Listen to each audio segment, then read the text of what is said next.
night, yeah. Make all the demons quiet, yeah. We were built to thrive, yeah. I think that we've all had enough. What keeps you up at night, yeah. Make all the demons quiet, yeah. We were built to thrive, yeah. I think that we've all had enough. Yeah, I think that we've all had enough. Sick of dealing with the old plan. They know that we're calling it wrong. You got me like, oh yeah, I think that we've all had enough. Sick of dealing with the old plan. They know that we're calling it wrong. Hey, it's too late to try to go contain it. A generation fueled by creation. We live lives on a small screen nation. We control the airwaves, no negotiation. I refuse to think we need saving. Something good will come from creation. And when we think that the world is too anxious, we'll adapt, evolve, survive, and save it. What keeps you up at night, yeah. Make all the demons quiet, yeah. We were built to thrive, yeah. I think that we've all had enough. What keeps you up at night, yeah. Make all the demons quiet, yeah. We were built to thrive, yeah. I think that we've all had enough. Yeah, I think that we've all had enough. Sick of dealing with the old plan. They know that we're calling it wrong. You got me like, oh yeah, I think that we've all had enough. Sick of dealing with the old plan. They know that we're calling it wrong. Hey, oh yeah, I think that we've all had enough. Sick of dealing with the old plan. They know that we're calling it wrong. You got me like, oh yeah, I think that we've all had enough. Sick of dealing with the old plan. They know that we're calling it wrong.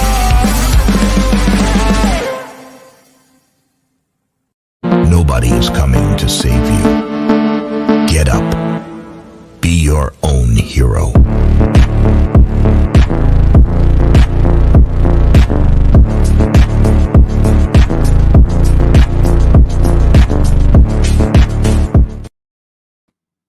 All right, good evening, ladies and gentlemen. Welcome back to Sovereign Soul Unchained Mind.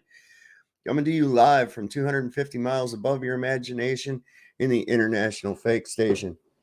Trying to sort out this engineering mess that we have up here tonight. And it looks like I have somebody already backstage. Awesome.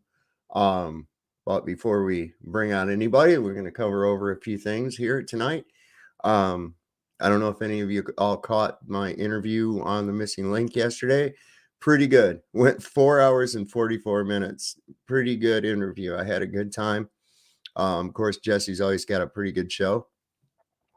Tonight, we're going to kind of try to get through the rest of this Leo versus Ross, because it did start to get a bit heated there toward the end of it and in the second half. And I want to kind of primarily also look at not only some of the claims made, but also the way that people actually behave, because I see a real difference in demeanor amongst people on either one of these sides, and I'm starting to get a little bit of a pattern intake going on. Let me go ahead and take a look and see who all I've got in here over on Rumble right now. Only got a couple of people watching, but we got Twilight Nights, 2 Sis.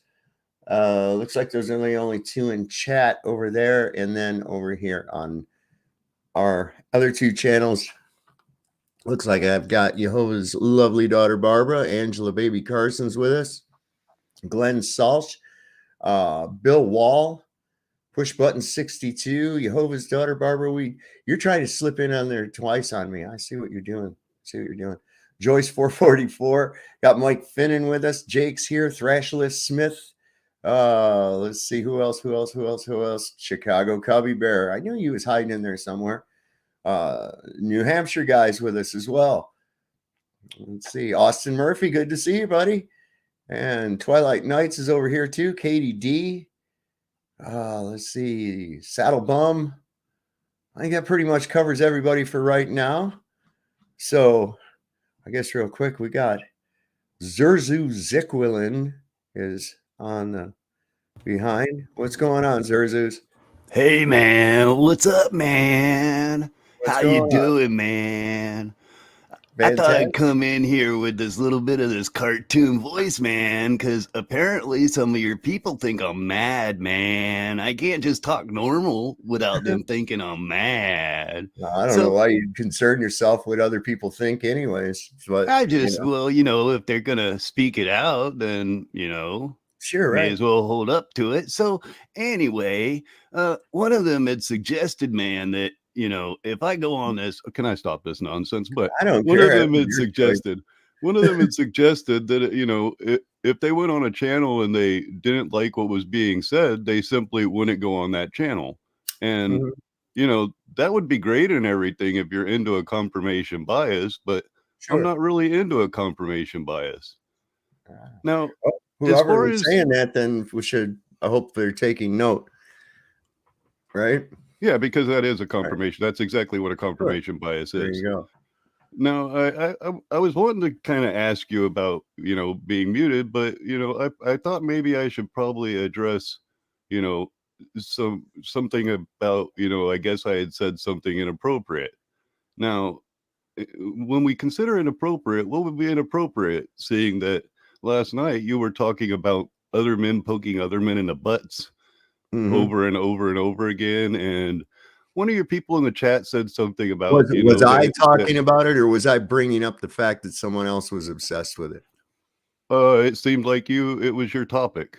No, did it seem that way, or was it?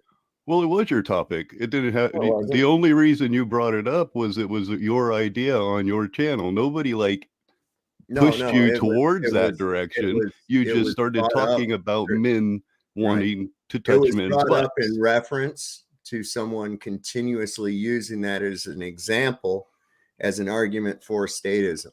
But you don't think, okay, so who was it that started talking about men poking men's butt? Owen Benjamin. Owen Benjamin wasn't who we were watching last night. What I'm not I thought that was in what reference you were talking about. Oh, Anyway, no, what in in reference to last night's well, video. to be Now, I understand other if you than want to wait a take second, the wait a second. Marxist Hegelian, wait. Other than coming up here to derail my fucking show, Zerzus, do you have a point to make? Make it. Yeah, I mean, I understand if you want to take the Marxist Hegelian viewpoint of you can Good. run your show however you I'm glad that want. you understand that. I've just taken it again. Okay. I'm sick of you fucking people coming up here to derail this shit. You were saying stuff in the chat that was retarded. I didn't want to hear it any fucking more. Nobody else wanted to hear it anymore. So I got rid of you. Okay. There. Boom. That's how it works. Anyway, Mojo Shop. Good to see you, my friend. Sean Alke has joined us as well. So there's addressed your question, answered your question 100%. We're not on this isn't what tonight's show is about. Okay. So maybe you can go and find Rasta Bear and go talk with off topic shit with him. Okay.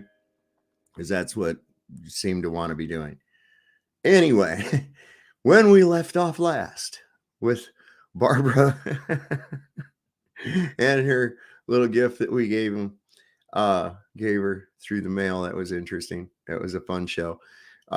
We were covering a debate between Leophilus and what the hell, and Ross Perry. And I've got that queued up just a little bit before where we left off, so we can kind of pick up there. And I think we'll go ahead and bring that on up. Okay. I mean, look, I'm not falling for the derailment shit anymore, guys. It's not happening. Okay. Go fucking bother somebody else, get a life, whatever you have to do. I don't care. Okay. There you go. End of discussion. Oh, and there's my space doggies barking at obviously some Romulans outside the space station. All right, they're gone, Fabio. We have a force field. Oh, I know what that is. That's Johnny. Johnny shows up. He says about an hour ago, he says, mind if I stop by? I said, no, not at all. And so he usually waits until after I'm already running on air so that he can get my dogs barking and shit. I don't know when he'll learn to show up before this, but maybe sooner or later he will. Anyway,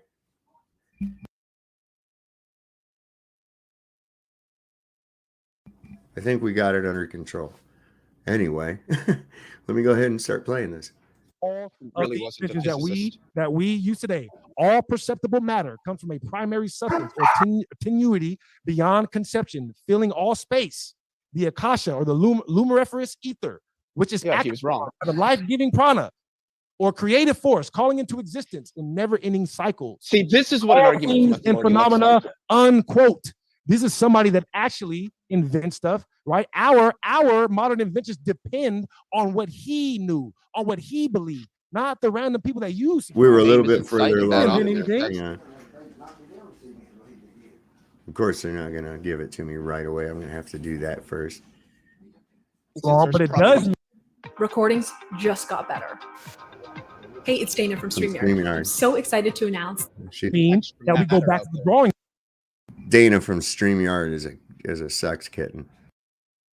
board.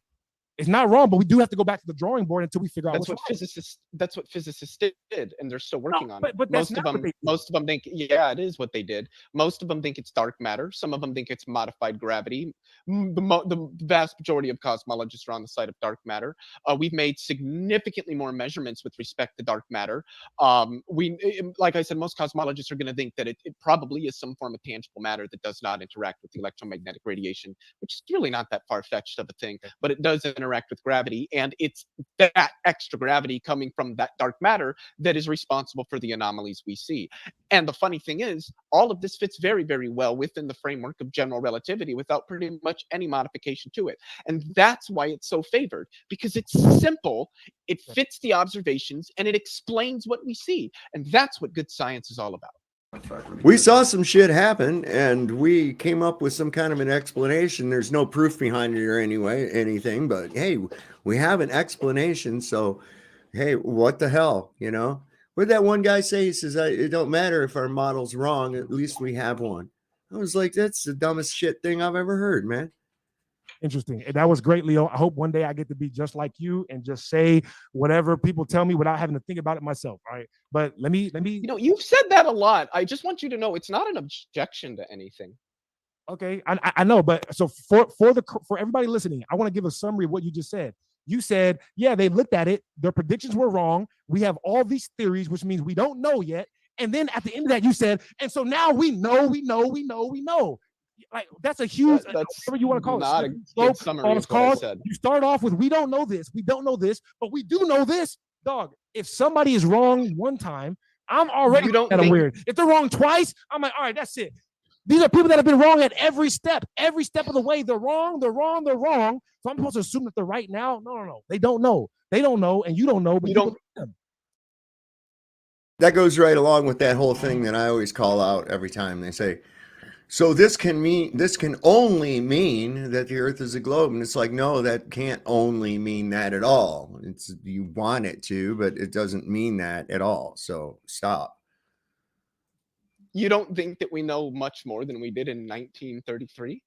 I do think we know a lot more than that. Yeah. Okay. Yeah. I broke it down. That's what I was explaining. Yeah, we know that everything is electric. Anomalies in everything is static. No. We know everything is electrostatics. We know the surface is not curved. We know the Earth is the center of the cosmos, and we know the Earth is not moving. That's what we've discovered since then, brother. Repeating those claims. All right, we're gonna give you a minute there, Leo, just because you did put up a lot of stuff there, Ross. So we'll give you a minute there.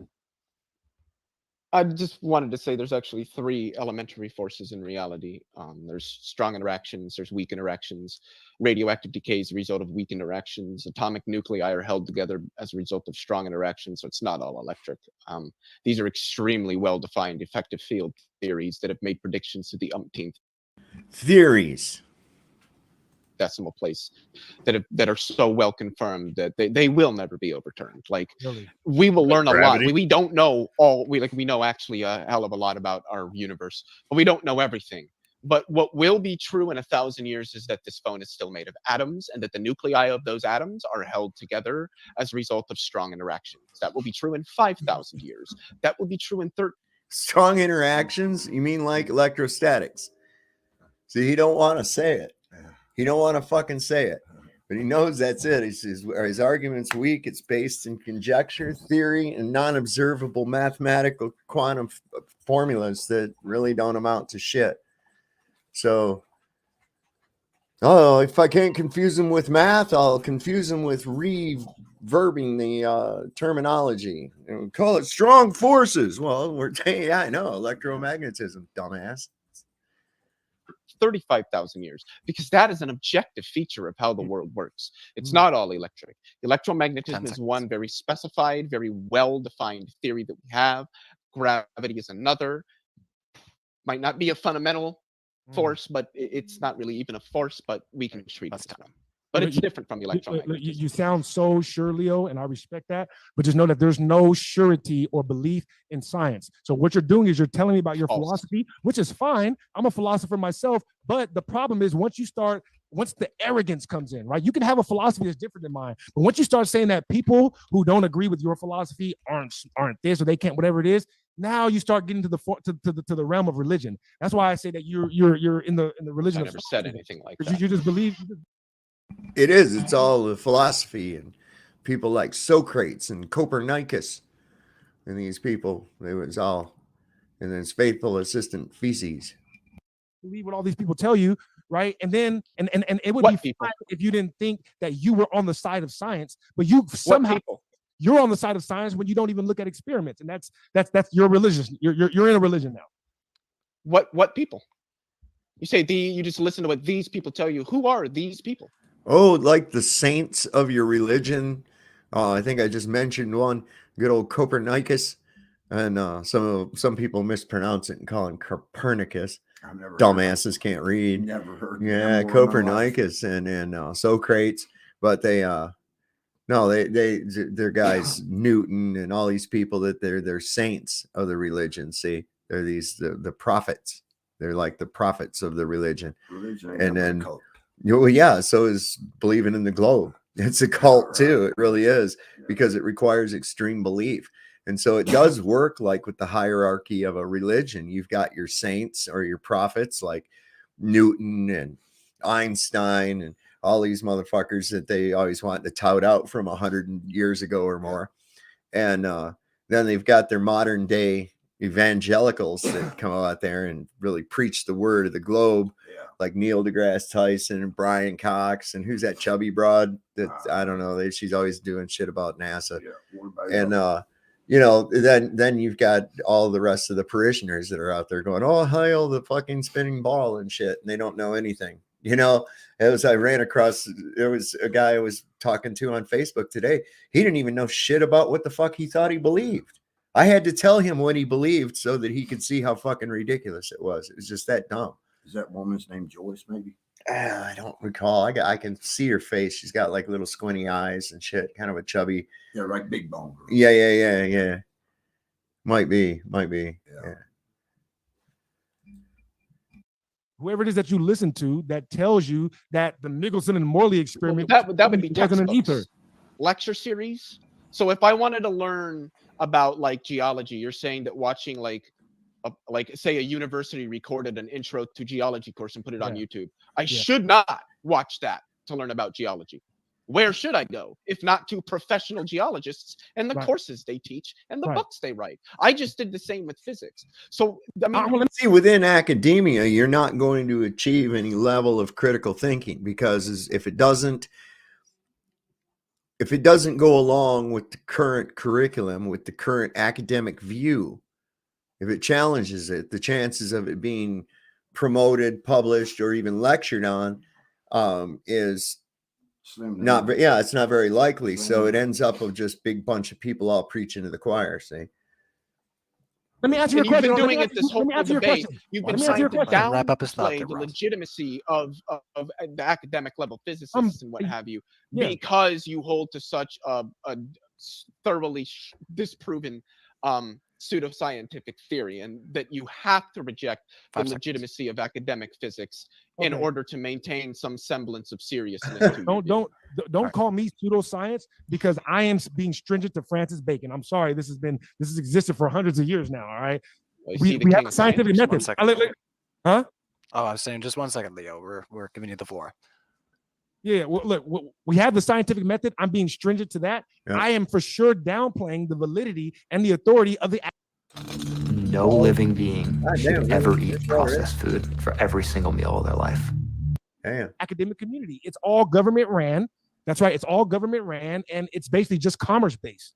All right. So, like I said, let's not even get in that. But for And people can argue that the schools are absolutely, the colleges and universities are independently run, but the lion's share of money that comes in through tuition is in the form of government loans.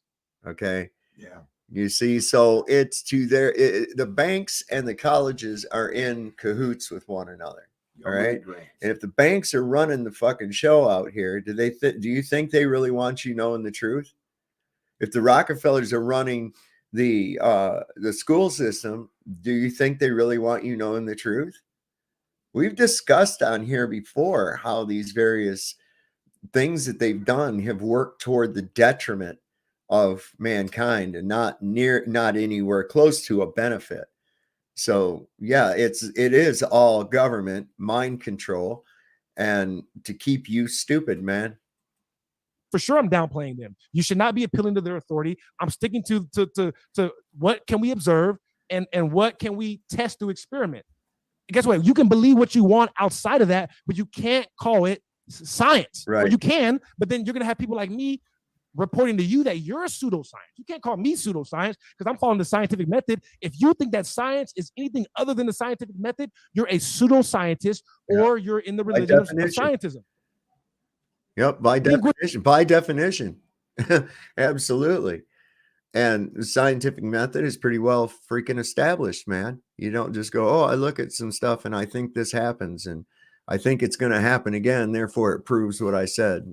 It's like, no, that's not science. It's like the mail truck going by. My analogy with the red car and the mail truck. One has nothing to do with the other. Linguistically. I don't know what religion of science is. Again, for the third time, scientism is just a philosophical view. The scientific method has changed since Francis Bacon because the methods we use have changed, particularly as we've gained better technology. And what's more important than wait a second, how would the technology that would just allow you to get better readings from the same basic scientific method? You observe a phenomenon, okay, you come up with a hypothesis as to why you think this is happening, and then through experimentation you derive to a conclusion to see if your hypothesis was correct or if it was not correct. All right. Now, this is done through having an independent variable, a dependent variable, and control variables. Many of these experiments are just like, I think this is going on. I think magic unicorn farts are pulling light. Okay. And so I predict that if I look up here and I see light that appears to me to be pulled on, that has to be the result of unicorn farts, and I am therefore right. That's basically their science. That's what they're doing. And the whole world's supposed to believe you. And here's a fucking mathematical thing to describe it so that you'll believe it even further. Just like the methods of science, which are important, but what's very important is how science progresses and how the methods that it uses progress as science itself progresses. And there's a variety of philosophers of science that have spoken on this. Speaking of, Ross, what is your, are you a Popperian, a Kuhnian, a Lacatosian? What framework do you use? Am I a coon? Understanding. Well, I'm referring to three popular views 10 seconds in the philosophy of science.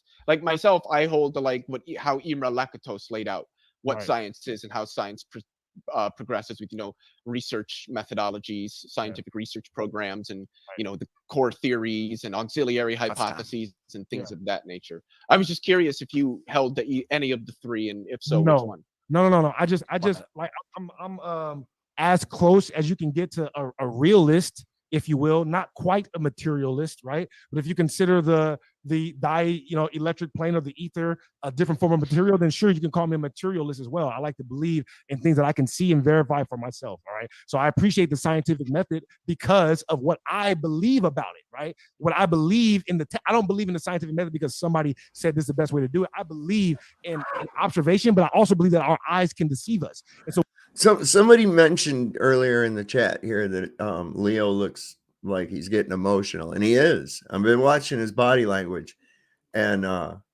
he's starting to get twitchy. They always seem to get twitchy. I don't know what's up with that. So we have to do experiments so that way we can test what we're seeing with our eyes, so that way we can know what's really going on. That's literally the edge of it right there. Anything else on that, I have to take with a grain of sand. Okay. And I also believe, just for the record, that every single thing that is government ran or funded is completely destructive and been politicized to lie to you. Science is the latest of that. It started off with religion, right? And then it went to like social action, and now it's scientism, right? They hijack science and get people to appeal to authority so that way you just believe what they say. And then when they say, hey, put this in your arm, hey, don't go to work, you just believe them because you're like, well, my doctor told me. Think about how sure we were that our doctors were right 5 years ago, and now everybody's like, I would never listen to my doctor again. You understand? This is what we're dealing with. We're dealing with liars that have financial reason to lie about all this stuff, and so it makes sense in that context. And like I said, if you look at all evidence, it shows that they're lying. Somebody asked where is Troubling Tribune. He's not able to broadcast for a while, so his wife has been taking over his show and doing what she can to get that going. Hopefully everything will be back to normal before we know it. So until then, enjoy being over here if you'd like. Not Your Sister 28. Good to see you and welcome. Yeah, I mean, at this point, it's just, well, they're wrong because conspiracism. It's all government. There it is. Catch-all phrase. It's like gravity, conspiracism. Explain to me. Conspiracism. Dissect that down for me. See, you just got done. You already know that your government lies to you on just about every occasion. They're not benevolent. They're very malevolent in almost in all their actions. I can't think of one fucking thing that government does that is of any benefit to anyone at all. I see absolutely no benefit whatsoever. I mean, if you're going to put it on a little chart, pros and cons, man, the cons are like way all over the place. So, what would make you think that this one little aspect of government that are telling the truth about that shit? That's ridiculous, man. Conspiracy for control and money and power, and that's why we can't trust science that delivers technology every single day. We drive our cars, we use our phones, our computers, we use the internet, we fly on planes. But yeah, fuck all the people that know about how all that stuff works and make improvements to make human lives better. They're all controlled by it's all a conspiracy, guys. That's all it is. And Not Your Sister. I'm not well versed enough in any of that entire situation, whether or not those allegations are actually true or not, for me to speak on it. So, if that's what you came over here to talk about, I don't think you're going to get a lot of fucking interaction. But anyway, welcome to the show anyway. I mean, let's not all act like we didn't know that this is where flat Earth always goes. It goes, oh, well, they're all wrong because NASA, government, conspiracy, money, power, control. But this doesn't have anything to do with the Earth being flat. It really has to do with the electromagnetic nature of the Earth and how there's free energy everywhere. It's not really about that. And I hate the word conspiracy. Free energy coming from the sun. But listen. I hate the word conspiracy because what we're doing right now is a conspiracy. You know that, right? A conspiracy is just. Would you know the definition of conspiracy? As I was using it, yes, I do. No. Did you know the definition of the word conspiracy linguistically, not in your made-up head? Yeah, this is where you catch him at. Nathan, you are absolutely right. Arguing with these globetards now for 8 years is ridiculous. We advanced our knowledge, but they keep throwing the same tired BS at us. Yes, they do. Oh, tripped over the curve. And it's like, do you not realize that boats going over a curve is just as stupid as a boat going off the edge, right? Both of those are stupid, And they came out of stupid thinking. They really did. Both those ideas came out of stupid thinking. So really cool. Yeah, but there isn't like a the definition. The word has more than there one is. definition. No. We have the No, Webster. there's not. No. See, There's multiple this is different why I said, definitions that can be used in different Leo, contexts. All right, Leo, this is 40 seconds for Ross right now. Look, Leo, this is why I brought up, right? Logical reasoning, right? Valid arguments and linguistics. We can't change the definitions of words in the middle of sentences, because then we'll never get anything done. Leo, this is not about us arguing and trying to make the other person look wrong or right. Leo, I want to find out what's going on for real. I want to find out the truth. So in order to do that, we have to agree on the definitions of words, right? And then we can use that to create a framework, right? So that way we can know what we're talking about in real life, okay? When you use the word conspiracy, right, that just means one or more person getting together to make something happen, all right? Conspiracy theories, like what are you guys even talking about? Like, you literally sound like a sheep that bases everything that you believe on Google. And I don't take you as that type of person that you base everything that you believe about the world on Google. You know what I mean? So just because Google says something is a conspiracy theory, that doesn't mean that it's not true. Tons of things that used to be conspiracy theories have been proven to be true already. So I don't know why you would even play that. Are you really? Hold on, wait a second. M-Ball, you're reversing the burden of proof again. You claim it's stupid with no evidence. Well, yes, by all observations, the Earth is obviously stationary, and it appears to be a level topographical plane. I would have no reason to question whether what I see is true at all. Right. Okay. I would never have to go out and try to prove that it's not a fucking dodecahedron. Right. I would have no reason to whatsoever. The ridiculous claim is one that bears all kinds of physical impossibilities. Okay, physical impossibilities right from the get-go. So yeah, it's pretty fucking stupid. It takes a child to believe this. It takes a child like mine to believe this, because I don't know how you can reconcile these basic fundamental flaws that are in this model. Right. It's ridiculous, man. We ain't spinning either. Well, fuck no.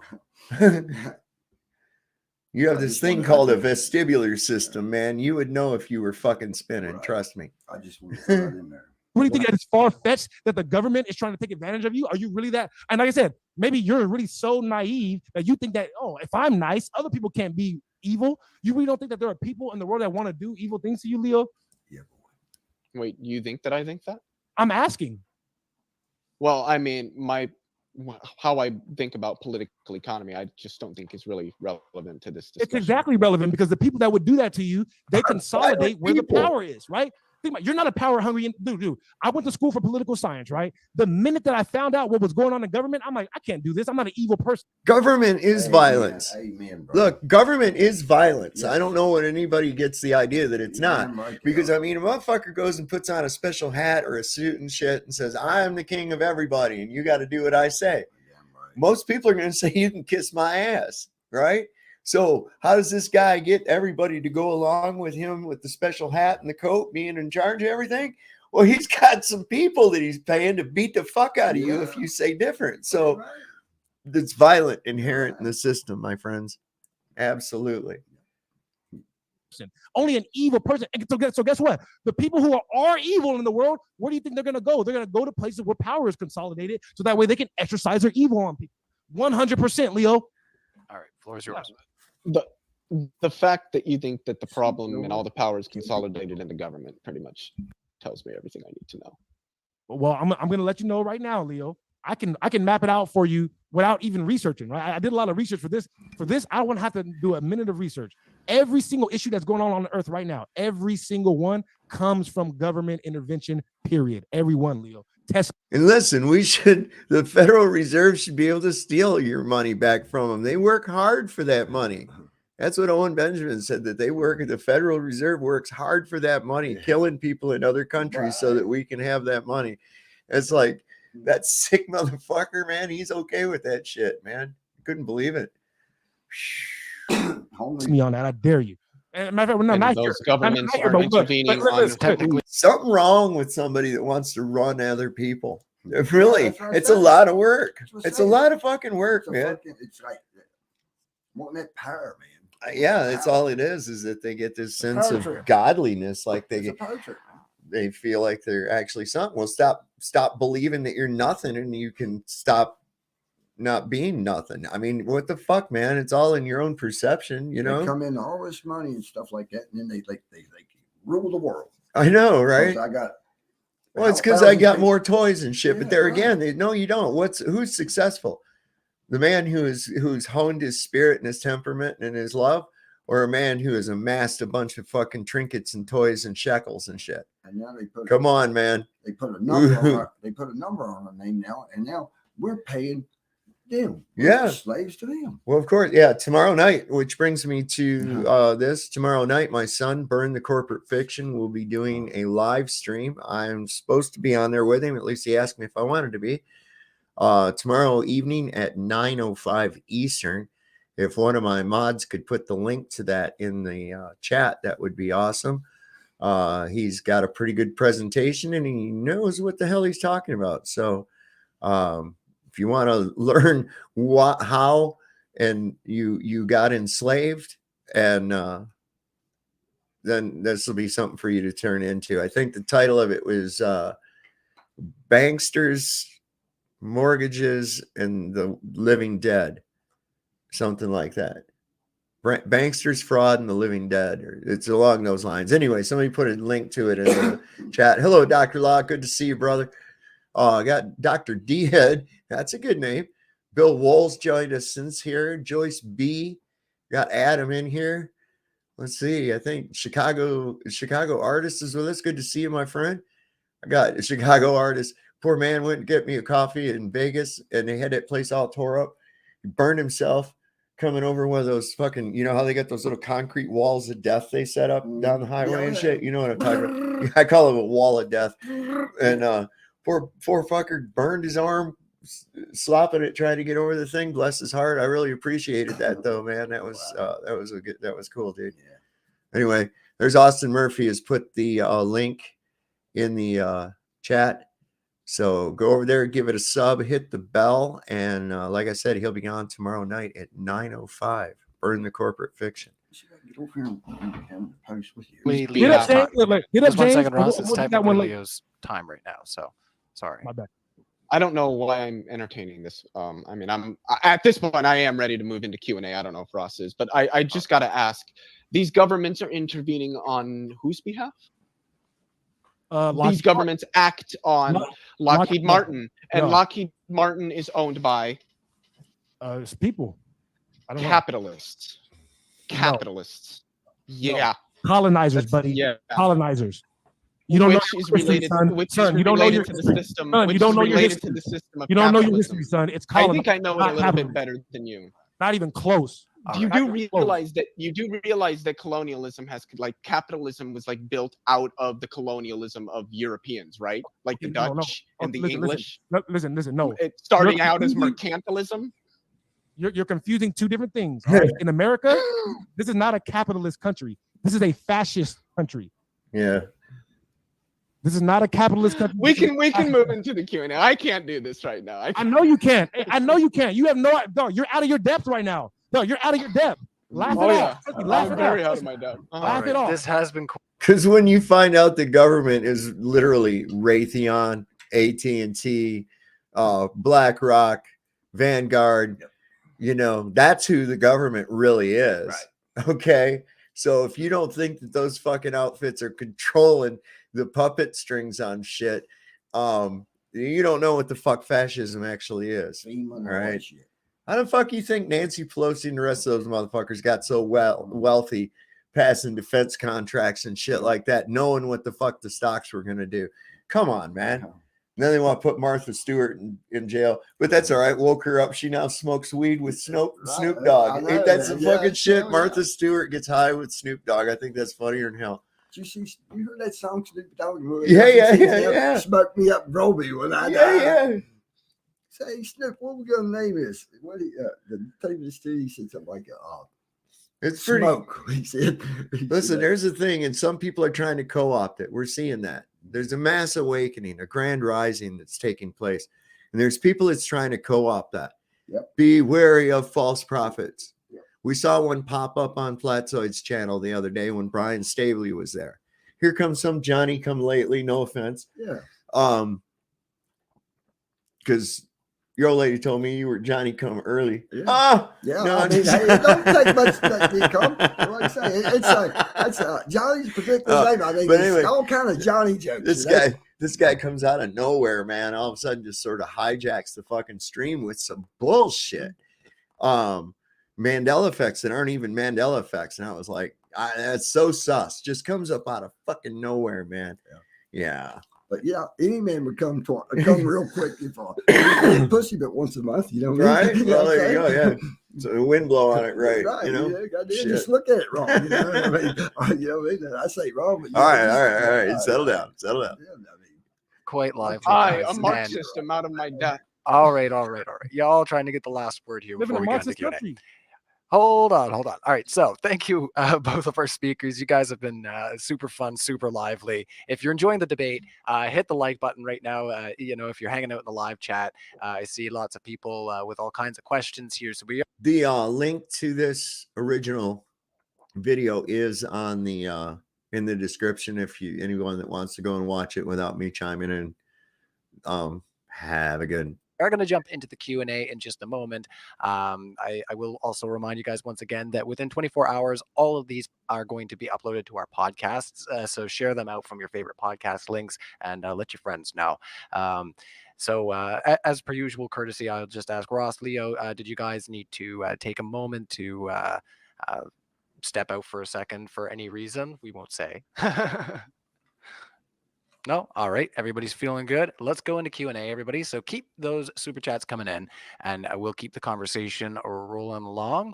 If you feel like we didn't get to touch on something during the debate, now is the time to get that in as a super chat, and maybe we'll get to expound on it in a way that we didn't over the course of the last hour and 40 minutes here. So thanks, everybody, for being here.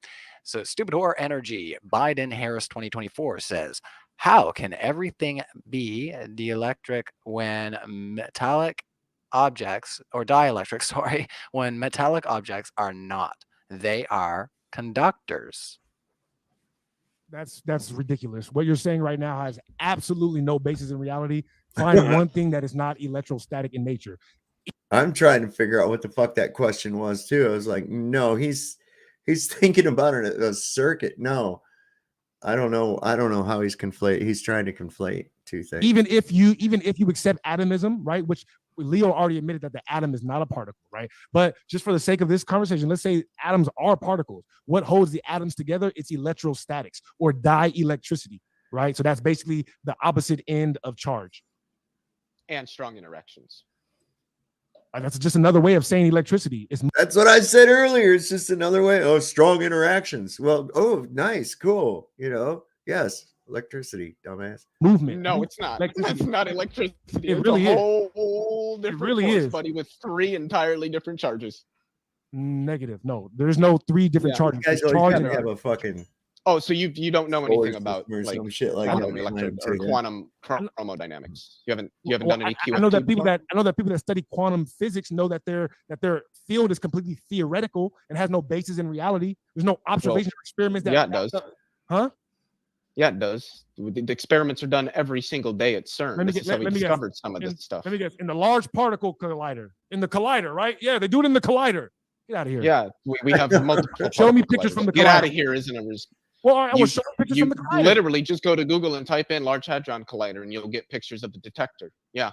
Like I said, Leo, you can look up CMS detector, and you'll get pictures of the CMS detector. Like, just go Google. Like I said, people Leo, have taken pictures of these things. Just Google the machine that goes Bing. You'll get a picture of the machine that goes Bing. Doesn't mean that it does any fucking thing at all. Holy goddamn, this guy is really a victim of perception deception. What did I find out here? I just ran across something that's the scientists are saying now get this, guys. The moon is shrinking, and this is going to pose a problem for future moon missions. No, they can't, man, because it's changing, it's shrinking, and this is going to throw all their fucking telemetry off and everything, and it's a big problem for sending anybody to the moon and shit. Isn't that convenient? Can you say kicking the can down the road? And they come up with everything that say, oh, well, we was just getting ready to, but yeah, I can't. I was just going to do a roundhouse kick and break down that brick wall, but I got a little cramp in my thigh. I better not, I'm fucking lying bullshit things, man. Shrunk so much you ain't got room to land nothing up there now. It's going to shrink down. Wait for it to shrink down, and then Earth will pull it in, and you can just pick it up. And the smaller it gets, the longer it takes to get to it. Take a fucking bobcat and pick the fucking thing up and take it to the museum. Here's our moon. Things. You're the type of Hand person of the earth and its round. You're the type of person that bases everything you believe on stuff you read on Google, and that's fine. But don't. No, that's not right. Don't look down and get arrogant on people like me that do real research. Mojo Shop. You don't do real research. Okay. All right. Let's get moving on. The real research, this guy is reading a bunch of fucking hypothesis crap that somebody wrote down, and the guy's friends agreed with it, so it makes it more valid. That is just stupid, man. Everybody. Yeah, and if you're just tuning in right now, you might be wondering what this is all about. Pun intended. We are. Yes, that's right. It's my. And it kicks back sometimes, so I gotta be careful because it gets an air pocket down there. Yeah, it kicks back. Pun intended. All right, we are debating tonight: flat Earth versus globe. We've gotten into a couple other avenues here as well, so I hope everybody's enjoying the discussion. Let's keep going with the Q&A and keep those questions coming in, everybody. We super appreciate it. Let's see. Stupid Whore Energy strikes again. And Biden Harris 2024. Explain the gravitational lensing effect, like light bending around the sun, and in experiments such as Pound Repka and Gravity Probe A, which confirms Einstein's predictions of general relativity. Sorry if I butchered the names. I mean, that just has to be a complete misrepresentation because Einstein's theory of relativity has been debunked already. By what? And this is the thing too. What? But it was detected by what? There again with the machine that goes bing. Here we go with the machine that goes bing again, right? Like I said, it was debunked in 1933 and in 1955 by basic observations of the galaxy clusters. How did they debunk it? By observing the galaxy clusters and calculating the amount of mass that should have been there in order to keep them from escaping. The mass versus the gravity, the number was off by 99%. There was 99% less mass needed for the amount of gravity that was there. So they changed. There's more mass there because that can only mean just like with our example of a checkbook. All right. Now, I know I can't be overdrawn, even though my checkbook shows that I've only made 3 $60 deposits, right? But my balance said $2 million. And I think that the bank just didn't take into account that I have dark money. Now, the reason we know that there's dark money there is because you can't prove that there's not. So you can't charge me an overdraft fee. That's my logic, and I'm sticking to it. That's science. That's science, y'all. Right. They are held together, so we know that there's more mass. There was less mass than they needed. But there's less observed mass. If it's not observed, how do you know it's there? If it's not observed, how do you know it's there? Because we can detect it. How? Gravity. No. Oh my God. He did it. Gravity. Yep. He did it. So we have a rule on here. When they claim gravity, you need to pull your chair up just a little bit. You're fucking up my green screen, bro. Sorry. All right. Gotcha. So when somebody claims just out of the blue as an excuse, gravity or parallax or refraction, we have to take a bong hit. That's just the rule, man. It's just the rule. So all you at home, he did it. It's Leo's fault. Leo did the fucking catch-all Hail Mary pass. And here's to you. Yep. He did the Hail Mary pass and claimed gravity. And we know what that means around here, folks. Yes, awaken the aether. We're about to do that.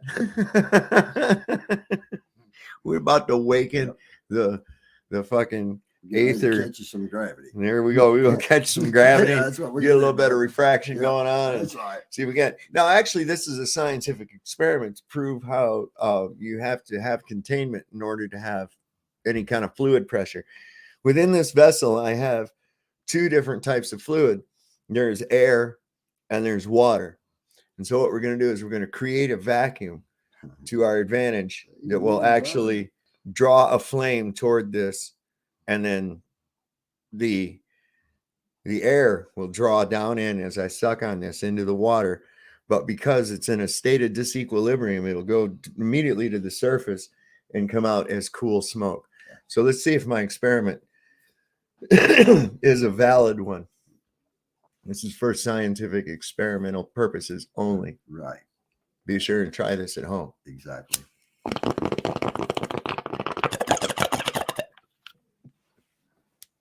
Success. So we have to repeat the experiment in order to validate the results. Here's the science. Peer reviewed. Peer reviewed. We got it. All right, let's get on with this. Gravity is what's in question. This circular reasoning. No, it is. It's not in bro, question. Leo, you're having. That's why no cosmologist Leo, listen what I'm thinks that saying. it is. I'm trying to help you, dog. All right.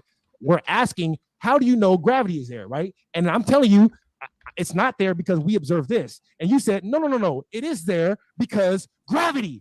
That's literally what you said. Yeah. Gravity is in question. So your reasoning No, it's can not in also be question. gravity. These experiments don't call gravity into question. That's why no cosmologist thinks that they've called gravity into question. That's why general relativity is still taught at the graduate level for those getting a PhD in astrophysics or cosmology. It's because they don't have anything else and it doesn't work. And so they got to give them something. These motherfuckers gave them $70,000 a year and shit. That's right. You know? What the fuck? They got to give them something. Cosmology. Shout out. They wouldn't teach it if it was refuted. Shout out all the sheep. It's taught in every accredited university on the planet.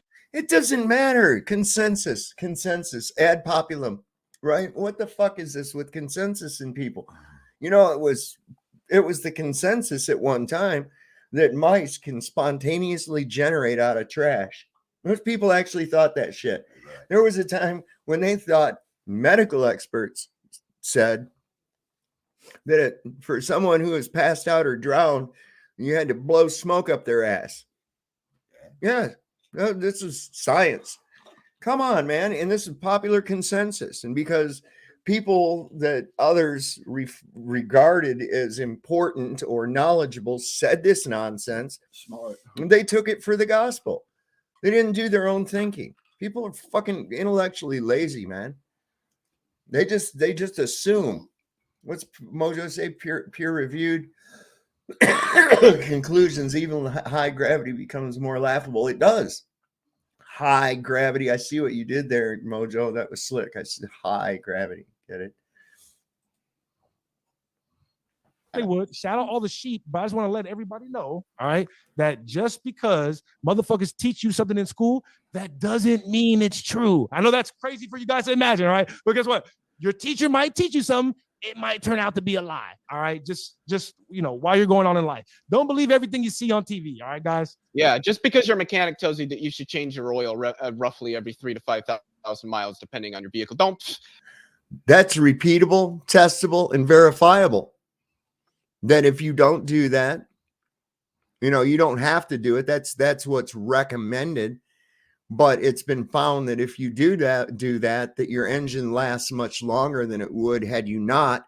So this is verifiable and testable, repeatable. What he's talking about is just nonsense. It's not. It's 99% speculation, philosophy and shit. That's it. Come on. Some shit you don't even know where you come up. 15,000, 20,000 miles. That might not even be true. Don't listen to those mechanics. That might not even be They're true. lying to you. They're all He paid might be off lying, by Leo. big government and everything Might be like lying. that. They're trying to, sell more cars by you not taking care of yours. You don't think they're trying to sell more cars, Leo? You don't think they're trying to listen sell more cars? mechanics because they're bad and they're Leo, wrong. do you think they want to sell more cars or no? Do they want to say? No, I just think it's funny that he literally is saying that because a professional level course is taught at every accredited university on the face of the planet, that doesn't mean that what they're teaching in the course is true. Well, What they're teaching in have any bearing abstract on life. algebra courses It doesn't have all any across bearing the on planet life. is just a bunch of bullshit. It doesn't have any bearing on life because you could switch gravity with electrostatic and the equations are the can't. exact same. No, Did they're you know not. that? They're No, not? they're not. Nope. Leo. Okay, listen. This is what we have to accept in the world, all right? The reality is, like, there's probably like 10% of the world that can understand complex concepts like these, all right? The average person, this just might be over your head, all right? Because this is a very simple thing that me, not a genius, I'm not a genius, Leo, but I can understand what I'm saying very, very easily. And for some reason, you're having a hard time understanding how basic logical fallacies work, all right? So this just might be over your head. You're just Might be misusing out of your me. depth, Leo. Can I ask you a quick question, Ross? I would love you to ask me a question. Can you tell me what the material conditional is? The material conditional? Yeah, what's the material conditional? I just heard that in word for the logic? first time. I just heard those two words. So you don't know what the material conditional is in logic, but no. you're telling me I'm the one in over my head. Well, just for those that don't know, the material conditional is if and only if, also referred to as material implication. Oh, you mean like saying this can only mean, like the globe does all the time? We see the sun go over the horizon. This can only mean that the Earth is a ball. Right? We see ships go over the horizon. This can only mean that the Earth is a ball. Oh, man. Let's try to move on to the next super chat there. You guys That are was- giving me seized car PTSD was- here. Hey, it's because your mechanic is lying to you. You're not supposed to change your oil every 3,000 miles. Oh, yeah. No, I was driving a car home one time, and I don't think the oil had ever been changed in that car because it just started smoking and then pow, and she died. I was like, oh my, why did I meet this guy halfway? I am a fool. Hey, real quick, hey, shout out somebody in the comments. They just said that the Earth is a globe and stationary. Leo, if you were smart, that's the position that you would have took in this debate. If you really knew what the information was, you would have said the Earth it's not moving. All right, I agree on that. We can't argue that, but it's still a globe. If you were smart, you would have did that. Shout out whoever said that in the comments. But if it wasn't moving, then seasons become inexplicable, and so does stellar. That's not true. That's it isn't. That's a fucking bullshit argument. Because seasons are accurately explained using the flat Earth. Absolutely, it's all See, these people can't. That bullshit that's on the wall behind this kid's head. People need to get that crazy nonsense out of their fucking head. Nothing like that exists. Okay. And so consequently, are you coming back or because I'm going to send her up? All right. So they got to constantly, this doesn't exist. So you can't have that going on in your head. They try to mix the true Earth with this fantastical mental construct that philosophers developed.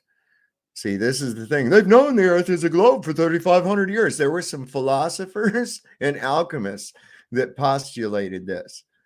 It doesn't mean that that's what the whole consensus of everybody in the world thought. It doesn't mean that at all. Okay. It's a ridiculous concept. But because, and half the time you don't even know if any of these fucking people even existed, like Aristophanes and his faithful servant Theses, right? Where the fuck are those guys from? So, yeah, I don't know. Nobody's ever heard of them before. False cause.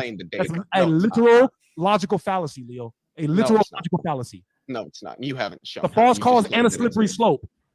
All right. We somehow managed Listen, man, you're right on to logical observations. The soul lure system is not only a fraudulent hoax, it's a Luciferian inversion of reality, man.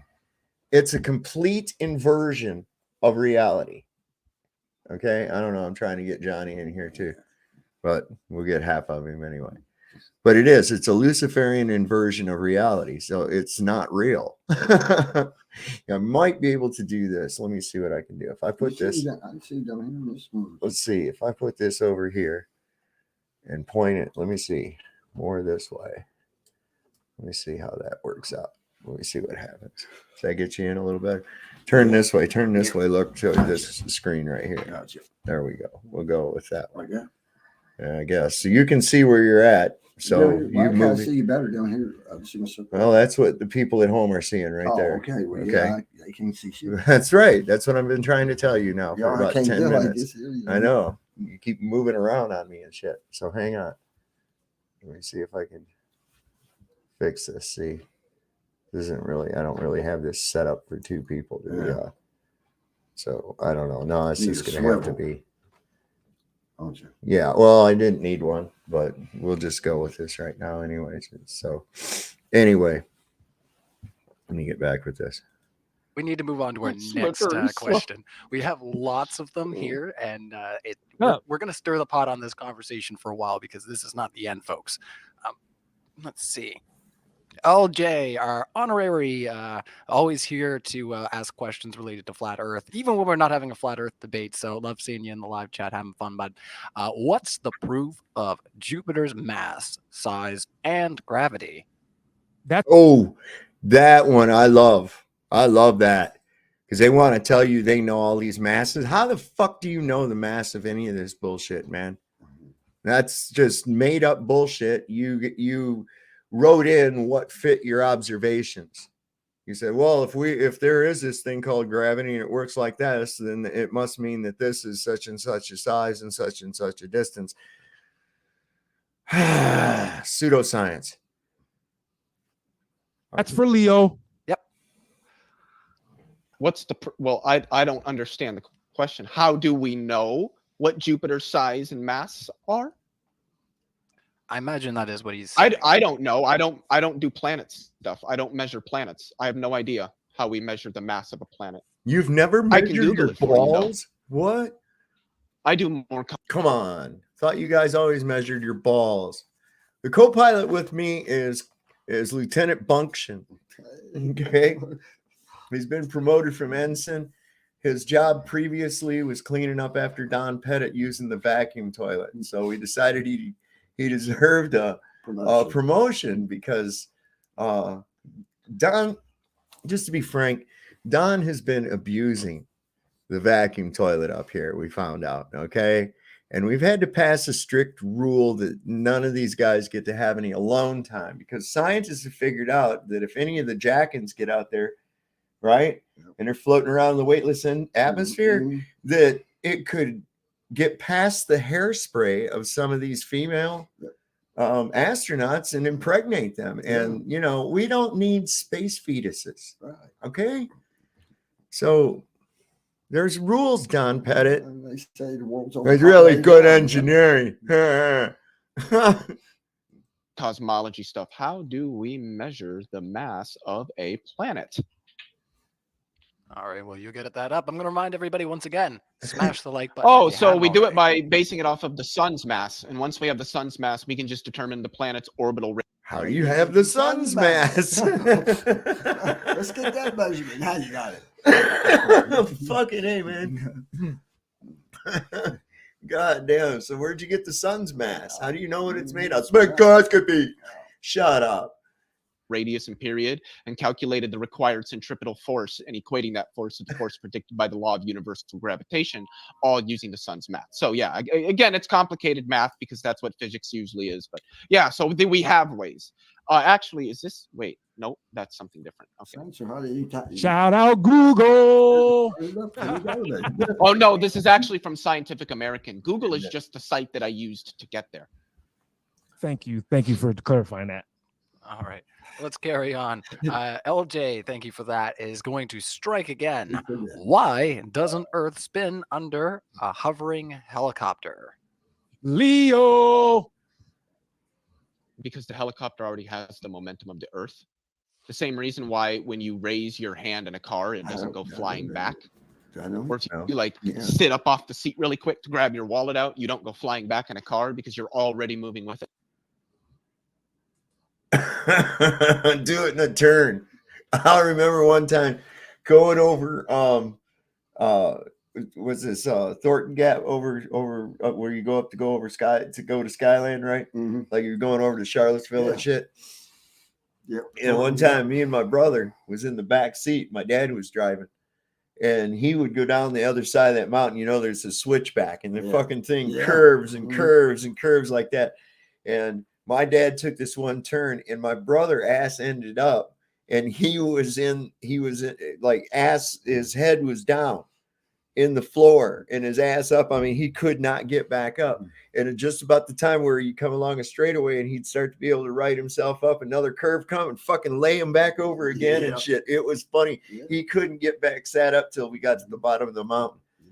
And it's like the turn around, kiss my ass curse. yeah, I've done that. That's what they call turn it. around, kiss my ass curves. That's what they call them. Yeah. Iron Horse, good to see you. A good friend of the channel from Australia, Johnny. So. And FE Nation's with us too. Dreamy Lynn, did you sneak in here? I see you, you hussy. Next time you're in a car, just put a quarter on your knee and ask yourself why the quarter isn't moving. See, with that, because it's already moving. It's already moving with the. Take a saucer, take a little saucer and fill it up with water. Hold it in your lap. Okay, you're all well and good until you shift lanes. All right.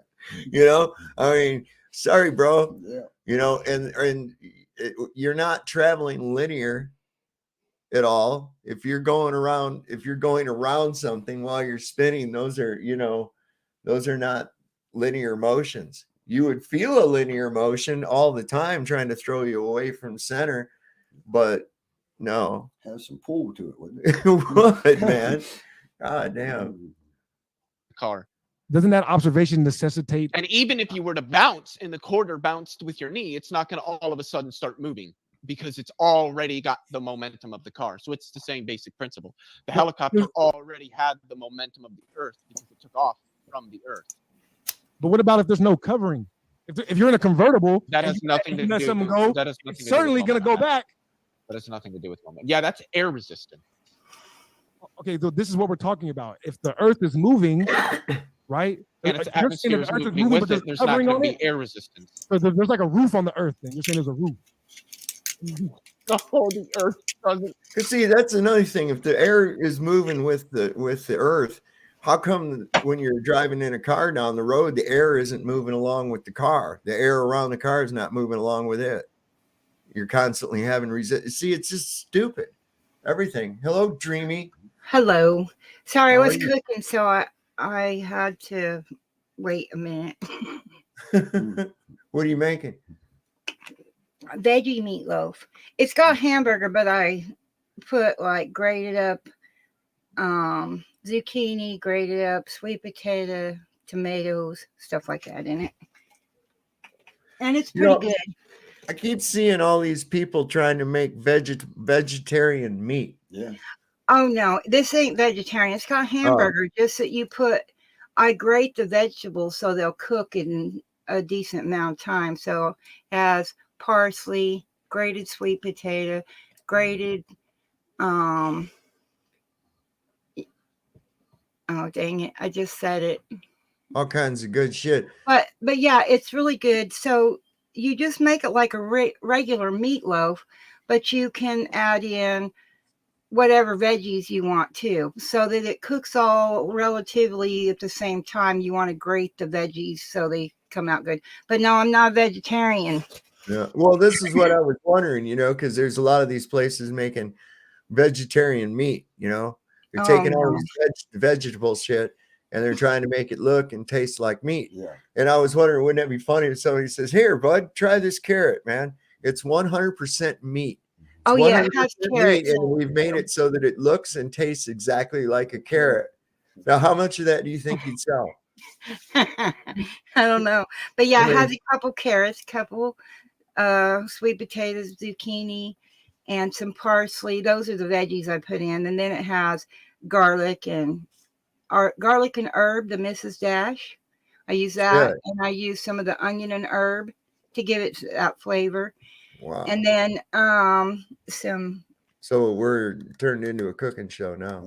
Yeah, it's going to be very delicious. I can't wait to get some of the oven. Roseanne's famous meatloaf. You know that's Roseanne Barr. Oh, I don't know. She No, goes by I'm Jane not. Lynn on my show, but that's actually Roseanne Barr. You can tell her. Yeah, well, that's one of my favorite suppers. Yeah. Tell her to email. I actually had some people believe in that one time. Tell her to email us one like you said. Back there. Yeah, email us a piece of that Some dishes of meatloaf, it. man, when it's Yeah. done. I'd send you some if it would get there on time and still be hot, but that's kind of impossible. That's why you just email it. Yeah. Yeah, just email it. Yeah, man. Yeah. Just email us, Yeah. man. I bet the Glovers think I could get it there really quick if we spin fast enough. See, now what I just said will probably be something they'll do. They'll have like some kind of protein goop in a fucking 3D printer, and you can actually email food to people. You email it to them, and they go to print it out, and it just makes whatever it was, and you eat it. Well, they kind of alluded to that, where you just have all Star this Trek. food. Yeah, like Star Trek when they had the replicator. They remember good old Captain Picard. He's all the time, tea, gray, Earl Grey, hot. It's like, you're a fag. You drink that shit. I'd be like, coffee, black, strong. Yeah, bowl, high grade, lighter. And I'd be all set. That would be it. That would be known as the Dutch package. You get a strong cup of coffee and a blunt. Yeah. Have a roof? I mean, that's the example you gave. You said if you're in a car, No, it's not. All right.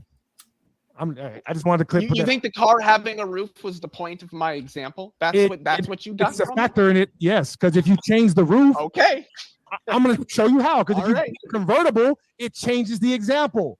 Bow. Because of air resistance. Convertible, that's but if taking off the Earth's roof, atmosphere is example moving change. with the Earth, I swear. I don't think you got the point of this. Let's I move just want on. to point out one thing. I just want to point out real quick. I just want to point out how funny it was that when they asked you, how do we know the size and all that stuff about Jupiter, you were like, what? I don't understand the question. He's like, Leo, he just asked you, how do we know? And then I reframed the scientific question. debate And is then very said See, and this is the thing. This points to the willingness of people to just accept information. He was told that the size of Jupiter was a certain amount, and that the distance away from us or from the sun was a certain amount. And he never did bother to go, how the fuck do you know that? He just went, oh, okay. Yeah, all right. Because of where he got the information from. See, and that's how a lot of these people have gotten their information. And when you take them right down to the basics, it's like, but how do you know this? Where did you get this from? And they can't answer, and it bothers them. They think, well, we just took it for good because science. they'll trip out and say, oh, science. Oh, gravity. Oh no, fuck, refraction. See, I did it to us. I did it to us again. Oh, damn, got to smoke another bong. Yeah. I'd like to see the tape measure that thing. Yeah, I'd like to see that tape measure too. It's a long tape measure. Or you could do like Sean Hawkins said, he shot radar at the sun, a dark object. You don't know anything about radar. You can't fucking shoot radar at the sun. I mean, it's some of the things it's hard to believe that these people actually believe it. It is so hard to believe that they can just fall for this. But we all fall for different things. In Sean's case, like that, he just came up with something. He just made up a reason. He just made something up that sounded plausible and never really looked into it. And that's a problem. If you're gonna make fucking claims, you got to have something to back it up. People say, well, you got to prove the flat earth. I'm like, no, I don't, man. Flat earth is an observation. Okay. Every observation and experience that I've ever had indicates that I'm on a level stationary plane. Okay. You come along and told me that the earth was a spinning ball with a bunch of water on it rolling around through some void and all this other impossible nonsense. You have to prove that. And so far, you've not. You just got me to take it for granted when I was a kid. Well, I'm taking that back now. Right. I'm taking all that back now. Right. I like that wind. I like his wind thingy too, because, excuse me, wind doesn't blow continuously all the time. And if you were spinning, the wind would be constantly blowing, right? All the time, not just some of the times. And the old saying is, And it never goes believe- different ways, sometimes in the opposite direction. I mean, come I on. know. And the old saying, don't believe everything you hear. It's, well, yeah, and you got to be careful, man. The flim flam artist comes in a tie. They always come up there dressed snazzy. Hey, look at me. I know. I've got all the answers. Fucking liars. I don't know the How? answer to that. It's funny Meaning you left how? that part Who? out. Huh? Well, he didn't ask how do. He said prove this, that, and the other. How can we about prove Jupiter. it? Yeah, how can we prove it? Yeah, we don't prove it. Proof is for So, mathematics. so we don't know then. Well, you don't need proof to not have knowledge. Oh, What? What do you say? He said you don't have to have proof to have knowledge. Well, in a way, that's true, but yet you still need to have the proof so you have that knowledge. You have to have some factual data in order to say that it's a fact. All right. Right. If you're just going out on a limb and saying, hey, I think that that's a big giant ball of gas, and I think that it's such and such a size, and I think that it's this distance, it's all based on assumptive crap, man. Mhm. That's not science at all. I mean, we believe a lot of things that we have no proof of. Look at all the stuff people believe about the Bible and that the religious, we don't have any proof, right? We don't have no tangible physical proof, and neither do they of the ball. And faking space is not proof. Right. Come on. Grow up, man. oh, is that your final answer? Final answer for what? We don't need proof to have knowledge. That's just a fact. That's an epistemological That's a fact. Oh, that's a fact. Yes, That's what it fact is. Okay. Okay. Well, that's not what a fact is, but it is true that you don't need proof to have knowledge. You Okay. just need justified true belief. Because I mean, that's I what would- I knowledge is. I would say knowledge without proof is closer to intuition or like a guess. Believe. No, proof doesn't have anything to do with knowledge. Proof is a particular method of deriving conclusions from Are we changing actions. linguistics? This has nothing to do with linguistics and everything to do with epistemology. Linguistics is words and how they're used, buddy. Linguistics is words and how they're used. Epistemology is the study of knowledge. Well, I'm not talking about, Linguistics is I'm talking about not words and relevant what they here. mean, though. Yeah, Symbols- you are talking about knowledge because you seem to be claiming that you need proof to have knowledge. No, you don't. Okay, that's epistemology, but you said that proof doesn't have anything to do with knowledge. That's linguistic. That's correct. That's also epistemology Linguistically, because I'm making linguistically, claims those are about two- those knowledge. are very much linked. No, not really. Oh. I mean, philosophy of language has ties to epistemology. And through philosophy of language, we get to linguistics, but it's That's not proving my really point. relevant Proving my to point. Even if you- epistemology as a subject. That's just I proving thought my you point. said you You say did something about philosophy. You don't epistemology, know it's anything still about linguistics. epistemology? What? I said, I thought you said you did philosophy. You don't seem to have a strong grasp Oh, on the I subject understand of it, but you don't understand how epistemology. you don't understand how it's intimately linked. What is the basic? What is Leo, the Leo, basic Leo, Leo, Leo, epistemic let me finish, understanding dog. of Leo, let knowledge? me finish. Let me Let's let finish. Ross finish up his thought. There. All right. We'll Listen, pass it listen. back. I know you're getting excited because I'm cooking you, but relax. All right. Listen, it's not that I don't understand it. You just don't understand how epistemology and linguistics are intimately linked. They're essentially the same thing. You cannot have epistemology without proper linguistics. Are you insane? Well, yeah, you can, because epistemology studies different things. Bro, like I said, it's over your head, Bong. Over your head. Over your head. You don't even know what knowledge is in epistemology. I don't Tell know me what it knowledge is. All right. Okay. Yeah, tell me Leo what Leo knowledge is respond. according Really to getting off epistemology. topic now. I don't know what knowledge is according to epistemology. Do you know what a Knowledge is- Gettier case is? Do I Can you know tell me what a what? Gettier case is? Is Can you this tell me what a spelling Gettier bee? case? Is this a spelling bee? No, you keep acting like you know more about these things than me, but I then know about the you don't know more specific things about that we're logic talking because about, you yes. didn't know what the material conditional was, and it doesn't seem you understand epistemology because you don't know what a Gettier case is. All And right. these are Let me- basic. all right, let me- I can't stop you guys there. Okay, Go okay, ahead. Leo, I got you. Leo, I got Chance you. there. Let me explain the difference let me explain the difference to you between memorizing and reading comprehension. All right. There's a difference between reading something and being able to repeat it and reading something and knowing what is actually being said. All right. So when I Exactly. This is a problem. This is a problem. And this is a fault of our I suffer from it. indoctrination system. I suffer from as opposed to as it being called an education system. I mean, you think back, what did you do studying for a test? Did you really absorb the knowledge and understand it? Or was it more of a memorization process so that you could pass the test? And then once you passed the test, you were all done with it. You didn't have to worry about it no more, right? Because there was another thing coming along. And that's a problem. And so people, and this guy's quite young, it's gotten worse and worse over the years. So consequently, this guy, he just spews out whatever nonsense has been told to him. I mean, that was evident in when he was asked, you know, well, how do you know what the mass of Jupiter is? And he's like, well, I don't know. And it's like, wait, hold on. You never wondered that ever? I mean, they told you these numbers and shit. And you said, well, wow, that's pretty cool. How did you get that? That's interesting.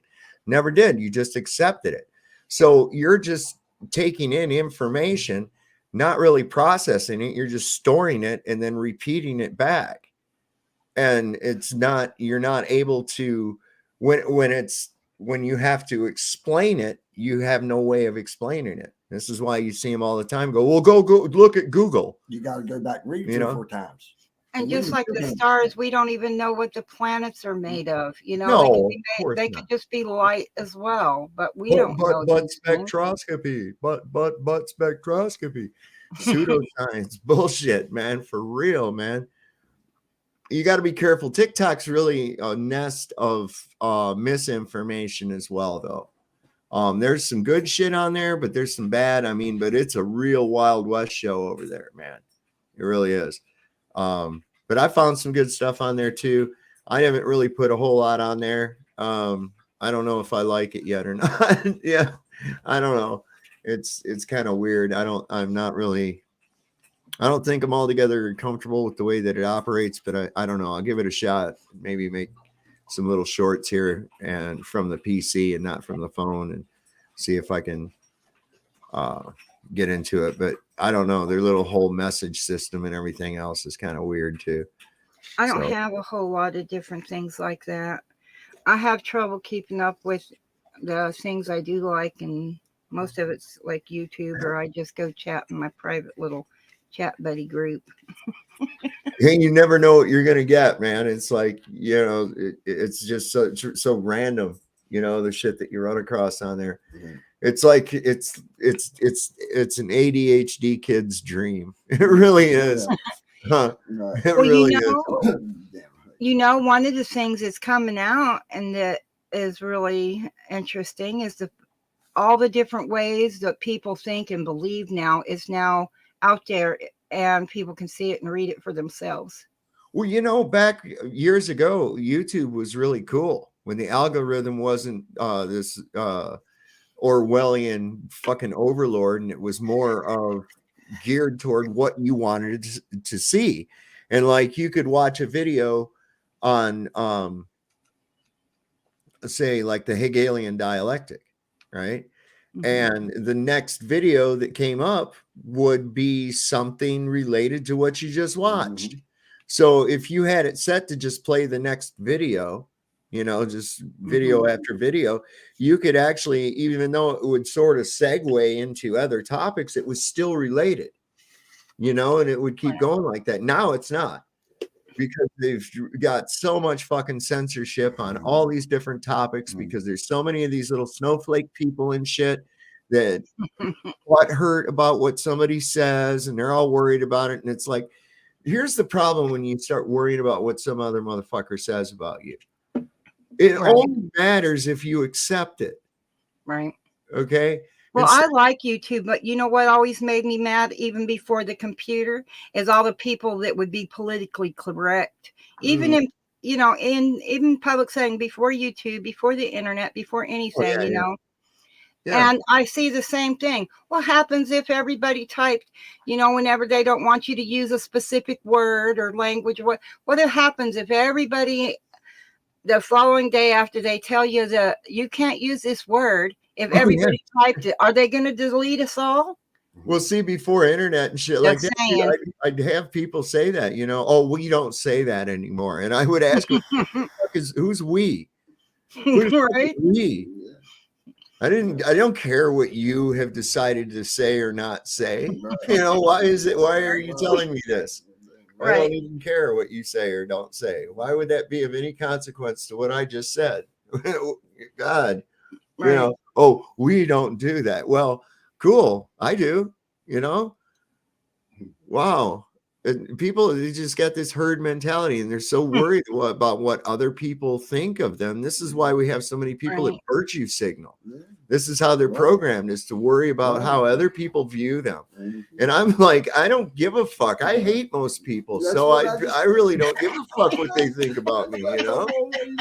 She said, everybody thinks you're a fucking prick. I said, well, that's good. I'm doing my job because I don't want motherfuckers. Yeah, I mean, right? Yeah. That's the thing. I'm like, I don't give a fuck, you know, what other people think. You know, I'm going to do my thing. I don't harm anybody. I don't go out of my way to do things to anyone, you know? It's like, I Right. help people when I can.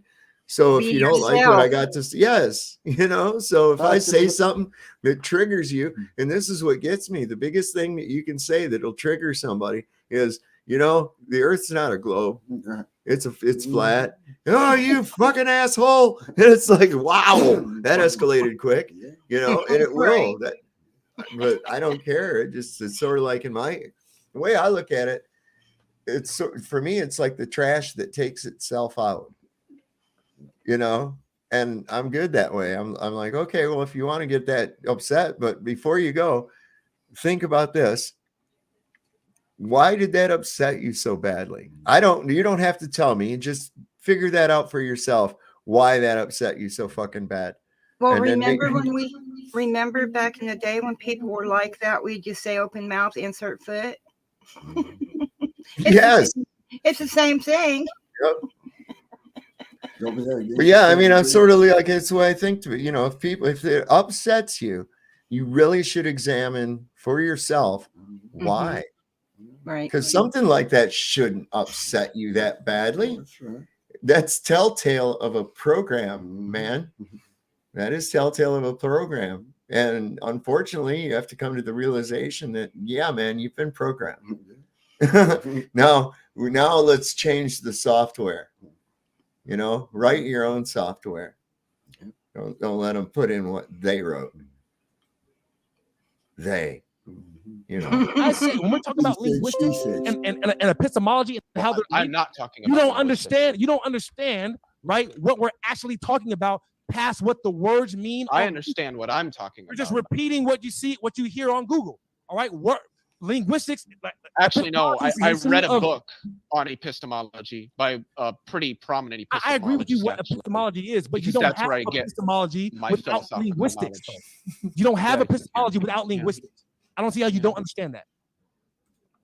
Iron Horse, I too have to confess in taking a bit of pleasure sadistically in doing the same thing. But you know, you're right. Fuck them. Because they're nasty. They're nasty fucking people, man. Some of these flat earth haters, they're just nasty troll fucking people, man. And I have no problem trying to trigger them. And the best way to trigger them is don't get mad. And don't take their bait. They always, constantly, the only thing they got is trying to reverse the burden of proof. And Trying to trick their somebody. fake space and goddamn mockery. And outside of that, if you don't let them ever reverse that fucking burden of proof, they fucking get mad as shit, man. It's called trickery. It's wizardry. Yep, wizardry. Well, that's because it's not true. Well, you have to know what words mean in order, Epistemology is a track, different subject. in order to track the history of knowledge, which is carried out through words. You have to know what the words mean. That's linguistics. I can't believe I have to explain Well, that's this. a part of first-year linguistics, yes. like first year linguistics information to you. It's like, yeah, you can't have epistemology without us agreeing on what the words mean. Linguistics. Well, that's a part of linguistics, but that's not.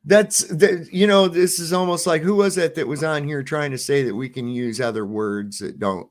Was that Joe Cool? Yeah, I think it was Joe Cool. And I was like, yeah, you got to know what words actually mean. And he goes, well, we use it to mean this, that, and the other. I said, well, it doesn't matter what you use it to mean. This is what it actually means. This is the definition that was given to that phonetic combination of sounds. Okay. You can't just decide to change it. I can't say, yeah, this is my Buick. This right here is my Buick now. We're going to call this a Buick. Is this really a Buick? No, this is a lighter. It's a Bic. Okay. It's never going to be a Buick. But this is the fucking shit that people think. Yep. And consequently, this is why they're fooled by everything. And I'm sure my son's going to get into that. I'm sure Dreamy's going to be there tomorrow. Are you going to check out Burn the Corporate Fictions live tomorrow night? Dreamy? She probably might have took Keeper. Her dog Dream Keeper had to go out probably. Anyway. Yes, I will take it out tomorrow. Yeah, yeah. It can be on in the evening. Yeah, 9 o'clock our time. Okay. So that's what, 6 o'clock your time? Yeah. 6:05. It'll be 9:05 Eastern. All right. 6:05 Pacific. And you know, if you know where you're at somewhere in the middle, you can figure it out. We got a house full right now, so it's kind of I'm juggling. No, I bet. Yeah. It's hard with me too. Sometimes people come, I got company during the day or something like that, and I'm trying to get some shit ready for the show or whatever. And you know, yeah, I know what it's like. But anyway, let's get back onto this. And I show up late. Yeah, I get my dogs barking and shit. Motherfucker can't tell time. I'm good on that one. I think that one's better. Let's move on here. Yes, thanks for the super chats there. Keep them coming, everybody. As you can see, we got all kinds of stuff left to unpack. Taking Back Eden FE says, Neo, if this is the Matrix, are you Anderson? I don't know who that question was for. I'm not sure because I never watched the movies. Oh, what? Yeah, you can hate me. Neither have I. I don't know anything about the Matrix either because I didn't watch it or them. I don't know. I don't even know how many there are. Did you watch the Matrix, Ross? Yeah, I did. And I'll comment on that. I just want to comment on something I see in the comments. Somebody said that I'm the physical embodiment of ignorance is bliss, right? Dude, I literally pretty much said that exactly to Leo throughout this whole. That's literally been my whole point. I'm like, Leo, I hope I get to the point one day where I could be like you and I could just believe something, even though I don't know it for sure. Fuck it, ignorance is bliss. I live a happy life. I don't know for sure. Like I'm confused. You know what I mean? Like that's literally the exact thing that I've been accusing Leo of in this whole debate. And just on the Matrix thing, I mean, look, like I don't like getting into all like the conspiracy theories or whatever, but we can talk about the facts of what's really going on. And all of this comes down to sucking energy out of people, making people pay for energy, right? Because energy is the basis of what runs our society. If we had free energy, we would not have to be slaves. Everybody listening to me right now, if we had free energy, you would not have to do any of the things that you're doing right now that you don't want to do. You would be able to work on your passions and all that and not be a cog in the system. So it's not so much metaphorical than it is literal, right? Because we literally have to pay for energy and you literally have to pay taxes or else you're basically a slave. You will get thrown in a cage if you don't work for your slave masters. You understand? So like that's literally what the Matrix is. It's just you going to work and doing what you don't want to do so that way you can buy energy to power your home and work on your passions and feed your family. So you can go to work and do it all over. You see, it's a perpetual fucking cycle, and and I believe that these fucking power companies, I believe they're actually producing the energy free. I think they're taking it out of the air and then selling it to us. And this is why anybody that figures out how to do it, they come and shut them down, throw them in prison, destroy their shit, confiscate everything, kill them. You know, whatever. Okay. All right. Well, I haven't seen it. So, yeah, thanks for the thoughts there, Ross. Ozian Talks says 24 months, is it? Yes, membership for 24 months. Thank you so much for your membership. Says also after show on Matters Now. So there's going to be an after show, everybody, and I think everybody's invited. LJ says for $1.99, how do we have a pressurized system within a vacuum? That's for you, Lee. Oh, y'all know this is my favorite one right here, baby. Yeah, that's topics. That's just topics. Look at, we're still experimenting with that right now. Yeah. We found out, that without containment, that we couldn't achieve any kind of pressure differential from the 14.7 PSI out here. Okay.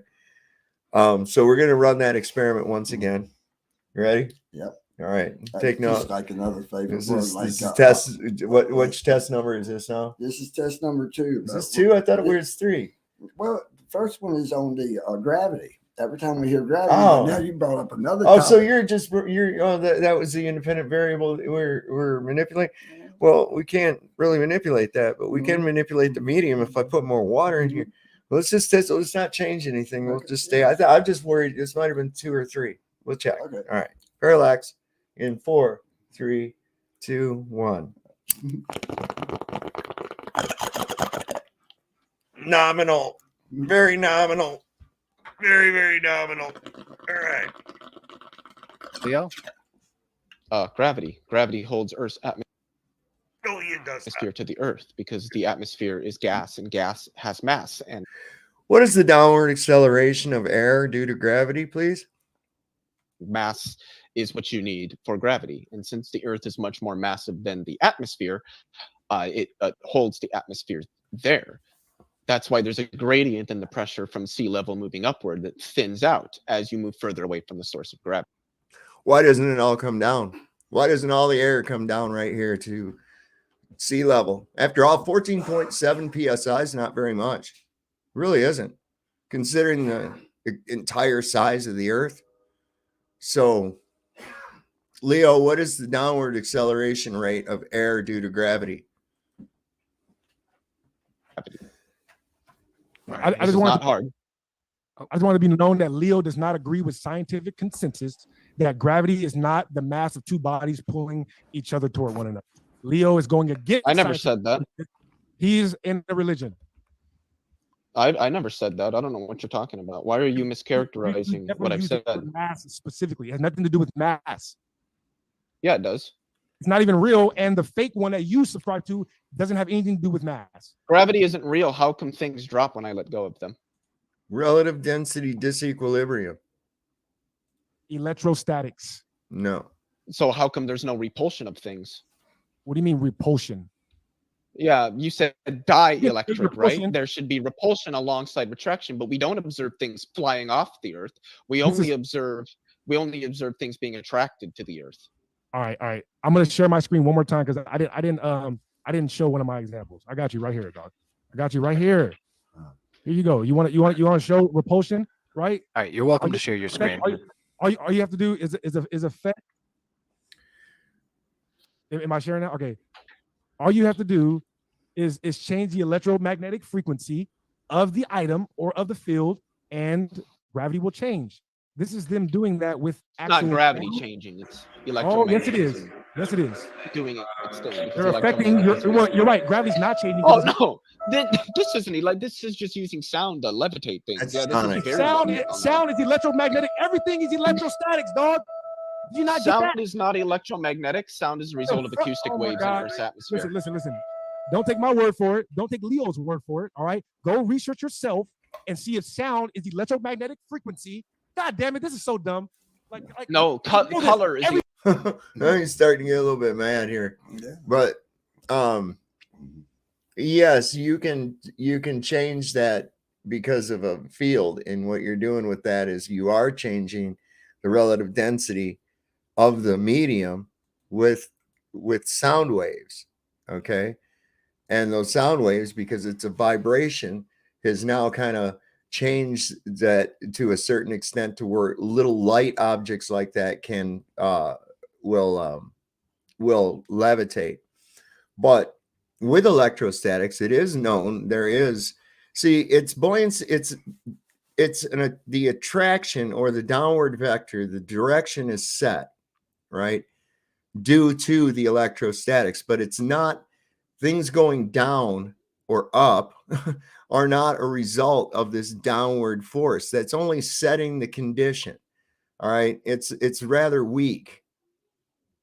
It's rather weak, but once the condition is set, buoyancy and density sort everything out. It's not real difficult to understand. So like I took this towel out, I forgot to put a dryer sheet in, and I went to shake it out. I just got it out. It was in the clothes basket. I went to flick it out so that it was, straight and I could fold it. And instead of it going all down, it went stuck to my legs. And I was like, what? And then I could pull it loose, but then it had this weak attraction to want to come back to my legs. Well, why was that little weak attraction overpowering gravity? or what they claim to be gravity. Okay.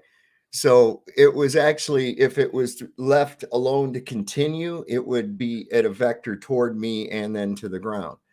But ultimately it's not it. I mean, you can change the electrostatic charge in like a buoyant balloon that's achieved equilibrium and get it to rise or lower.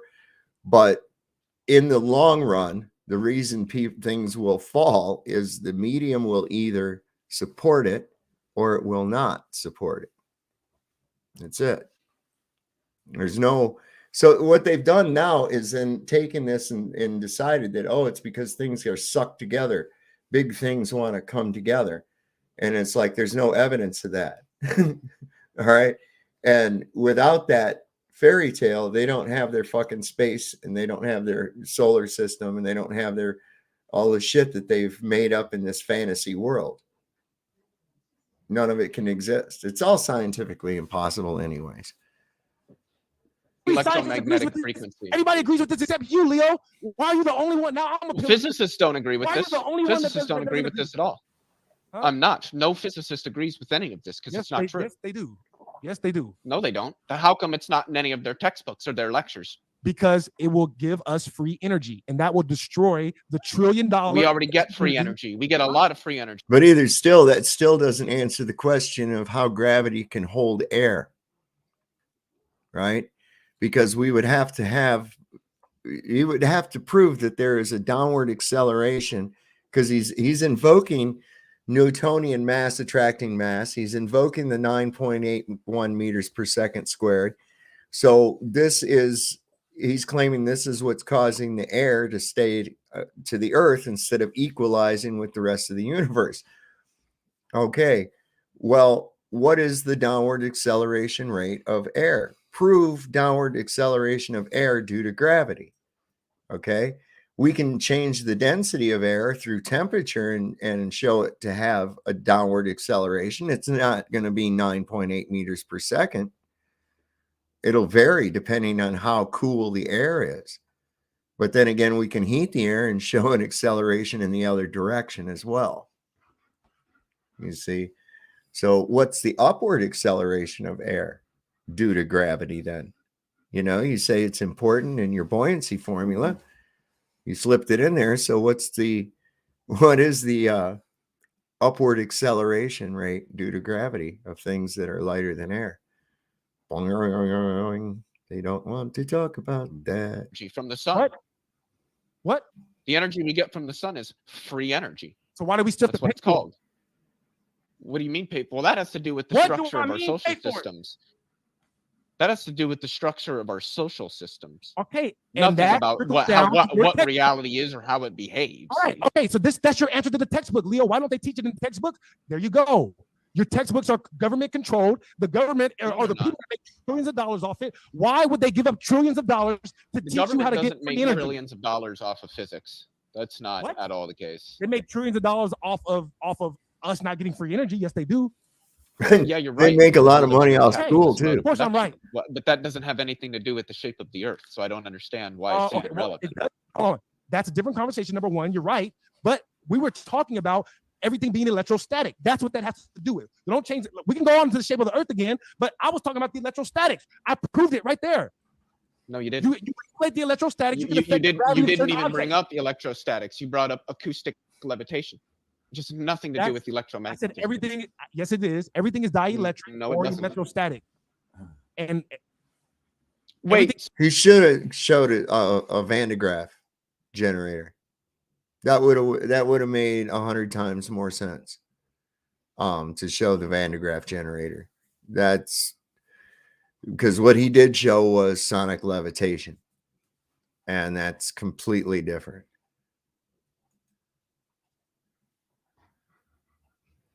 so I have a question. How come I can't hear with my eyes? You can. well, technically, you do hear with your eyes. I don't hear with my eyes. I don't know anybody that All hears right, with their let me eyes. let me I explain to you what's see going with on. my eyes, and I I got- hear with my ears. Let me because help. the eardrum vibrates as Good, the acoustic good, waves good. in Earth's Give Leo 15 atmosphere hit up against it. We agree on that. Because Good, look, it right, has right. We nothing agree to on do that. with the electrostatics. Right. Okay, I got you. Here you go. 30 Right. seconds there.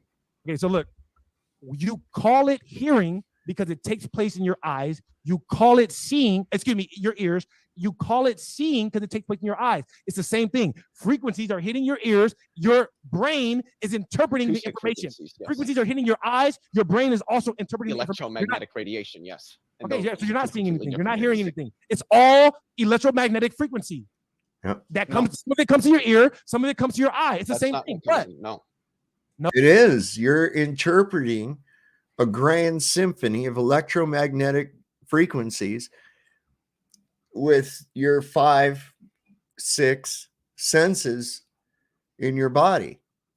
Your sight, your hearing, your touch, all of this, you're taking in these electromagnetic frequencies and interpreting them simultaneously at one time, hearing them through your eyes, through your ears, through your touch, or seeing them that way, whichever you prefer to do.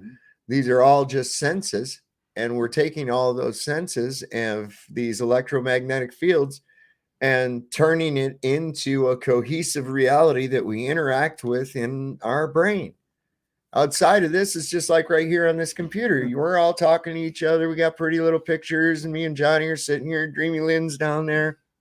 Got all you fine people over there in the chat room, right? Okay. Between the computer you guys are looking at and the one I'm looking at is nothing but a bunch of ones and zeros flying around all over the place, all the way to Australia, up to Canada, out to Colorado, into Oregon, all over the fucking world, right? But they're just ones and zeros. They don't really turn into this until they go into the decoding device, the little device to decode everything. And so it turns this, all these ones and zeros that are this show right now, into a cohesive, interactive reality that we use. So we do the same thing on another level. It's no different. It's deep. No, Because no, the eye no. picks up electromagnetic radiation, but the ear doesn't have the same kinds of receptors. So all the pick ear up the can't pick same up frequency. electromagnetic radiation because it doesn't have any physically, biologically possible way to do so. But what it does do is it asserting detects that. differences You're just asserting in the that. pressure in Earth's atmosphere, which is what sound is. What? Wait a Allegedly, minute. you're just saying that. Yeah. Well, no, He's that's what talking it about is. radiation. That's what medicine is electromagnetic based on. frequency. That's what everything is based It's on. electromagnetic It's nothing to frequency do that with you the interpret through your electromagnetic. ears. That's all it is.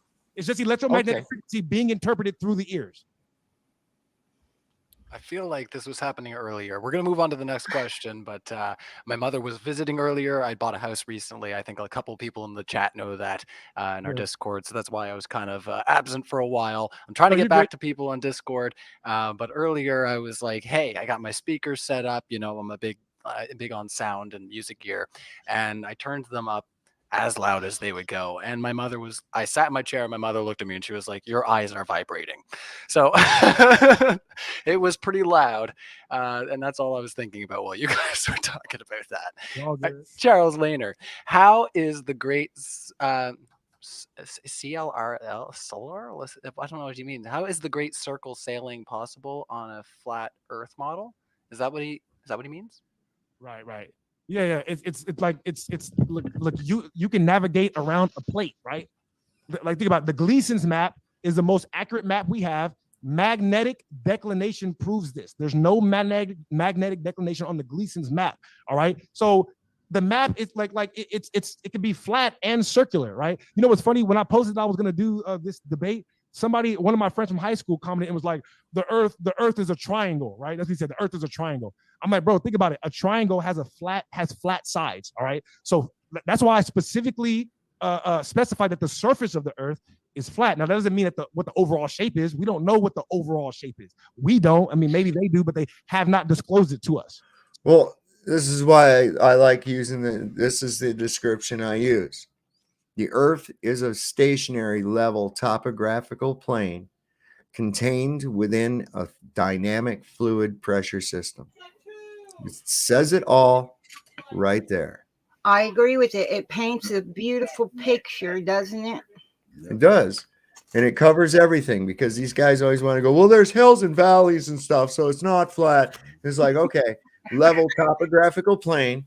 You know, I'm going to cut you all right off at the pass right there and go ahead, ask me about contained within a dynamic fluid pressure system, you know, because that's going to take out right there. That dynamic fluid pressure system takes out all your arguments that you're going to come up with about your fucking gradient and everything else. You see? Notice that they say, oh, but we have a pressure gradient. What word was that preceded gradient? Oh, pressure. Right. So can pressure be its own source? No. So what's doing the pressing? Something has to be doing the pressing. And if not containment, what? And if you say gravity, then you're going to have to show me the downward acceleration of air due to gravity. You're going to have to prove that shit to me. These are your positive claims against fucking common sense, everyday, ordinary, known physical laws. If you're going to have any kind of a fluid pressure system, you have to have containment. This is why when you blow a seal of any kind on your engine, you have a problem, because that in itself is another dynamic fluid pressure system. A sealed container of some sort. Yep. Has to be. Yep. Otherwise, we would fucking die, man. Topographical pizza pie. No, it's not pizza pie. It's not out in the middle of space. There's no such thing as fucking as space. Okay. You're at the center of creation. That's it. You're at the center of creation. This is it. Okay. Right, and it's not a pizza. Okay. It's not a pie. We know that the celestial objects, and the one most important one, of course, the sun and the moon, go around the pole, around Polaris, around the north magnetic, the North Pole, Polaris, whatever, go around that, and they go back and forth, in and out, right? Leaving warm areas in between and cold areas at the extreme edges, you know. So well, I like the idea of Earth being a pizza pie. We could eat it. Well, yeah, but what can we have? But then you're going to have people. Now it goes to this, so everybody accepts a pizza Where pie. do you live? On pepperoni slice? Yeah, and then you're going to have factions. We're going to have the fucking pineapple, no pineapple factions fighting with each other and shit. And it's just going to be the same fucking thing all over. Oh my god! Agree to disagree. Well, what about the anchovies? They could live in the ocean. Of tomato sauce. Sorry, I'm just joking. Yeah, so Angela made pizza tonight. Good God, you have like an army of people at your house? You're always cooking food, man. So the surface is flat and it could be circular. You can circumnavigate around a plate. Some parts give double points. Dartboard. Okay, that's what that was. Thank you so much for interpreting that. Any thoughts from you there, Leo, before we move on? No. Okay. All right. Well, let's keep going there. You don't want to touch Thanks, that. everybody, for your super chats. Keep them coming in. We appreciate them. And yeah, there's a lot of lively stuff going on in the chat right now. Behave yourselves. I'm watching. Witsit Gets It says, there is a fringe shift. Witsit Gets It. Hey, buddy. How's it going? Yeah. Oh, yeah. I'll leave it there. There is a fringe shift detected in MMX, and it's since been proven to increase with altitude. Isn't this impossible in the heliocentric model? Absolutely. My bad. That was for Leo. Well, none of that's been done. So, I mean, they just quote like obscure papers that have not been, repeated from people who are desperately trying to still show that Einstein was wrong for some sort of fame and glory. But no, listen, Einstein was a prop. All right. You never see this fucking guy ever speaking. He's always reading. I mean, this dude, come on. You start looking into it. He was something else, man. All right. So he was accused of plagiarism. He worked at the patent office, stole the fucking theory of relativity from somebody else, took the Nobel Prize money, paid off his wife, married his cousin who already had 2 daughters. He referred to them as his little harem, and he liked to walk around in women's shoes and shit. Okay, I'm just saying. And all the pictures, man, old and you're everybody, yeah, and he's always looking all Oh, crazy yeah. and shit. And it's people say, "Who's that crazy looking guy?" And they're like, "Oh, that guy was a genius." And it's a fine line between genius and insanity, you know. And it's really wow, you know. And he's got a really good PR campaign, but really, this dude was just some kind of a wackadoodle. He really was. He was a fucking wackadoodle. This guy was, man. But you know, with the right PR, holy shit, you can make anybody famous, right? Man, I hang out with whatever they do. Nuts, man. All right. He was a paid puppet actor. Yeah, absolutely, man. It's called Kissing Cousins. I think they was doing a little bit more than kissing. I don't know. He might have liked the Peggy. You know what I'm talking about? He might have liked the Peggy. That none of that's real. That's not how it works. Leo, you're completely uninformed about the subject. I like I said, I You look can say forward that, to one that's day. fine. I look forward to one day being the embodiment, like they say I am, of ignorance is bliss, and just believe stuff because people say it. And real quick, I just want to shout out Witsit. I want to shout out Witsit because a lot of the quotes, right, that I was looking for this debate, he literally just had them all laid out for me. You know what I mean? So a lot of the quotes, right, and a lot of the scientific consensus that is being hidden, I was able to get that from a lot of Witsit's videos. So I really do want to thank him for putting a lot of that work together, because he literally has over 300, something like that, quotes of different scientists and physicists agreeing with all the stuff that I knew before I even heard of flat Earth. I just knew this because I used to watch Lawrence Krauss. And so Witsit has a lot of these quotes and a lot of this information organized for the people that really want to seek truth, you know. So flat earther or globe earther or not, you should want to know what's true. You know what I mean? And if you don't want, so yeah, my friend Charles wanted to give a shout out to him. He was talking about Witsit put out a video here recently. I guess it was live, and he did the majority of it over on Rumble. So check out Witsit on Rumble.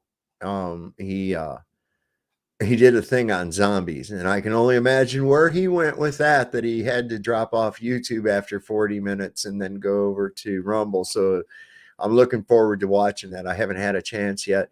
My friend Charles, he told me that was really good. I'm going to drop a link. I'm going to promote a thing on my post. Charles, his son, does these cinematic drone videos of trains that are really, really good. I mean, at first you think, what the fuck, who's looking at videos of trains? But man, dude, these are really some epic scenery and cinematography that goes along with it, man. And it's his son that does it. And it's really something else. So I'm going to dig those up and put them up here next time.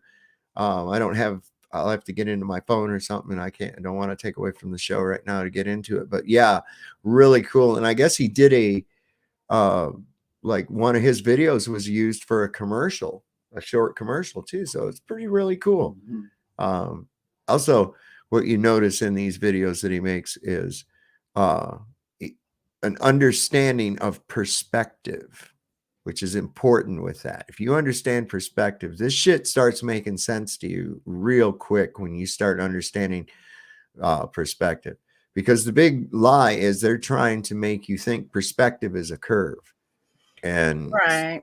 Yeah. Perspective is the way you see something. Exactly. That's nothing to do. I mean, yeah, never mind. Some people are just retarded. Well, they're easy to fool, especially like this guy up here. Bless his heart, Leo is a victim of that perception deception. You know, he's accepted information. Well, he's accepted it based on where it came from. Okay. It wasn't due to Jaron gave me high props last night. Cool. Awesome. Thanks. That was cool. I didn't know on what his show. I haven't catch that one yet either. I've been busy here today. I was referring to that as in meaning slow to catch on. Oh yeah. But see, it's easy if you've got this predisposed programming that you accept this information. After all, these people are scholars, right? These people are teachers, and you don't take into consideration as to how did they get this information themselves. Well, they got it the same way they're giving it to you, right? This is why it's cool. Take in the information, but understand it. You have to comprehend it, not just memorize it. No physical facts. It's easy to say, oh, the sun is 93 million miles away. But when you're asked, how did you get that distance? Well, the next month, and that answer out of their mouth is going to, of course, be because someone measured it. Yeah. We've known. I got it from so and so. So and so told me, right? Right. Probably somebody else told me. Oh, they've known for 3,000 years. Well, who the fuck are they? What are you talking about? How did they measure this? And then when you show them how many times they had a different number for their measurements and why they had a different number, because they had to change it to fit their fucking nonsense. Do not ever see every time they say, oh, if this is what this is, then this can't be true. Oh, that's because it's much, much further away. Yes, it doesn't matter. Our math has to work. And I like how they use, oh, if you're this tall or that tall, excuse me, that still don't have anything to do with it. That just means you're a few inches closer than me. Like if you're 6 foot tall and I'm 5'6", you're a few inches closer to the sun than I am, but that don't change anything. That's why in the wintertime, the short people die first. See, they're further from the sun. If they'd only been a foot closer, they might have survived. Damn it. 4'7" was doomed. It's over. Randy Newman's writing a victory song. Short people got it, right? Right. That shit posted up in a database somewhere. Oh shit, man. I don't know what's true. That's fine. Check out of the conversation. But don't be arrogant with us who still want to figure out what's going on. Yeah. Did you have any thoughts there, Leo, before we move on? I just wanted to say that everything I'm saying is corroborated by all of the textbooks in physics in all the libraries at all the appeal to authority ad populum. Okay. So just because there's a bunch of people believe some shit like mice can spontaneously generate out of garbage doesn't make it a fact. All right. Even if some motherfuckers you think are smart said so. All right. We ain't got an expiration date. It's just fucking nuts, man. Universities around the world. All of the lecture series that you can take in physics taught by people with PhDs who have been doing research for decades in the field comport with the things that I have said here tonight about physics, and all of the research that you can find is going to comport. PhD stands for piled high and deep. Okay. That's what I look at that for. I go call it motherfucker doctor. I love that. I never heard that. I love that. What, piled high and deep? Piled high and deep. Yeah, Oh, that's funny. With it as well. So people can say that I'm wrong and I don't understand it, and it's all a conspiracy to cover up the truth, but I feel I'm in good company. I just want to, just real quick, last word on that. So I haven't drank in many, many years, but I'm noticing that this guy down here at the bottom, Ryan, he's drinking out of one of those boots. I know the secret to drinking all the beer out of that boot without any of it coming down your chin. Okay. And the key to it is you turn the toe toward you. Or away. Yeah, you turn the toe toward you. And then you drink it up. And as the beer is going down, you slowly turn the toe away from you. I used to go to this bar in Germany that if you could down a whole one of those beers without getting any of it down your chin out of one of those boots, you got to have it for free. And I learned how to do that. Because I liked beer, which turned out to be a problem. Sleeping in sheds and shit. Yeah. Riding the moped. Wake up in weird fucking places and shit. Break out in handcuffs. I'm allergic to it. Well, you got there before you going. Yeah, it don't matter. Yeah. It's empty. It's all empty. It's empty. That nowhere was empty too. That was just literally just one big appeal to authority. And all the evidence. No, it wasn't. All the evidence agrees with the experiments that I've shown today. You know what I mean? So you can say that, but it doesn't make it true. And you saying that all the textbooks, all the lecture, all the PhDs, not only is that not true, right? But even if Yes, it it is is. true, that doesn't mean that what you're saying is valid. It's an invalid argument. No, it means what I'm saying is more than likely to be true for anybody using a Doesn't solid mean that Bayesian at reasoning. all. That Well, violates. it violates does. See, you didn't even hear the full thing that I said, because I didn't just say that. I said it does if somebody is using like Bayesian reasoning, like most people do, particularly in science. That if all of the experts who have taken the graduate level courses and literally do the research are all comporting to the same conclusion, then what that means is that the likelihood of that conclusion being true, given that all of the experts agree with it, is more likely than. No, it's symptomatic of the flaws in the peer review system, man. That's what that shit is. That's all that is symptomatic of the flaws in the peer review system. Okay, it's full of nepotism, political agendas, and it's all about getting papers published and getting grants. That's it, man. It's money driven. I don't trust it. It's all about the The money. way I look at it, here's how we do peer review. We're gonna peer at this shit, right? We're gonna review it, and then we're gonna determine its legitimacy. Sound good? Sounds great. Let's do it that way now. We'll have an equal right. And you know what? I don't go along with this bullshit. Science doesn't prove shit. I don't give a fuck who said that. Some guy. Oh, Richard Feynman said that. I don't give a shit. Who the fuck is he? Right? I don't accept it. And I don't have to. Science does prove things, because if you disprove something, you've proven something. If you choose not to decide, you have made a choice. The probability of it being false, given that all of the experts agree with it. So, I mean, it's really just simple Bayesian reasoning. And I feel comfortable with that. I didn't make any sort of argument from authority, because I didn't say anything is right because some expert said so. I said I'm comfortable with the fact that the things that I'm saying comport well with the consensus of modern physics. You're comfortable with your current religion, and that's great. And I do agree. I don't have a religion. I don't worship a deity. I'll let you finish. I do agree that it's more likely if every. You do worship a deity. You do. Listen, this fucking heliocentric, or as I like to call it, helio-nonsensical belief is a religion. Okay? Complete with saints, priests, and parishioners, man. $5 says that this kid touches himself when they launch the SpaceX. I'm just saying. Everybody agrees it is more likely, but that's not scientific. That's not scientific.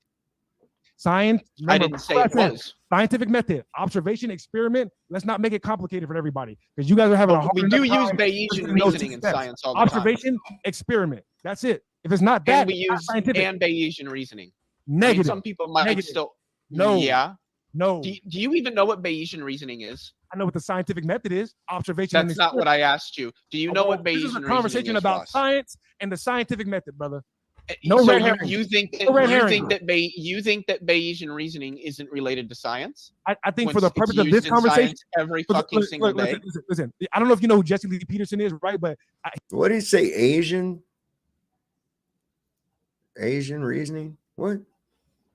He's not relevant to the Well, I'm gonna tell you why. I don't care I'm gonna tell you about why. what he has to say. Let me respond how I respond. All right. All right. Jesse Lee Peterson, right? He emailed me and said he might be watching this today. And just for everybody knows, Jesse Lee Peterson is black and slow. He's black and slow. So we can't make it more complicated than the average person. I don't care all right? about Jesse Lee Let's not do all Peterson, that. so I'm not For the going to purpose do of this that. Why is conversation, this the relevant? scientific method is observation and experiment. Do not confuse the people into thinking that there are all these other things that are Well, the supposed to scientific come in. method is So we're much trying to more make scientific nuanced than inquiry. that. Huh? And we also have to do things like, data analysis. Like you can't do science Well, without that's data well, that's analysis. And Where does data analysis come from? Data analysis comes from repetitive experimentation, adjusting the independent variable to observe the dependent variable, keeping various controls in place. Now, you can also turn these other things in these, what you're using as controls, into variables as well. For instance, if I want to measure the speed at which something falls, right, I can use the same distance, right, and I can say, well, maybe my hypothesis is that if the temperature is increased or decreased, could change the rate of fall. Okay, that's the hypothesis.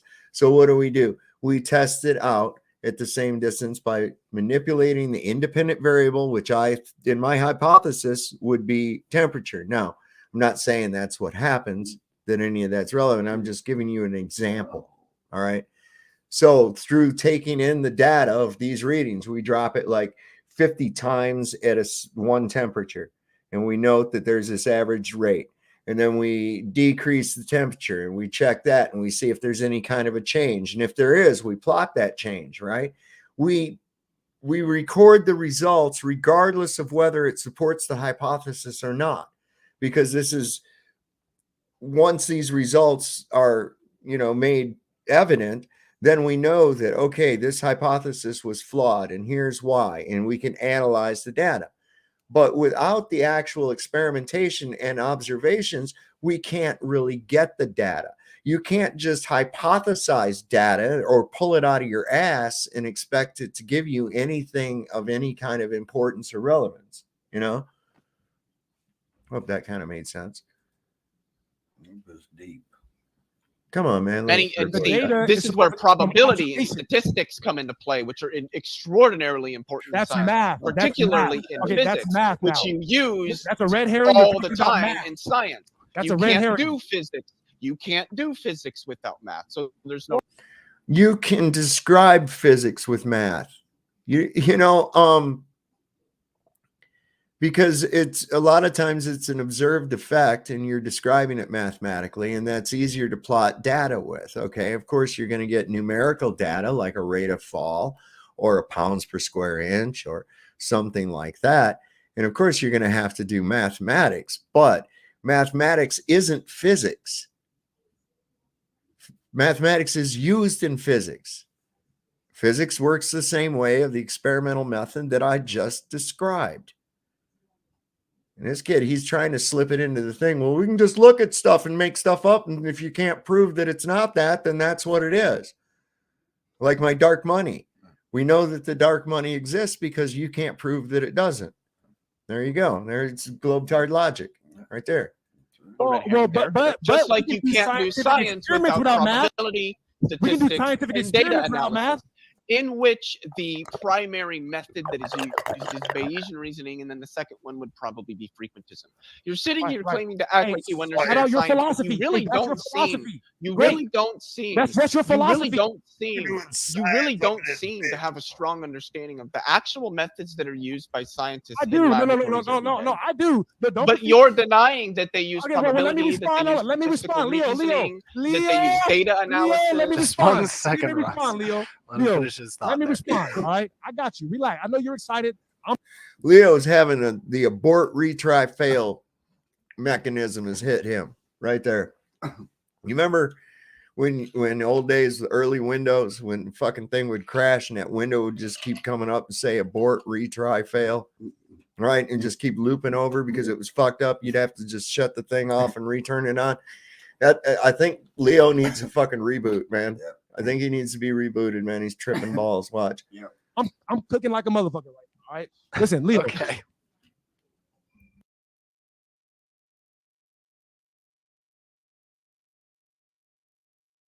Let Stop you wrap up confusing there, people Russ. with all these other words. All right, that's what I'm saying. You're Lean not linguistics, confusing Leo. anybody. Leo, I'm Maybe talking. you. Just Leo, 1 second. Leo, I'm We'll- talking. We'll give him Shut 15. the fuck up, please. Just All 1 right? second. I will let you talk when you talk.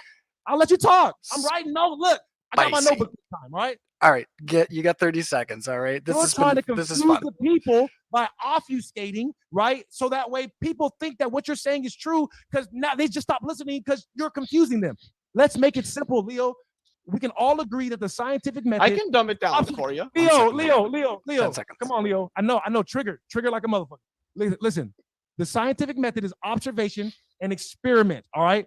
My 5-year-old son is watching right now. He can't understand all that other bullshit you're talking about. He understands observation and experiment. Let's keep it right there. If you can't say it to where an average person can understand it, I'm sorry, Leo, you don't understand it yourself.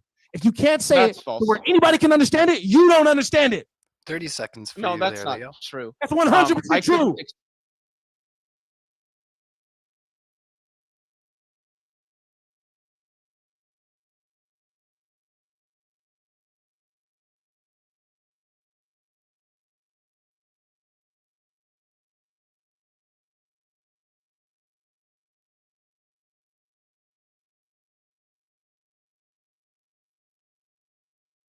You're muted, I Sovereign. I got it. My bad. Jesus I was Christ. stuffing my face. So no, the thing is, I did it again with that fucking shit. I swear. So this is the thing. This is why I do this, and I break down things so that people can understand what the fuck I'm talking about.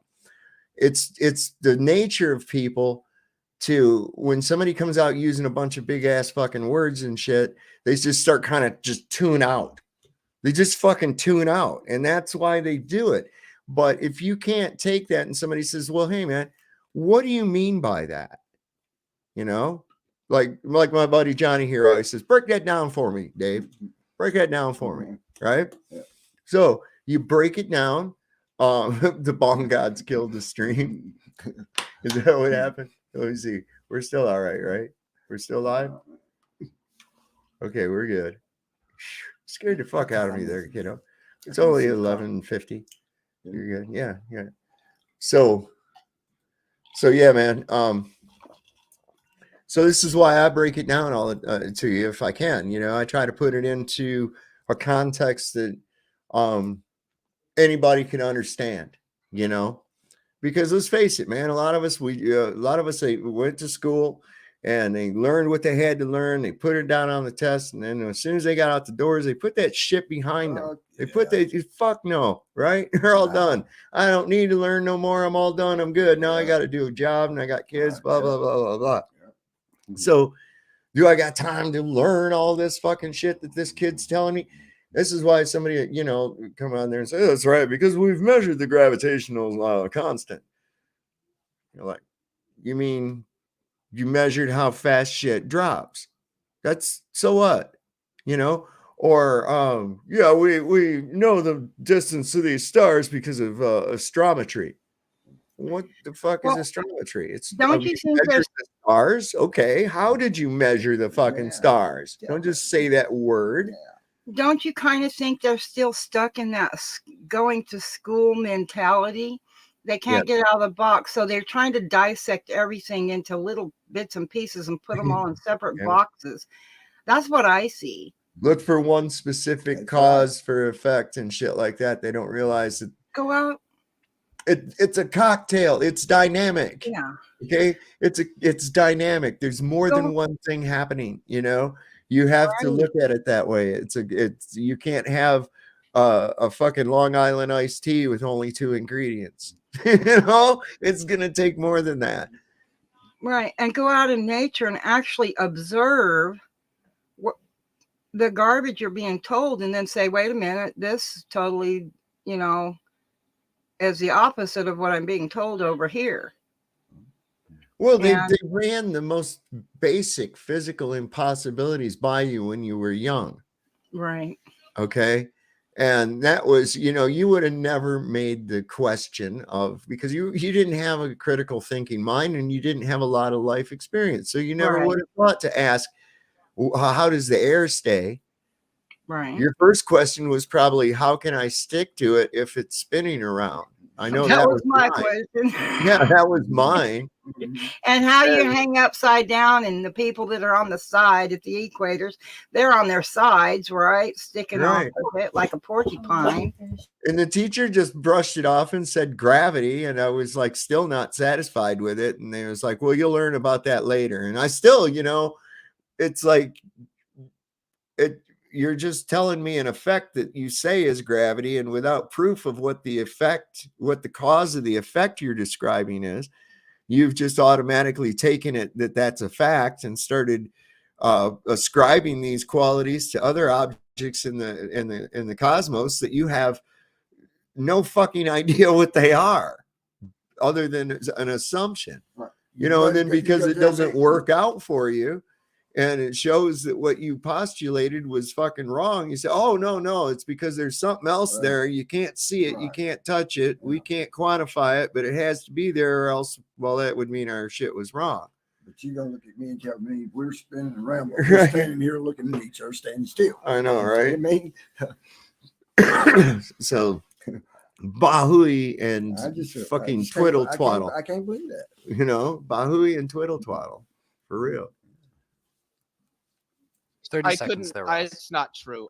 I couldn't. It's not true. I couldn't explain to a 6-year-old effective field theory, not because I don't I understand could. it. I understand it pretty well, 25. I but could. because it Still has requires. 23. So you don't know Sean. what effective field theory is. You've made that quite clear. But the thing is, it requires so much background knowledge that is already beyond what a 6th grader understands with respect to basic mathematics. Before you get to moderate, intermediate mathematics, then you get into the advanced stuff, and then you start getting into the really advanced stuff.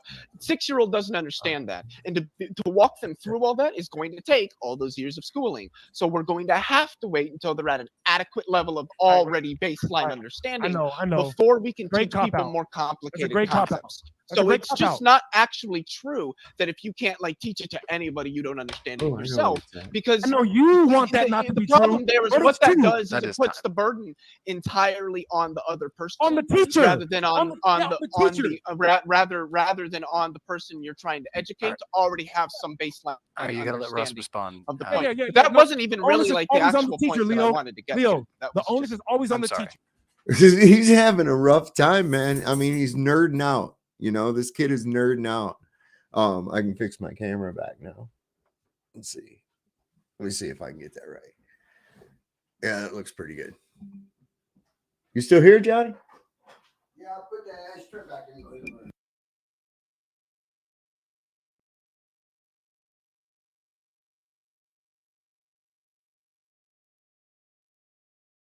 All right, so yeah, and I got a cool thing to show you too. This is pretty bad for their satellite arguments. And here in just a minute.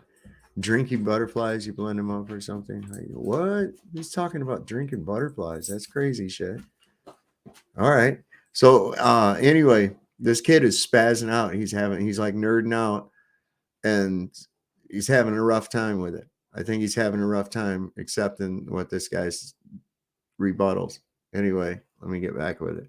Just if you I'm can hold sorry. it for 1 If second. There we you go. listen, if you read something right, but you can't explain it simply, you just read it. You just memorized it. That's it.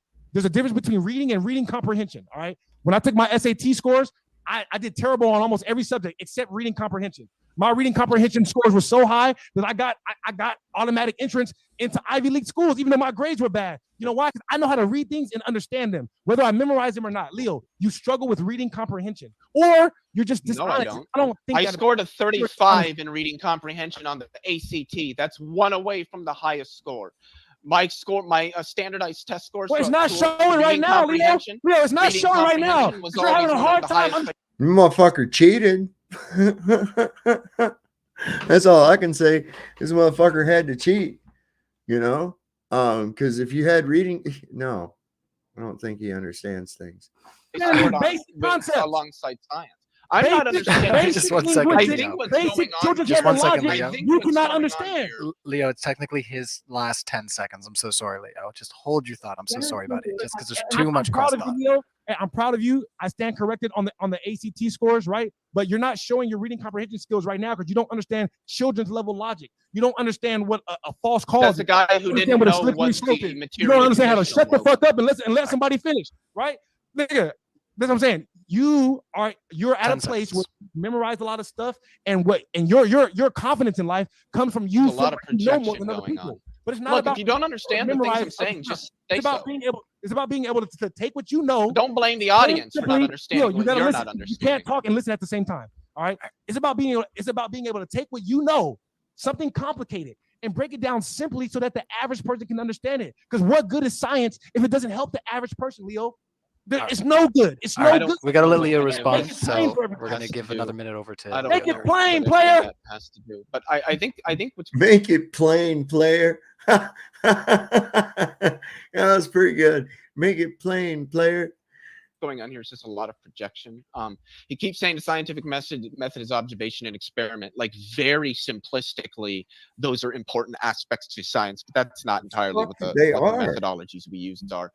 There is no science without things like statistical reasoning, statistical analysis, Making that data up. analysis, particularly in the modern world of computation. So I Computation is find it math. very interesting Still that has anybody 33 who knows seconds. anything about science knows that all of it includes heavy mathematics, particularly the hard sciences like chemistry and physics, number one, but that also number two, statistical analysis and data analysis are fundamental features to parsing out data and making better seconds. determinations about.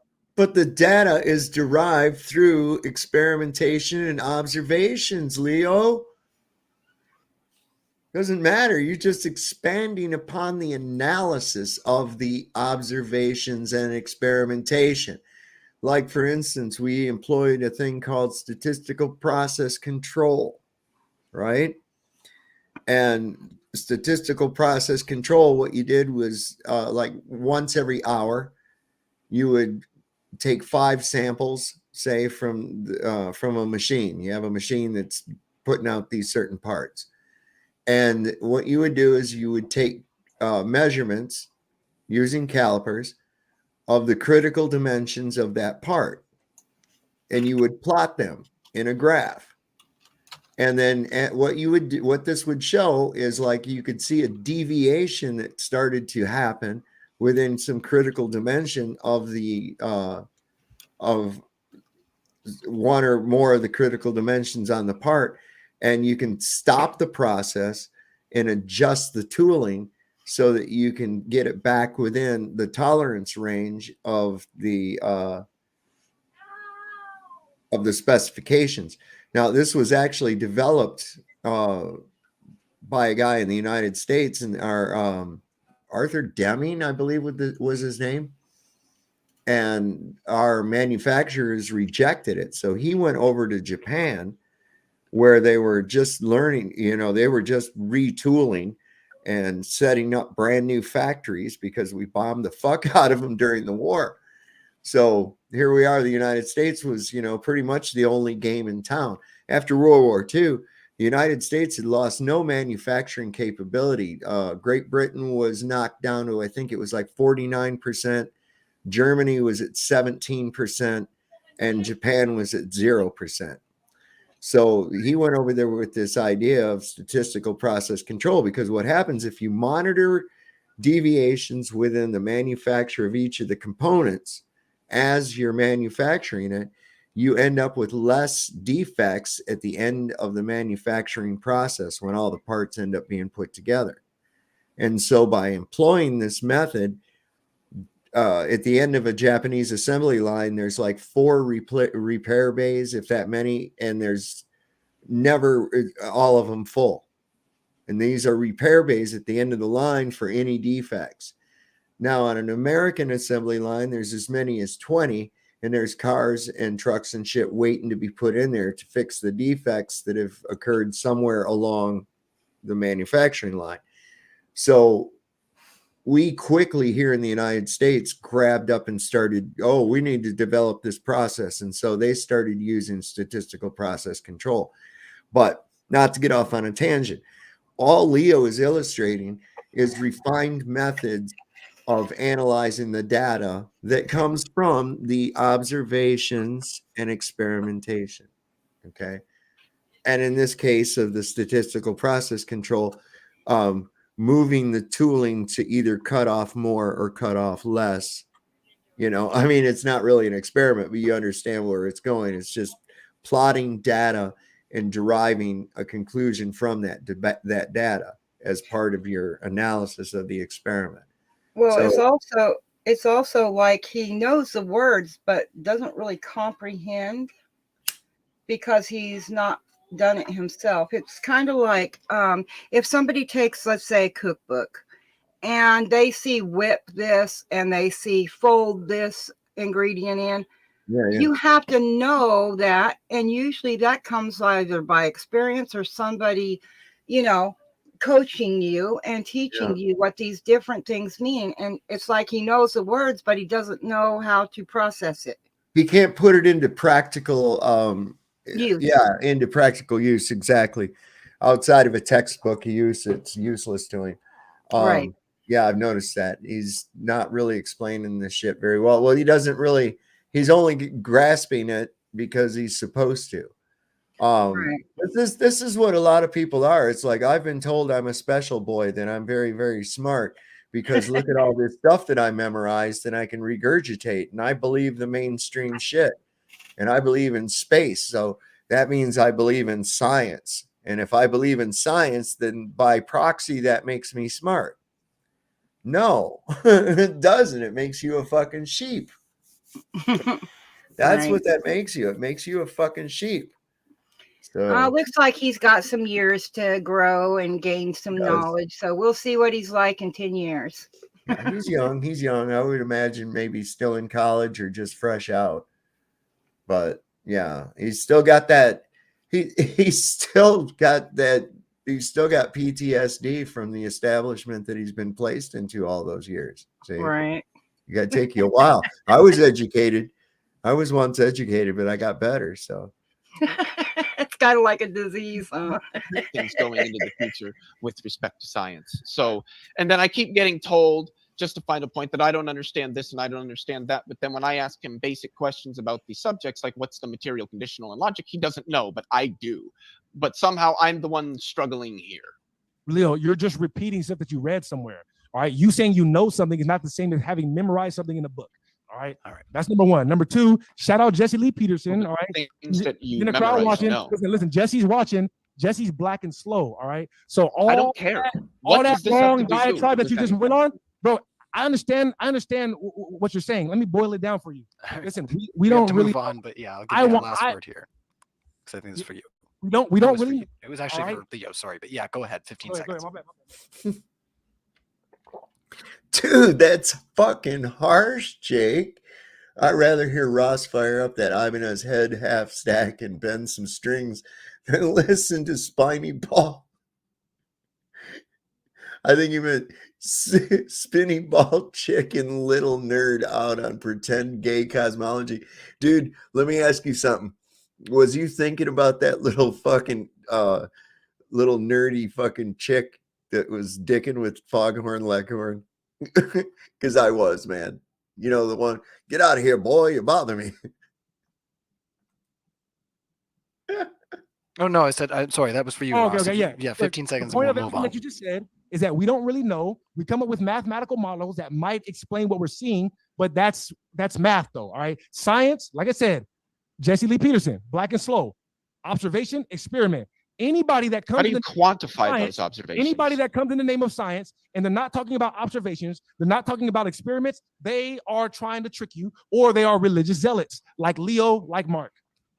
Well, I can't be a religious zealot because I don't believe in any deities. Religion You requires believe in the deities of the systematized people who worship. wrote the books that Question we was read. for Leo, so we're gonna let Leo close it. Religion requires systematic worship of a deity. I don't do that. I just understand the basic scientific methodologies. I know. Don't worry there. You like to simplify it because you don't understand it at any higher of a level. Oh, I know. And that's why you're projecting. Don't worry, Ross. I think we're gonna come full circle on this. So Oh yeah, no, we're good. We can move on. we spent a lot of time on that one, but Yeah. I knew this day would come. When I first started Modern Day Debate, that I would. I should have worked on it, but I'm gonna try it for the first time. Amazing!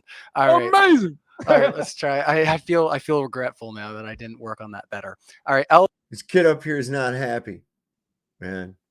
I think he knows that he hasn't done very well.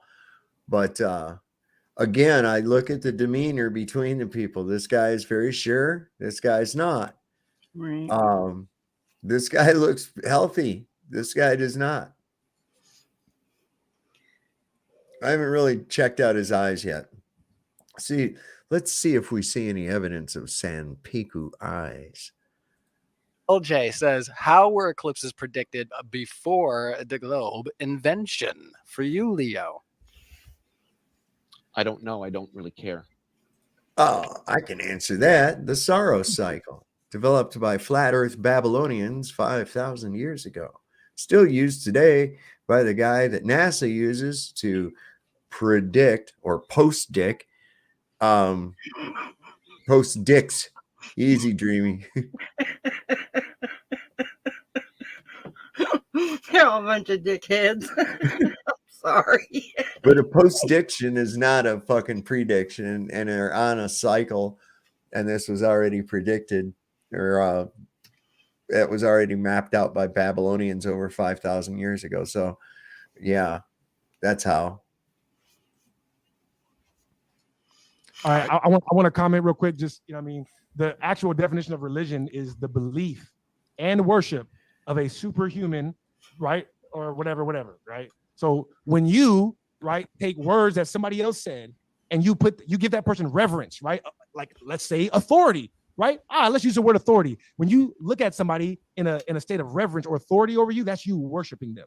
And if you take what they say blindly without seeing it yourself, you're believing in it. All right. So by definition, the people that you are like whatever, because you just use the word physicist and scientist like randomly as if that's a person or something. Whatever it is that you believe in. Science, gravity, refraction, parallax. They just fucking say that dumb shit, you know, all the time. It's like, it doesn't make you smart anymore. Okay, we've grown past that now, Billy. All right, you're a special boy. Put your little styrofoam ball fucking solar system back in the closet. You know, time to grow up.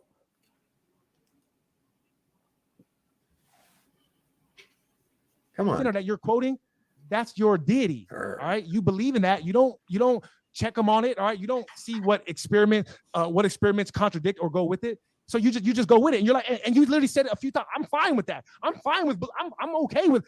I get it. You're okay with that. And I'm sorry to break it to you because this is a hard moment for you to realize, but you're in a religious cult. All right? Yes. I know it's tough. All right. Just look at yourself in the mirror, shed a tear if you need to. But we got. I'm not in a religion or a cult. You just don't know what these words mean. You're just like pulling shit out of your ass. Religion isn't necessarily. This is your God. Yeah, and it comported. What, Dreamy? I said I don't think religion is just about a deity. It's a belief system. It is. It's a belief system. It doesn't. And in this case, the deity is this philosophy of scientism. Yeah. It really is. And most of it cooked up by fucking philosophers and alchemists. And then supported later by people posing as scientists, but they're still just fucking philosophers and alchemists. Google God, right? I don't know what you mean by that. But the definition you read comported. The definition you read comported with what I said. All right. Before I ask this next super chat there, fellas, I just want to ask if either of you have any time constrictions this evening, just because I know we are moving. I mean, I would prefer to be out of here before 10 o'clock. What is it now at your time? 9:20. Oh, okay. So in about 40 minutes. Okay. Well, I'll do a little bit of math here to see how long we should spend with each super chat. It's looking probably about 2 minutes each. So yeah, if you want to get your last super chats in. A kid's got geometry books and shit with the pages stuck together in the corner by his sweat sock. Everybody, we'll try to get around to all of these. Forte for $5 says, Ross, are you planning on pursuing litigation against YouTube algorithm for making you into a flat earther? Well, that's a great question. No, I'm not a flat earther, right? I'm not claiming that the shape of the earth is flat. The surface is flat.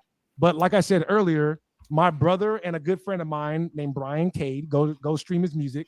They were trying to get me to look at flat earth for a long time because they already knew what I believed in. And then when they watched the flat earth videos, they were explaining the stuff that I already knew about the world, like how everything is, electromagnetic frequencies, right? About how, our thoughts literally affect the world as we see it, right?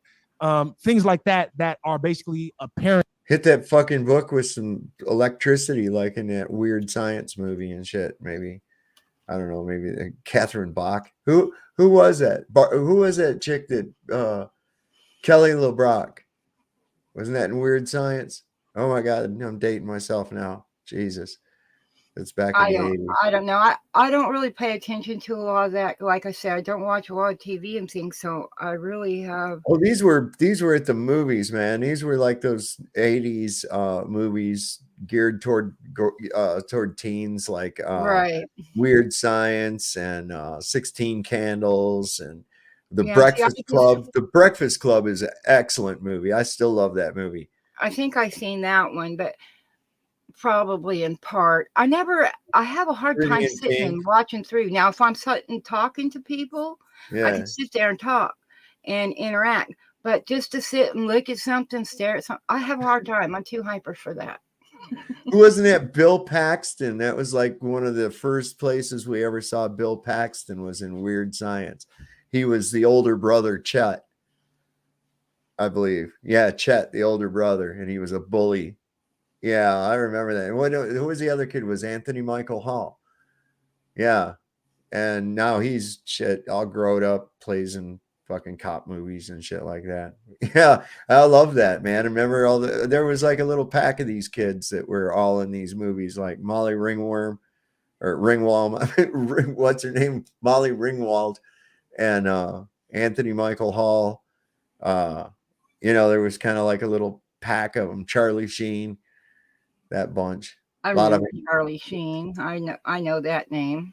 Oh yeah, I mean he goes back from shit. What year did that movie Red Dawn come out? That was like in the mid 80s. I'm not sure.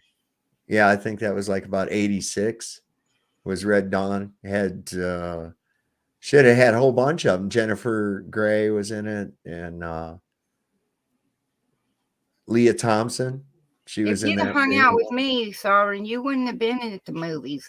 You'd have been at some barbecue. No. If you'd have hung out with me, you'd been out behind the movie house with me smoking doobies, man. Because that's what we did. I sold joints to the people at the arcade. No. Yeah. I was usually at the lake. We was having barbecues. We play horseshoes, cards, all kinds of stuff. We just didn't. People I hung out with just didn't hang out with, like the TV or, they didn't say, oh, I can't see it and I'm going to the movies. I was a rarity. Oh, shit. Well, see, this was what was really cool because the dude that was the projectionist was a friend of mine. And so, like, we'd get all baked and shit and go, hey, what's happening, Doug? We'd go up in the projection room and we'd sit up there and watch the movie from up there and smoke weed with the projectionist. So, hey, it was we didn't have to pay admission and he got a free buzz. So that worked out pretty good. Yeah. A cake party for us is, there's all this food on the barbecue. Everybody brings dishes. They had the keg in the refrigerator. Remember those, the old refrigerators? They put the cake in that and has a little tap on the front. I wasn't really a drinker too much of beer, so I didn't really do that. But then then they'd have horseshoes, volleyball, and all this stuff going on. It might be out at somebody's farm or out at the lake or whatever, Oh, man. We used to go out and have what we called a crate toast. And there was this great big huge field, man. We'd go out there, everybody would meet out there, and we would, those plastic milk crates. Yep. We'd set those, we'd burn those, man. Those things will burn for fucking hours, man. Oh, dang. And we'd be burning those and drinking beer and listening to music. Everybody have their trunk open, tuned into the same WRIF Detroit radio station. 101, the riff. Yes, I remember the days when we would all synchronize our radios and have the cars parked all around us and the music blasting. Hell yeah, man. Good old days, weren't they? Yeah, man. We had good times, man. We had good times. You can't get away with that shit now. You can't even get together. And people say, what's going on here? Call the police. This is suspicious. Homeland Security. Ah. Like the 5-gallon milkshakes. You take one of those big water jugs and they would make a bowl on the side and everything. And then they have those doctor masks that you put over your face. And then they had a bulb, and so they would light the bowl thing. They'd make a bowl on the side, stuff it full of cannabis, and then squeeze that until the whole 5-gallon water jug would fill up with smoke, and then somebody put the mask on and inhale it, and then pass out. Those things freaked me out, so I really didn't get into that, but I watched people do that. It was crazy. Super crazy. Of course, they couldn't get all the smoke in one thing, but they would try. It's kind of contesty thing. Well, I was going to put this on here. 101 FM, Detroit. This was Did the, you know this I was was the station. It still is, I guess, man. From what I understand, I haven't been up there in 25 years. 25 years. I was 56 when I first watched Wizard of Oz. Oh man. People kept talking about it. And then when I watched it, all I could see is, oh my gosh, oh my Oh god. man. Listen, That's I like thought young. that's like watching the government work. Well, listen, when that was going to be on TV, man, you had to really, set it up so you didn't miss it, right? And your folks could use it as punishment too. If you don't do this, I won't let you watch The Wizard of Oz this Saturday night. Oh shit, because we didn't have VCRs or nothing like that. But I'll tell you what, man, those flying monkeys gave me fucking nightmares. I'll tell you that right now. I did not like the flying monkeys for a minute. Yeah, it was like, why would, because everybody's talking about it and everything. And I said, I've never seen it. And, then they started making fun of me. And then somebody said, just watch it. Right. I said, okay. And so I went and watched it. And I'm just floored that people actually watch it, but don't comprehend it. You get to the end of the movie and the wizard is, just a dude, and it's just like our government. Book too. Yeah, the book is even better. Yeah, and you got the schools doing the same thing, the government doing the same thing. So it's like, holy crap. Pay no attention to that man behind the curtain, which has changed because now don't pay no attention to that man behind the curtain. I don't know. It's weird shit. It was just, it was kind of a trippy movie. Within the flat earth, philosophy and scientific experiments. So they said them little munchkins was in Hollywood there during the filming of that. They were quite a bawdy little bunch, man. They would all the time be having these orgies and shit. Little munchkin orgies. Yeah, man. That'd be pretty freaky, man. Walk into a hotel room and there's like 30 or 40 all little munchkin people all doing each other and shit. That'd be weird. I mean, that'd be weird enough with just regular people, but not that they're not regular people. You know what I mean? You know what I mean? Stop trying to visualize shit like that. That's just not, that's not just something that you run into, It's just, what? Yeah, they were and they made they were doing shit in public that was pretty bawdy as well. So anyway. I'm sure they have the same needs as everybody else and do just as much weird shit as everybody else. So I don't really contemplate or think about it. No, I've been to dwarf wrestling. You know that. Yeah, I've got a video up about it. Some of the clips and shit from it where we went. They're called the Dwarfinators, and they travel around the country. They came here near us, and we went and saw it. And yeah, it's pretty cool, man. Flying midgets are cool, especially when they're tossing each other around. They come out in the fucking audience and start wrestling and shit. It's pretty cool. It's kind of, and they have their little characters with the fucking masks and whatnot. And yeah, you can look them up on Facebook, Dwarfinators, and it'll give you a schedule. You never know what they might be doing a show near you. It's interesting, man. It's pretty fun to go see, I bet. Yeah, man. I've known some little people. We had a couple. There were an older couple in our town. They would go shopping at the store and stuff. My son one day when he was like 2, he was laughing at him, pointing at him, making fun. So I made him go and apologize to him. He stopped doing that crap really quick. God damn you, Chilling. I pictured that now. I pictured that. I'm sorry. Anyway, it's going to devolve.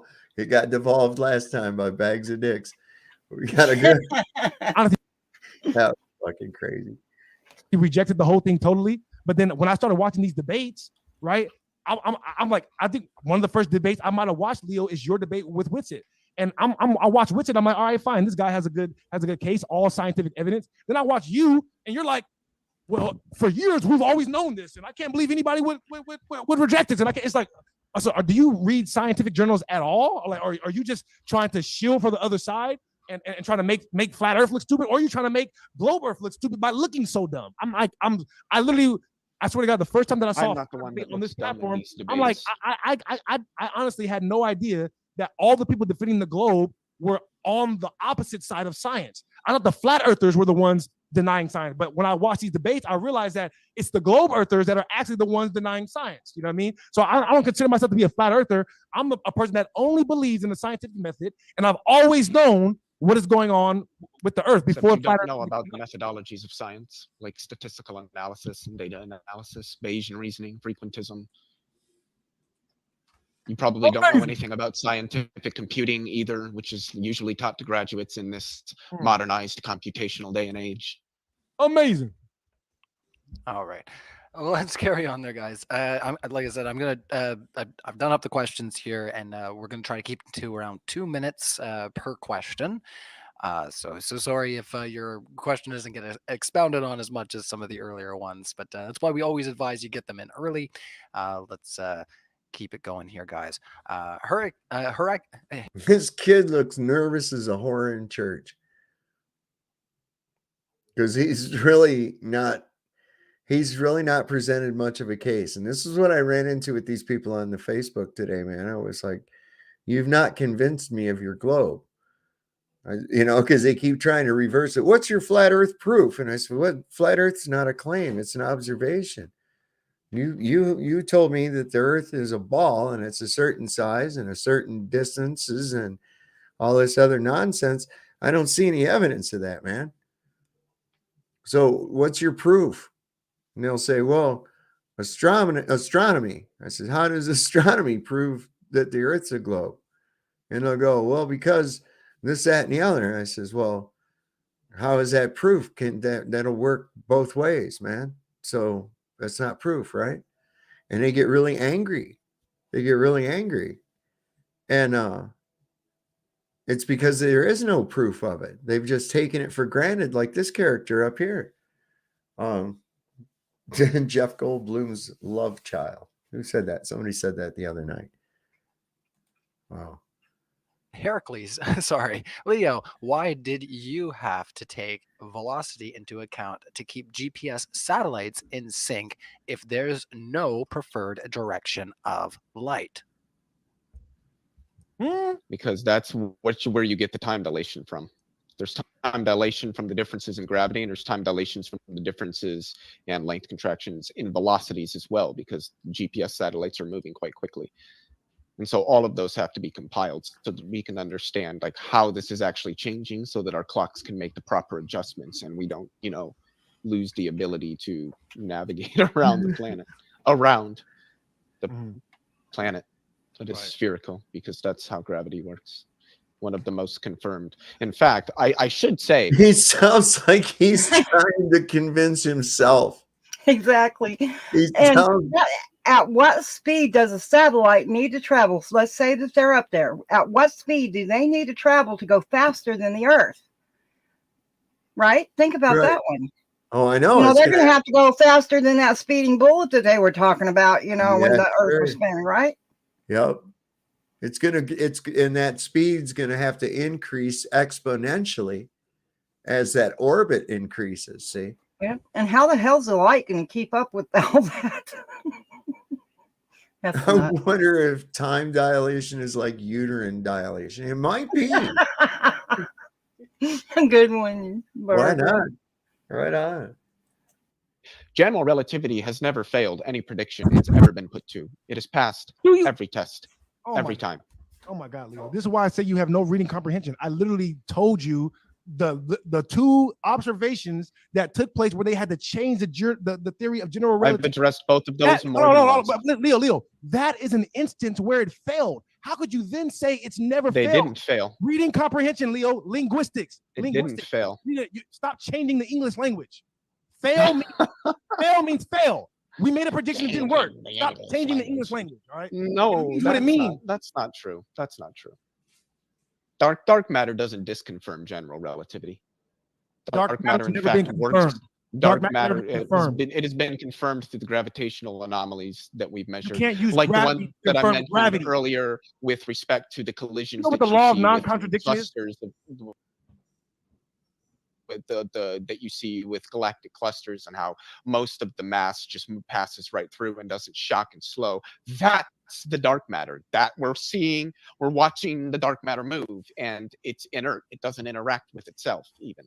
Leo. So I mean, I've addressed this multiple times. Like, he's just You're addressing it fallaciously. the same things, and then claiming I'm committing fallacies, and then No, can't no. show how. Every point you make is an invalid argument. You haven't made one valid argument this whole day. That's a Dark claim. matter That's boogie claim. monsters. I've been calling out the fallacies as they've been happening. You've Last been claiming I've thoughts been for committing Leo. them. Yes. All right, we're gonna No, move just on. he's been claiming I've been committing fallacies. That's about as far You as don't that understand the goes. law of non-contradiction. What happened? I heard you say something, Dreamy. What was it? I said dark matter boogie monsters. Yeah, that's exactly what they.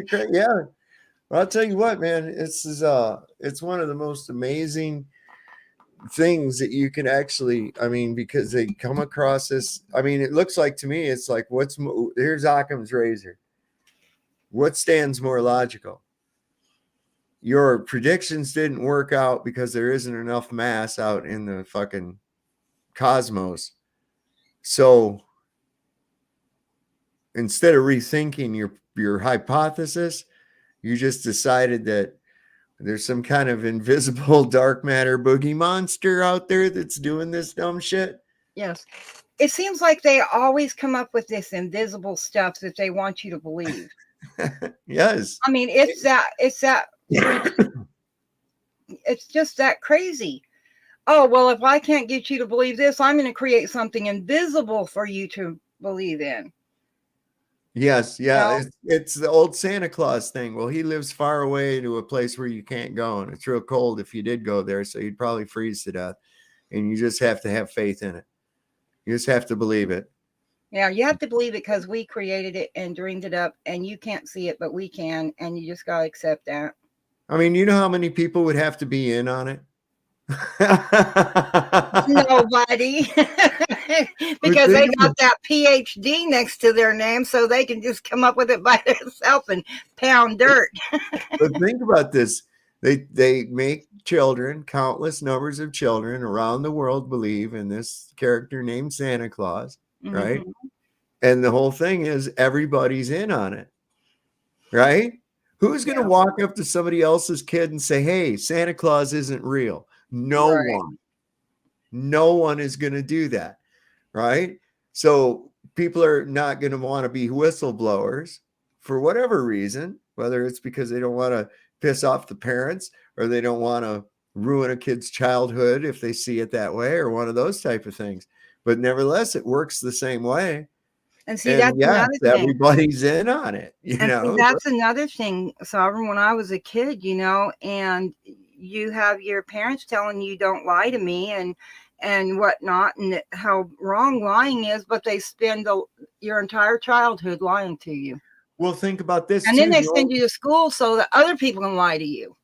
The only people that are questioning the validity of Santa Claus are the very people that the lie is being perpetrated on, right? Kids arguing about whether Santa Claus is real or not with each other. The adults all know that it's not real, but they claim that he is, right? They're the ones where you got this fucking shit from. One of my granddaughters, she was in kindergarten or first grade, and she came over to my house. I was watching her for mom and dad. And she asked me if I thought Santa Claus was real. So I asked her, well, what do you think? And we just had this little conversation, right? She didn't believe Santa Claus was real. She saw presents that she got under the tree in her mama's closet. And so she started questioning this Santa Claus bullshit. So I told her after a while, in our conversation, I said, you're right. Santa Claus isn't real. I said, but don't tell anybody, don't tell your sisters and stuff, you know, let them figure it out on their own. Well, she went home and told them that I agreed with her and said Santa wasn't real, so everybody was pissed at me. I go, hey, she asked me a direct question. We had a little conversation, and I told her she was right because she was. And you guys shouldn't be mad at me. You should be mad at yourselves for lying to my granddaughter.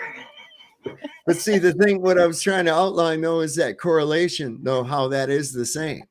Those in the know aren't going to say anything until you figure it out. But then they're likely to say, hey, all right, you got this figured out. But look, we need to keep this going. But the thing is, the people who are arguing the validity of Santa Claus, just like the people out here, are the kids that are being lied to. They're the ones that are questioning it, not the people that told them that, because they know it's a bullshit story, right? So yes, everybody can be in on it. It's real simple. Well, sometimes it's better for people to figure it out on their own, because then it makes a better and stronger lasting impression. Yeah, start questioning other things. Right. All right. Well, let me get on with this. How you doing, Cage? Good to see you, buddy. Good. Thank you. We're Can you check that link I sent you? It has to do with your whole flat Earth thing, but it was like this book was back from like 1860s or something. All right. When is it? I don't know. I stumbled across it. I thought you'd like it. 100 proofs the Earth is not. Oh yeah, William Carpenter. I'm familiar with that. Thank you. Let me put that in the chat so everybody else can look at it too. Let me copy that and put it over here. Let's see. Paste. There goes. Cool. Yeah, that goes way back. And they're like I've said before, this is not a new argument. Okay. They just really made a heavy duty end run push for this shit from about the late 40s to, I'd have to say, the heavy duty push on this whole heliocentric shit. I'd say within about the mid to early mid 20th century up to this point. And people are starting to see through it though. Real easy. A lot of it's just a bunch of flim flam philosophy, ideas of whackpot fucking Smoke and mirrors, huh? Yeah, big time. Or the principle of identity. Last thoughts for Leo here on this question. We're moving on because it was for you, Leo. Did you have any other things to say, or did you want to just carry? Well, the law of non-contradiction isn't relevant here, nor is the principle of identity, which I'm not sure. Man, because I know some metaphysicians, they're a little iffy on the principle of identity, but I'd probably accept it. Oh man! And then the law of non-contradiction is also rejected by certain logicians. Like there's logicians that hold the various non-classical objects. Dialetheism. Dialetheism is what authority are we appealing to? Like Graham Priest, who's a dialetheist and one of the world's foremost logicians. So even the law of non-contradiction is not like set in stone. All right, fine. Leo. All right, question, Leo. But here's the guy that knows more than I do about logic. Leo, I got a question. Okay, all right, just hold. Is he losing his fucking shit? Hold on. You got a question, Ross? I'll let you ask it, and then we're gonna carry on. All right, question. We've only got a few minutes left. Well, I shouldn't say a few minutes, but our time argument and reasoning with contradictions. Wouldn't it make sense, Sovereign? Dave, wouldn't it make sense that... Hold on, what? I'm saying, wouldn't it make sense that it's not really a physical shape, really? It's a projection of the mind, possibly electromagnetic. And it's kind of like, the user generates the effect. Possibility. Definitely a possibility, but even then, it still has to fall within certain realms and laws of this physical construct. That's just like a video game, man. Even that has to adhere to certain laws and principles in order for it to function properly. Yeah, like an algorithm. Yep. We have to stop this BS mind-controlled crap of this world, just this thing being some electromagnetic and simulation on all that garbage. This is a physical realm. You can touch, see, smell. You can't do that without this physical realm. And it's not just a figment of your imagination, because when you see a damn donut and I see a damn donut, we know it's a damn donut. This is a bagel. Physical. We can taste it. We can eat it. I know what you're saying, but then what about the realms that we cannot taste, feel, or touch, or whatever? Okay, you're not your body. You're not your body. You could have been put. Your being could have been Eternal being could have been put in any body, any color, any place on this thing that we call Earth. It's still a physical realm. It's not a simulation. And yes, there is electricity, there is energy, and yes, our body is energy as well, but not in the same sense as some figment of somebody's damn imagination. You can have an imagination, but you can't create anything beyond what's already here and using the elements and the things that are present. But you can construct something that looks different from something else, but it's still physical. Because if you go to a museum that's like, say, we'll just use the You're trapped in the cage. You're trapped in a cage someone else gave to you. It's not a cage, for pity's sake. All right. This I is think really we're here taking to like learn from each Hold up, y'all. This is really taking it far off topic. It really is. Okay. From what these people are debating here.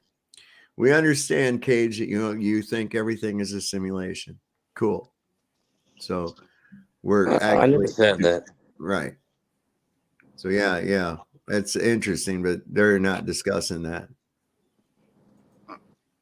Amazing! Like I mentioned, there's non-classical logics like dialetheism, where things like the certain of the classical logical laws are not given as holding. Like it's funny because he's giving off this impression like he knows more about this, he's better read. Laughing, Leo. But he doesn't even know about. Leo, like, I'm just non-classical laughing. logic. Leo, I'm just really laughing. strange. And what's even funnier is he didn't know what the material conditional was, which I learned like on the second day in an intro to formal logic course, Good of which for I've you. taken two. I will let you know. He's getting off into semantics without even thinking about what the fuck he's presented so far. If indeed he does understand logic, then why did he never question when he was told the mass of fucking Jupiter, how they got that? He just took it for granted. A logical response would be to what?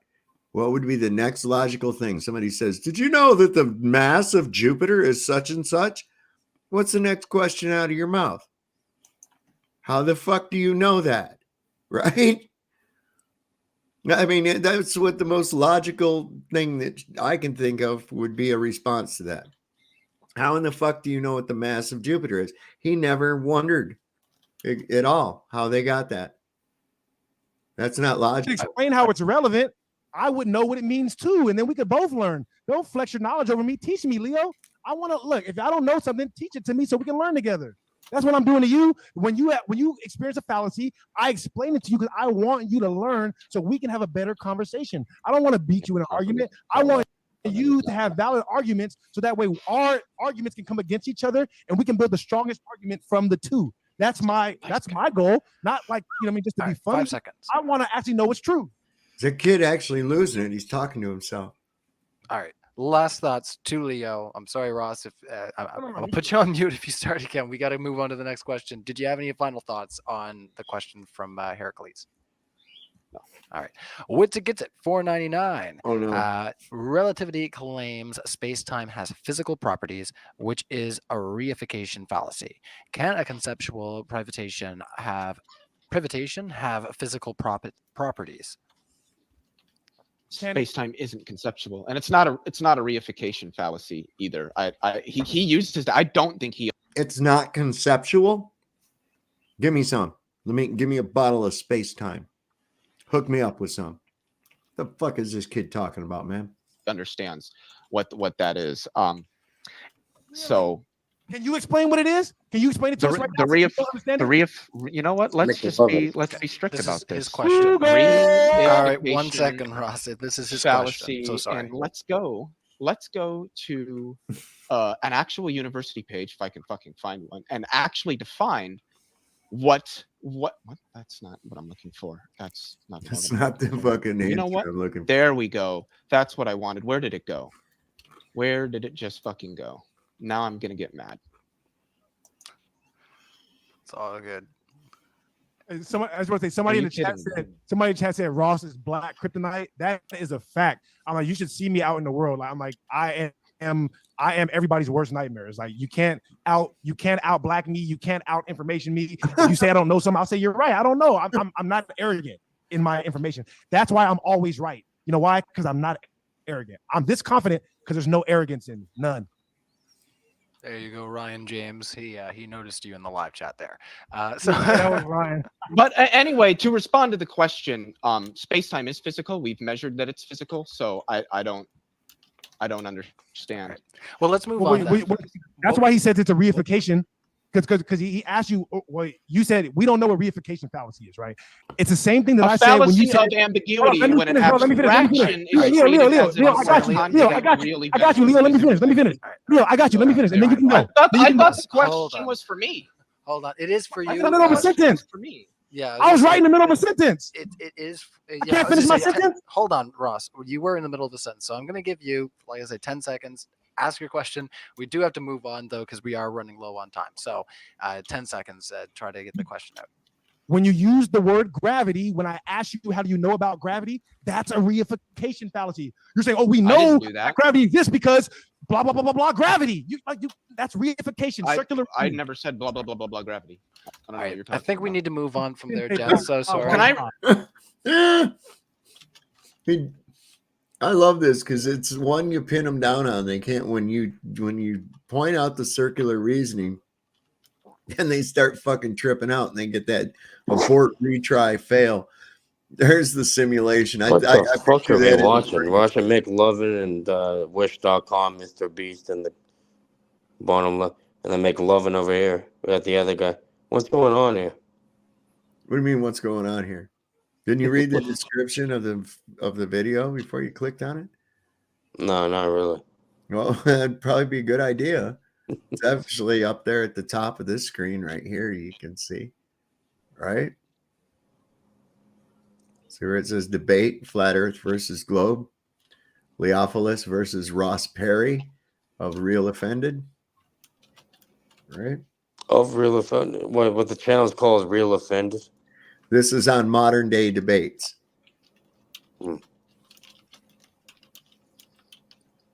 At least reiterate what the fallacy is, since I doubt anybody heard that, so that people actually know what it is. We'll do that, It's and a then fallacy. we'll move on. A fallacy of ambiguity when an abstraction is treated as if it were a concrete, real event or physical entity. All right. But space-time is an what you did. abstraction. All right, Ross, the So, next one is for you. so he's assuming that it's an abstraction when it's not, because it does have physical properties that we can measure.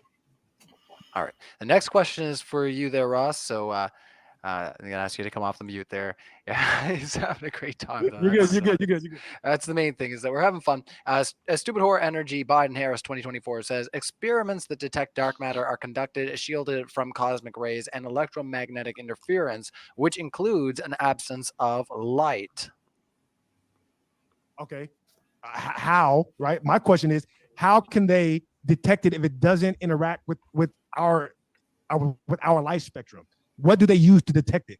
And if you use an equation, right, and they're basically assuming it's there based upon missing particles, that's a false cause. So you're basically it's a reification fallacy. You're just assuming that is the cause, just because it works mathematically. All right. So you're gonna have to show. But that's what you want. I thought you said you understood science. You want. That's not science. That isn't science. Okay, he's not understanding it. Math is not science. Okay, math is used in science. Math is not reality. Math is a description. Okay, math can describe reality, but math can also describe an absurdity. So it's not proof of anything. It's just a description. And if you're just using a mathematical formula to reify your hypothesis, then it's no better than the hypothesis. Just because you have a mathematical formula that describes it doesn't make it so. Right. I mean, I think of math as being something useful as a tool, such as, you know, in building, in cooking, when you want to double a recipe or this or that, you know, it's a tool. I don't think it says anything in specifically of itself. It doesn't create anything. You know what I mean? I agree with that. It just doesn't create.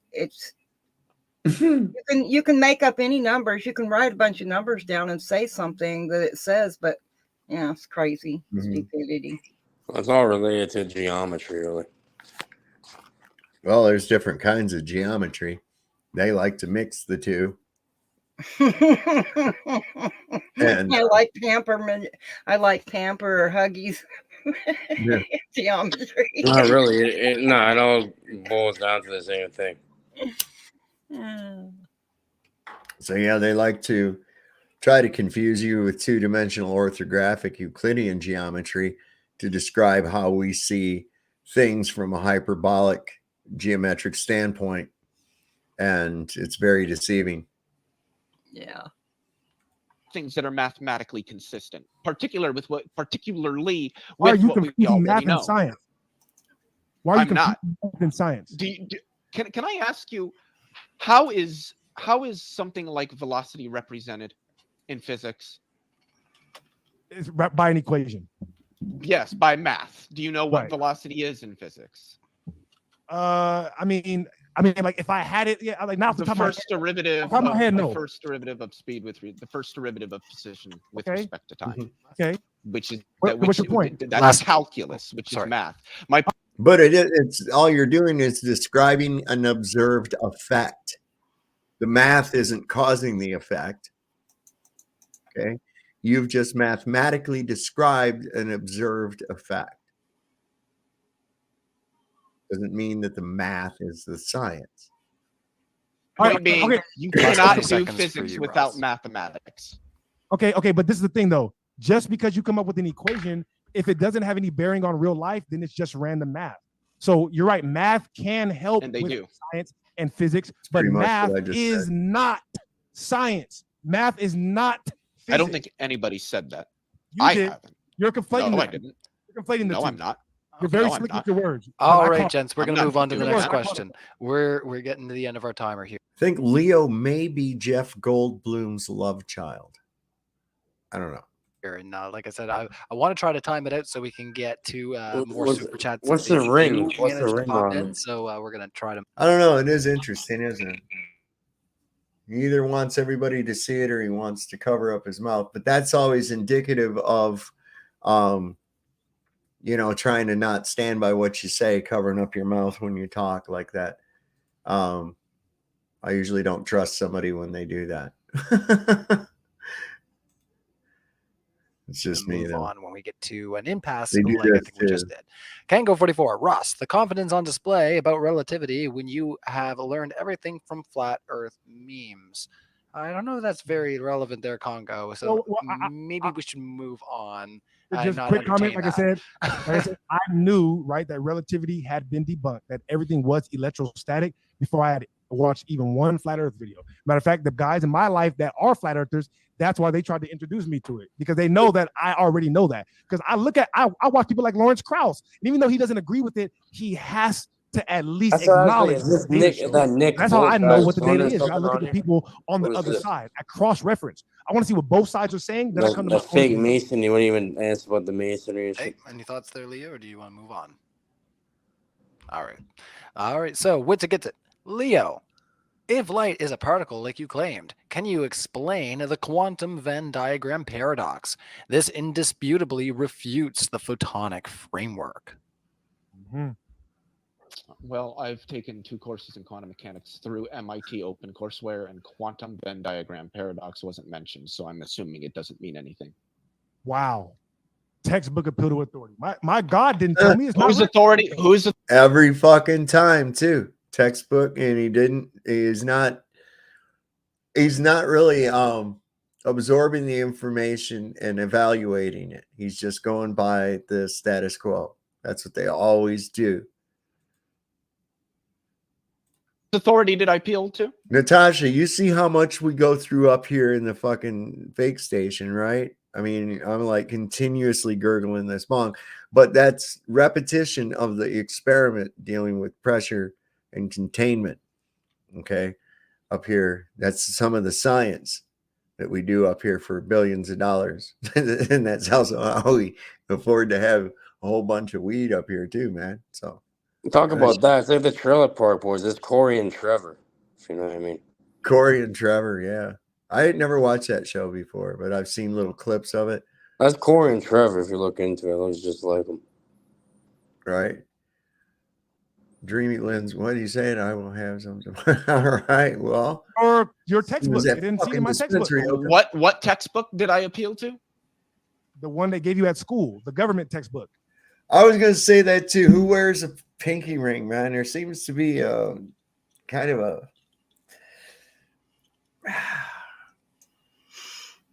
I see all kinds of people wearing those things.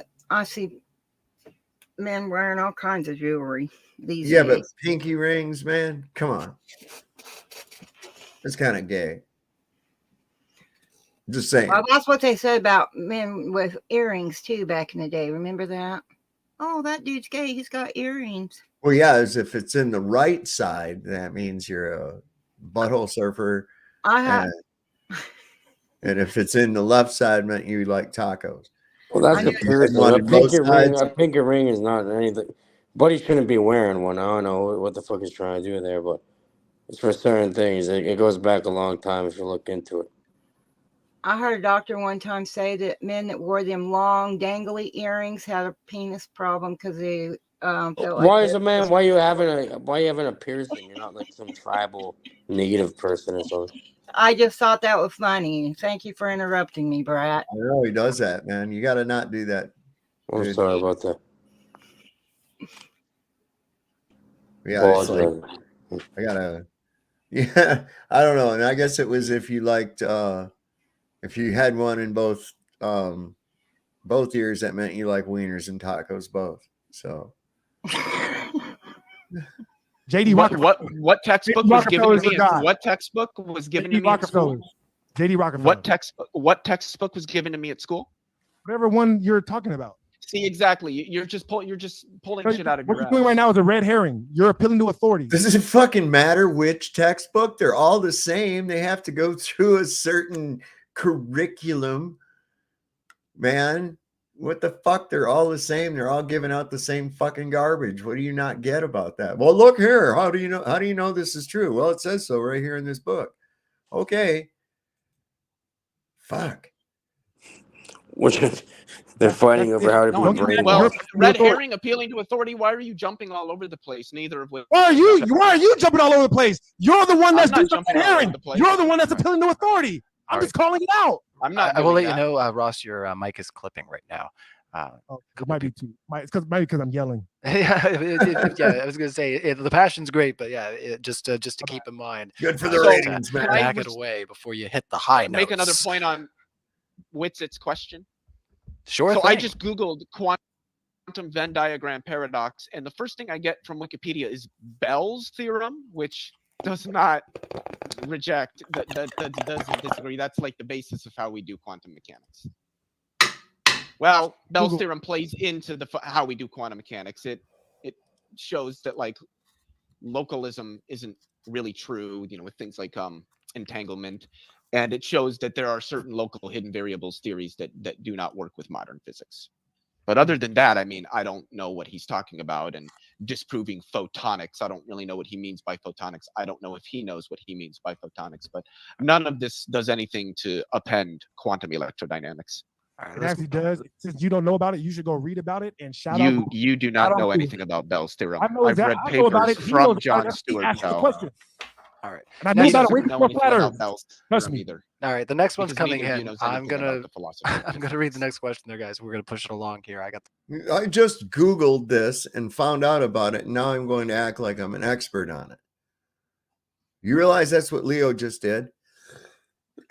He said, I just Googled this and you don't know anything about this, blah, blah, blah. And it's like, wait a minute, you're the one that just fucking Googled it. And now you're an expert? Come on, bro. That dog don't hunt, man. The timer going off. So thanks so much for your super chat. Shout out Google. Witsit, and we'll carry on. Honestly, Witsit, I was going to mention earlier, but I was patting already too much and saying too many things. Met him at DebateCon, really cool guy, came gave him a hug, Right, Greg. chit chatted with him. Really chill. Thanks for participating at Modern Day Debate. We appreciate you here. Big Thang Flying Wayne says all flurfs are Bible thumpers pretending to have conversations about science. They are all insincere. Make fun of them, please. Well, as much as I love you, Big Thang Flying Wayne, I would say let's try not to make fun of any. That's kind of a generalization. I wouldn't say that all flat earthers are Bible thumpers. I think that most flat earthers have come to the realization when they realize that this is definitely a created place with purpose, that they realize there's a creator. They definitely just because I know the Bible doesn't mean I'm a Bible thumper neither. So yeah, right. But I mean, you're offended by that comment. Right. You think it's possible? It's a generalization, because if I'm, I realize this place is made by a benevolent creator. He's a science thumper. Does that mean I'm in the Bible about it? No. Hey, I'll tell you what is cool, though, is that what I observe and what I have found, the Bible agrees with me. So that's pretty cool, because I came to this realization. I didn't use the Bible to come to this realization. I came to this realization, and then I see that the Bible is indeed in agreement with my observations and what I have come to conclude. So, that's how the way I look at it. Doesn't mean I'm a Bible thumper. I never say the earth is flat because the Bible says so. I never say that. Okay. I know that's ridiculous. Do you think this Earth flat Earth shit could also be a psyop that's being used, or could how would my own observations be a psyop? Exactly, that's the whole point. Why are you observing what? How would my observations be a psyop? They're what I visualize. Right, but up to the point where you realize that this is a new reality you're living in. It was all psyop before that, and your vision and all that deceived you until then, right? No, so I'm pretty sure it can happen. Because when I look back at it, I have never observed living on a globe. Never once personally has my observations told me that I am on a globe. Never once. Interpretations of things I see were told to me to be that. So is there only two options? It must be flat or it must be a globe. Is that what it is? Well, let me ask you this. If no one had ever told you the earth was a globe, what would make you be inclined to see if it was? I mean, in other words, nobody ever said, "Hey, did you know the earth is a globe?" It's like a natural thing, right? Like you want to know where you're at. And you want sure, but what would make you conclude? Curiosity. Or even, why a globe? Why not a cube? Why not a bowl? Why not? Well, I'm here to end this debate because I'm telling you, it's a pyramid, and I know that because I created it. Okay. So my question is valid. It holds that much validity. It holds that much validity. I created it. You didn't answer my question. Pyramid. You didn't answer my question. If no one had ever told you this, why would you ever wonder if it was? Why would you ever, despite what in your observations would say, make you go, "Hey, I think the earth is probably a globe, and I'm going to see if I can measure it." Or it's the same. It's the same thing as saying it's flat. You could ask the same question for that too. Well, not really, because that's what we observe. Why would we have any pause to go, "Hey, I don't think what I'm seeing is real about the condition of the earth"? I think it's a projection of your own subconscious and conscious mind. But still, most people aren't even thinking that at all. What would ever make you go, "Hey, I think this is probably a big ball"? Somebody told you it. It's always the indoctrination. It's trying to confuse people about the realm. Well, the thing is that's what I'm trying to get at, is that no one would ever come to that idea. No one would ever have a reason to think they were on a ball. There would be no reason to check to see if you were on a ball, because there would be nothing in your or if it's flat or if it's in any form at all, right? Well, you observed that it's level. You observed that it's flat, right? So what would give you pause to think it was anything other? Oh, walk on a fucking mountain for a few days, you know. Right, but we see a level horizon despite that, a level topographical plane, right? So what would ever make a person go, hey, I think this is probably a globe? Nothing. Not a fucking thing. Well, it's institutional. It's institutions and indoctrination. Of Just course. like any other idea of form. Well, 'Cause it's all coming through the mind. All you got to do is convince people of something. Of course. And then it becomes reality. Well, it convince them through a hijacking of their perception, and they hijack their perception, and they make You're them on point about that, yeah. They make people believe things based on the perception of where the information came from. It's really easy once you figure it out. You know how it was done. Here we are. Anybody, but have great conversations. At But let's home- move back. At home fallacy, genetic fallacy. Well, position- just wait just one second there, Russ. What I'm going to do with this question, just because I throwing fallacies really, out. I really have a thing. I really enjoy Big Bang flying Wayne. So I will try to get something out of this. Some people have made super chats in the past saying about how it boils down to biblical conversation. Is that anything that you guys might want to talk about as far as the flat Earth versus globe model goes, or is that something we want to just avoid for this Okay. conversation? I was reading. Can you say it one more time? So he's accusing all flat earthers are Bible thumpers.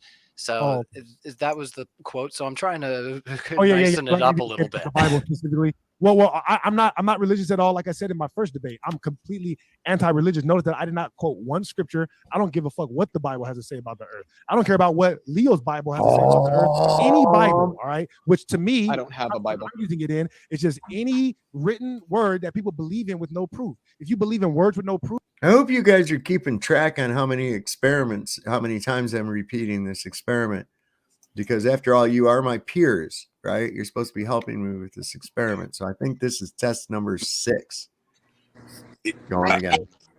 Yeah, I'm looking at the comments. Hung up on living on donuts over here. Yeah, I was looking at the comments over here. They're saying they talk about donuts and that, and they're saying Chicago over here saying he's more of an apple fritter guy. Or those still donuts? Well, what it is, you get a dozen donuts. It's a pastry. I would say it's still classified a donut because you get them at the donut shop. Yeah, There that's you the go. hidden 13. That's the apple fritter. I like the apple fritter. I'm That's a hidden And 13. the cinnamon rolls. Now we got a place over here in Newmarket, just over on the other side of the mountain. Oh, I guess about maybe. We got a new market right over here too. Oh, do you? Yeah, this is and it was the site of the last Confederate victory, decisive battle that was won by the Confederates in May of 1864.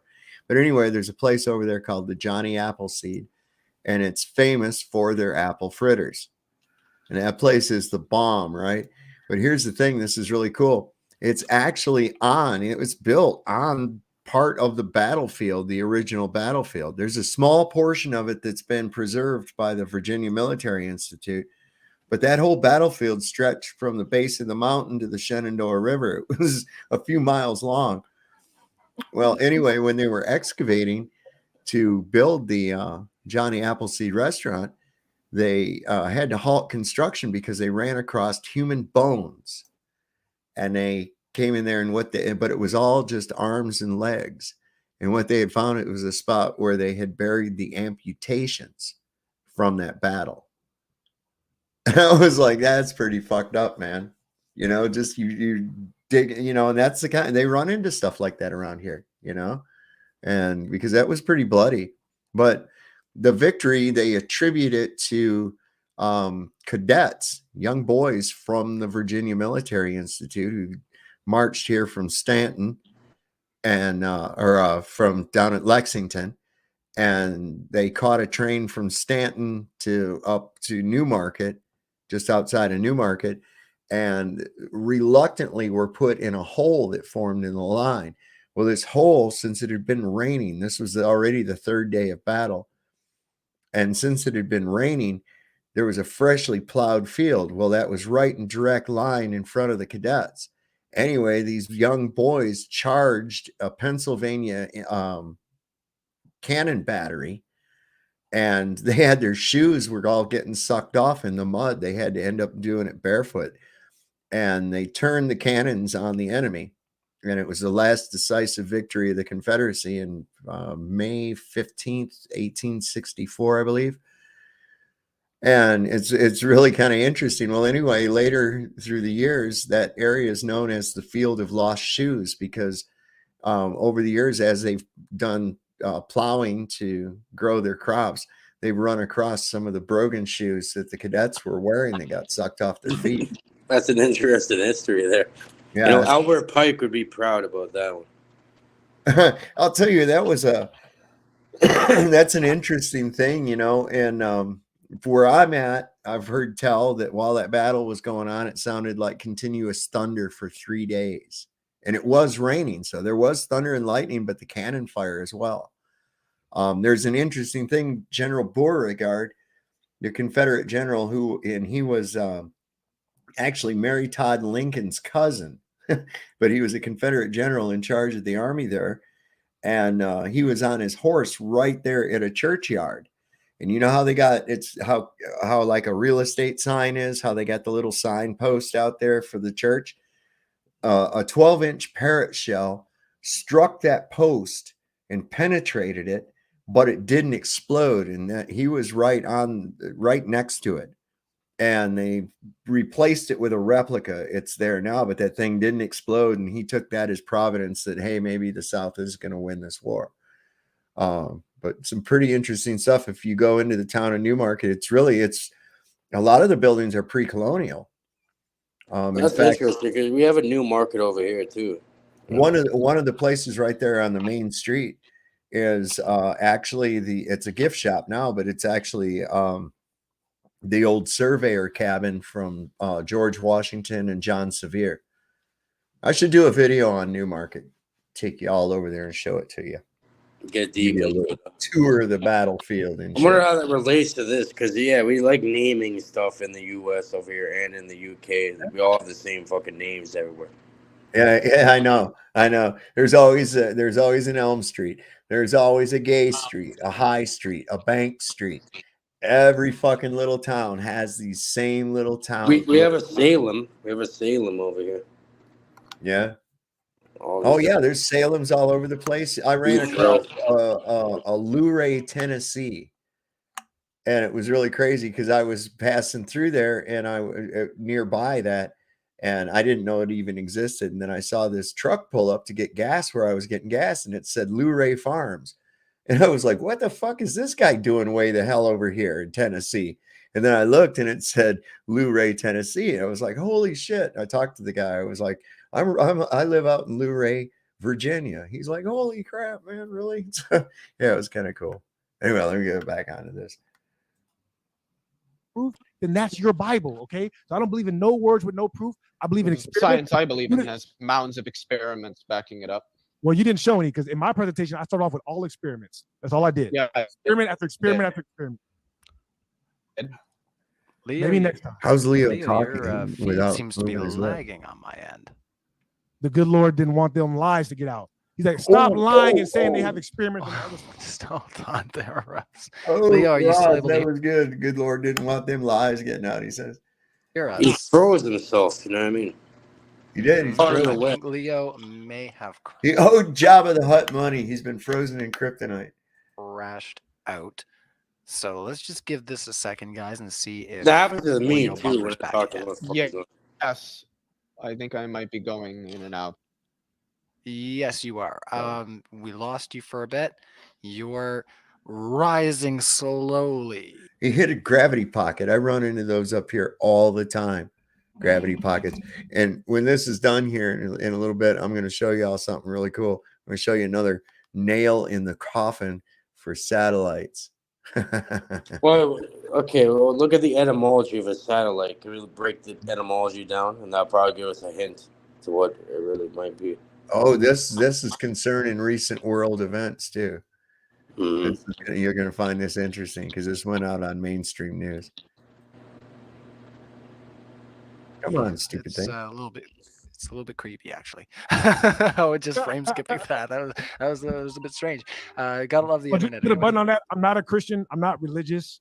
I don't read the Bible anymore. I did grow There up you religious. are. I haven't opened the Bible in years. All right, let's move on, everybody. Yeah, my internet was down the other day too. We had about a foot of snow here, and it's Cyber terrorists. the type and that shit. froze on top. So Motherfuckers. if you were barehanded, it would just cut your hands open. It sucked. Stupid horror energy. Biden Harris 2024 says, "What's it? The term quantum Venn diagram paradox (in quotes) isn't a standard or recognized concept in physics. Learn quantum mechanics." Ooh. My daddy didn't tell me that it's true, and so it must not be true. I literally said, like, I swear to God, Einstein himself could build a time machine, come back. You could watch him come back to the future. You could literally watch it, and people like Leo, they would be like, "Where's your peer-reviewed paper? I didn't see it in my textbook." Oh yeah. Well, where did it say that in my textbook? You guys don't respect experiments. You don't respect observations. You respect paper. You worship. I love how these flat earthers always know how we would respond and what we know better than us. Based on how you're responding right now. And that's because they Better than us. Like it's a team. say all that stuff. Well, that's what it is, right? Everything's set up like that. It is what? Everything's set up like that. It's one or the other. It's this dichotomy, right? It has to be flat or round. It has to be left or right. It's politics. It's the same. Binary Muslim, programming. Christian, so much of Binary, it's binary. It's binary programming, man. That's what it is, right? Yep. And so you run across that. It's really been prevalent over this last couple of generations because people are like, they either love But now, something, but they in a hate way, it. we have the tinfoil hat on, literally. But now we're falling in. Now we're fucking playing along, you know. They say all that stuff because they don't actually have good responses to the point. But I thought that was a good Supernormal response. Energy is in fact pointing out something that Witsit is using like really old, outdated terminology purposefully to try to confuse people, because the whole point is really to just confuse and obfuscate the discussion. So it looks like he knows what he's talking about when it's quite clear that he doesn't. So that's a good observation you made there. Stupid horror energy. Right. Every time you say And the one I've name, right? noticed quite frequently. Yeah, so modern day debate classic, if you will, right? What have I done? I pushed my hair to the wrong side. There we go. That's better. There, All right. get that Heracles bedhead thing says, going. Leo, what is buoyancy, if not a repellent force? Yeah, it's a repellent force that results from the structure of something sitting in some sort of medium, but it's a force that repels against gravity, which is why gravity is in the equation. Earth's gravitational acceleration is in the equation for determining buoyancy. Either the object will reject the fucking medium or the medium will reject the object in order to achieve equalization. Okay? That's it. You could change gravity to electrostatic. The equation actually works much better. Where's Sean? No, you can't. Hi, Sean. Einstein's field Click the link and equations come on up, can't you be big described pussy. electromagnetically because Hey, Sean, you big pussy. Why don't you click the link and come on up?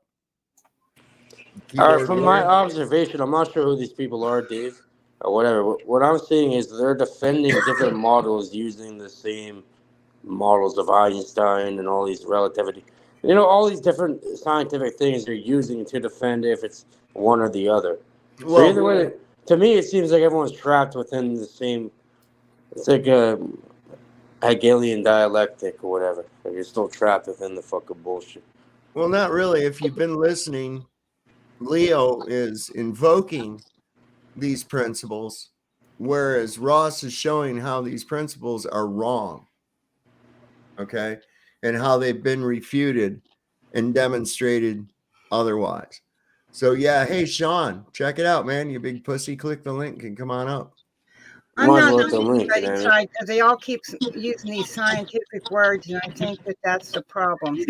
They're just talking a lot of babble, and neither one really, they're just arguing because I'm going to be the winner. It's just a bunch of bullshit. They're not even having a fucking real conversation. Self-thought thinking. Yeah, I agree, Dreamy. Use your own mind. Say, I went outside and looked what I saw. Because they're not electromagnetic equations. They're Yeah, field Einstein in the equations. butt. Catch up to scientific consensus. They're tensor equations. Scientific consensus. I'm gonna listen to somebody who doesn't know what a tensor is. That makes a lot of sense when it It's a comes genetic fallacy. Yeah. It's a genetic fallacy. It's not a genetic fallacy. It's a No, genetic not. fallacy. Literally. All right. What's a genetic fallacy? It means ahead. you're No. I want him to answer this question. Go What's ahead. a genetic This is fine. fallacy? you're criticizing something, saying that it must not be true because it came from a source that you feel like is incredible. I mean, I pulled that off That's I not pulled it out of my what a ass. genetic Leo. fall- that's I didn't not Google what it. it- that's I didn't, not Leo, what a Leo, by the genetic way, fallacy is. I didn't Google that. You know why? Because I already knew it. I read before people ask me. Oh, I already know almost everything that I Google. I Google it so that people can trust me and know that I am being honest when I don't describe trust you because you something a look on certain way. Google. But you didn't trust properly Google. define you didn't properly define what a genetic fallacy is. A genetic fallacy is committed when one attempts to discredit or disprove an idea because of the source of the idea. He just Or fucking said that. That is exactly what Ross just said. Holy shit. No, you can Ryan. have, and this isn't just like with claims. This That's is not what I like with said, general Ryan. ideas.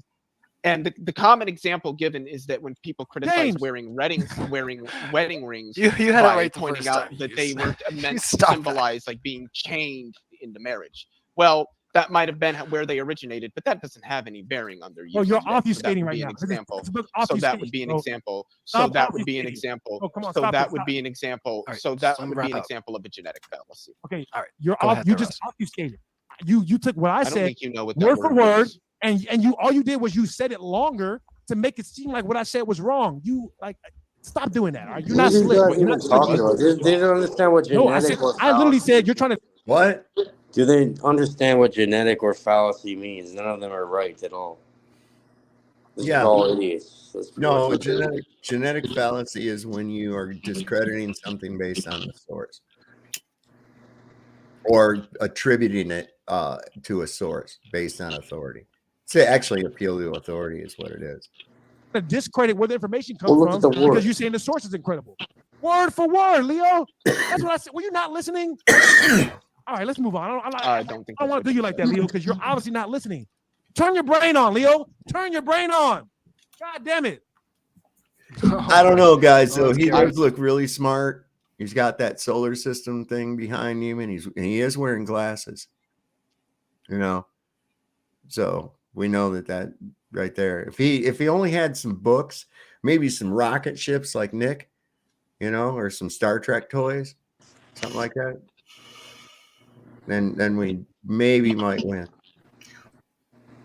I'm the one there, not guys. making arguments tonight. And yes, to trigger warning, the snow, it becomes like this hard cake on top and it's like really coarse. And yeah, we won't get into it. My hands are calloused enough for it. It's fine, but it's the other people in my life. I live in Nova Scotia, you know, the weather here is rough. Let's carry on, everybody.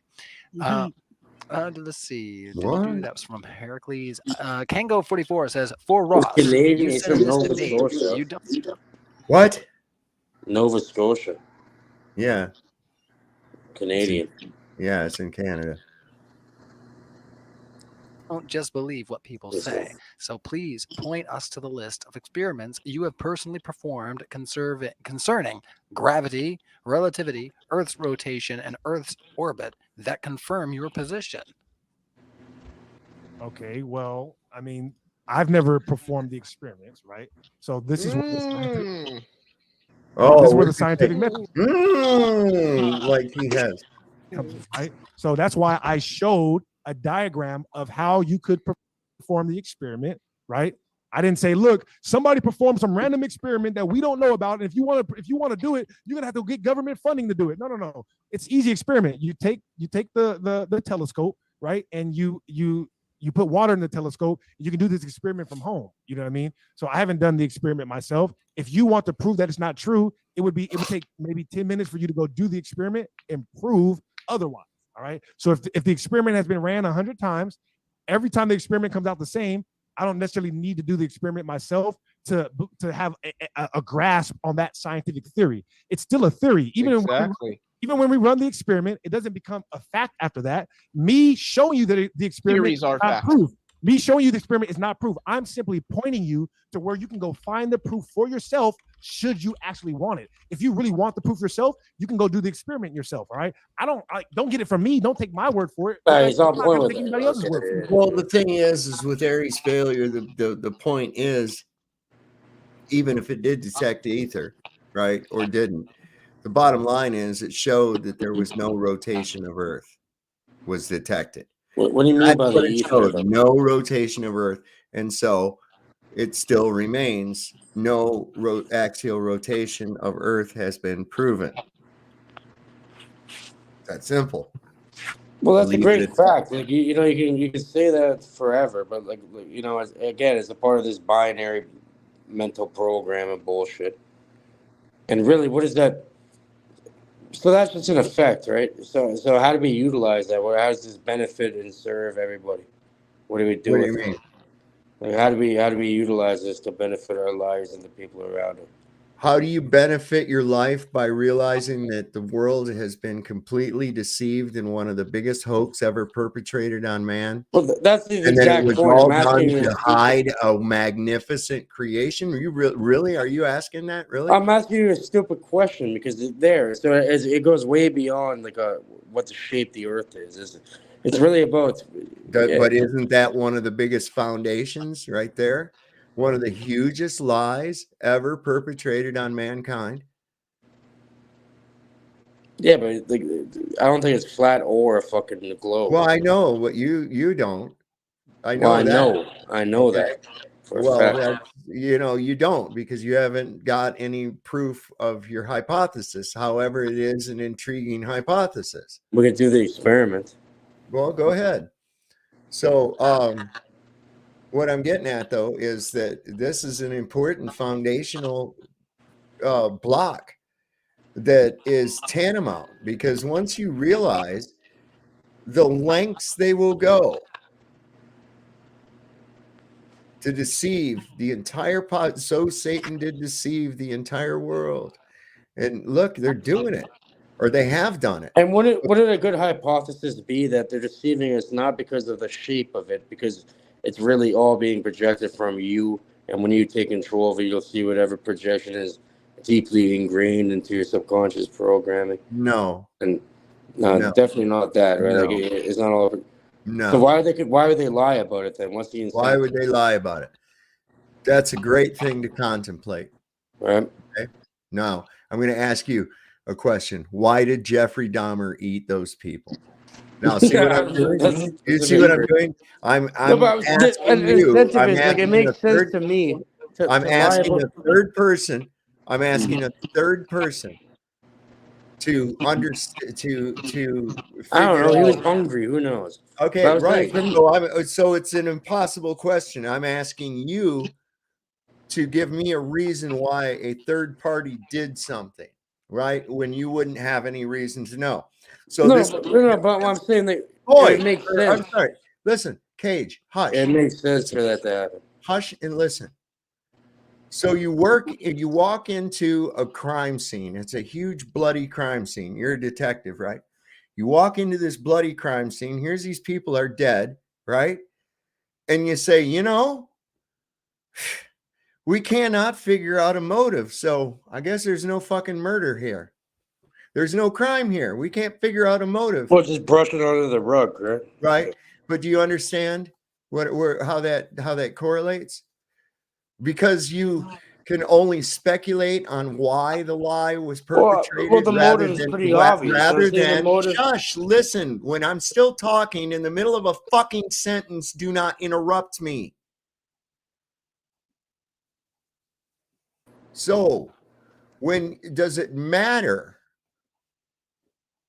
what the motive behind it is if you've uncovered it to be a lie? Then you can speculate on what the motives are. Well, there's a reason why people lie. There's a motive behind the lie, obviously. That's right. But we're right now concerned about the lie. Okay? And why is that? A good hypothesis would be that. Why? We can figure out the why later. I'll tell you. If you let me. Well, yeah, but you got to do it when I'm done, not in the middle of a fucking sentence, dude. I apologize for that, Dave. Well, no, you keep apologizing, but you keep doing it. Apology, a real one, is that you learn from it and you don't do it anymore. Well, this is how I'm being real. Unfortunately, this is how I am in a way. But I do try talking. I get interrupted and all that. Like, I don't know how is it. Would you go to the point? Because I'd like to get on with my show. All right, a good motive of them lying about the shape of it is if it's being created by the individual. That's a great motive to lie about it, because if you can convince people it's round, whatever, all this fucking shit, like you said, is the main thing, then you're able to control people, fundamentally. Well, like I said, and just like with the bloody crime scene, okay, the fact of the matter is we have a crime, and that's what has to be established first. We can figure out motives later, but the reality of it is that due to much observation and scientific impossibilities, we have found that this is one of the greatest lies ever perpetrated on the human race. Okay. And that's what needs to be addressed first and foremost with people. You can go ahead and then figure out why would they do this. It doesn't matter. Even if you can't figure out why they would do it, the evidence shows that they have.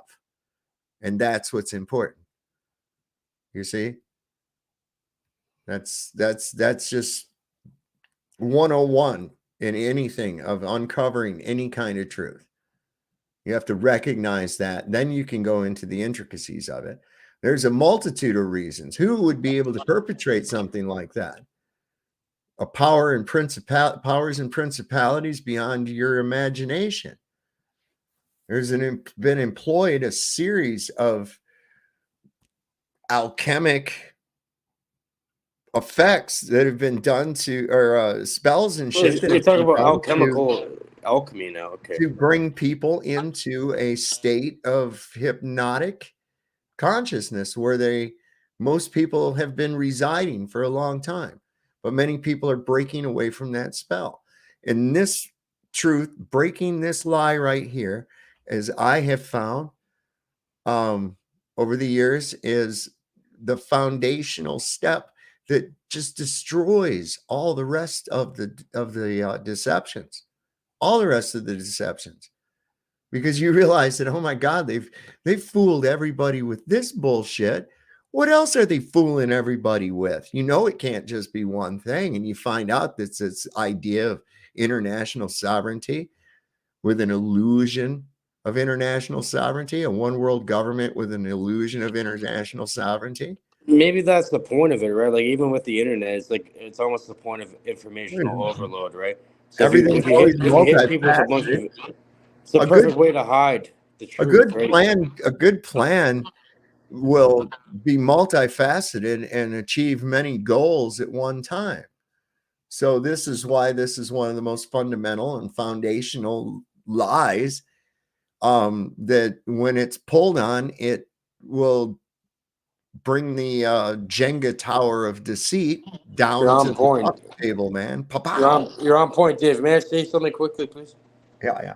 So pretty much what it is, Dave, I know you're a very smart person. I know you're talking that. You guys are into this, guaranteed. So I know you know us beyond this fucking, the shape of the earth. I know you're way, way, way deeper, way more beyond. So I was just wondering, like, I don't know what your intentions. I guess it brings people in so you can give them the message, because it's like a popular thing to lure people in with.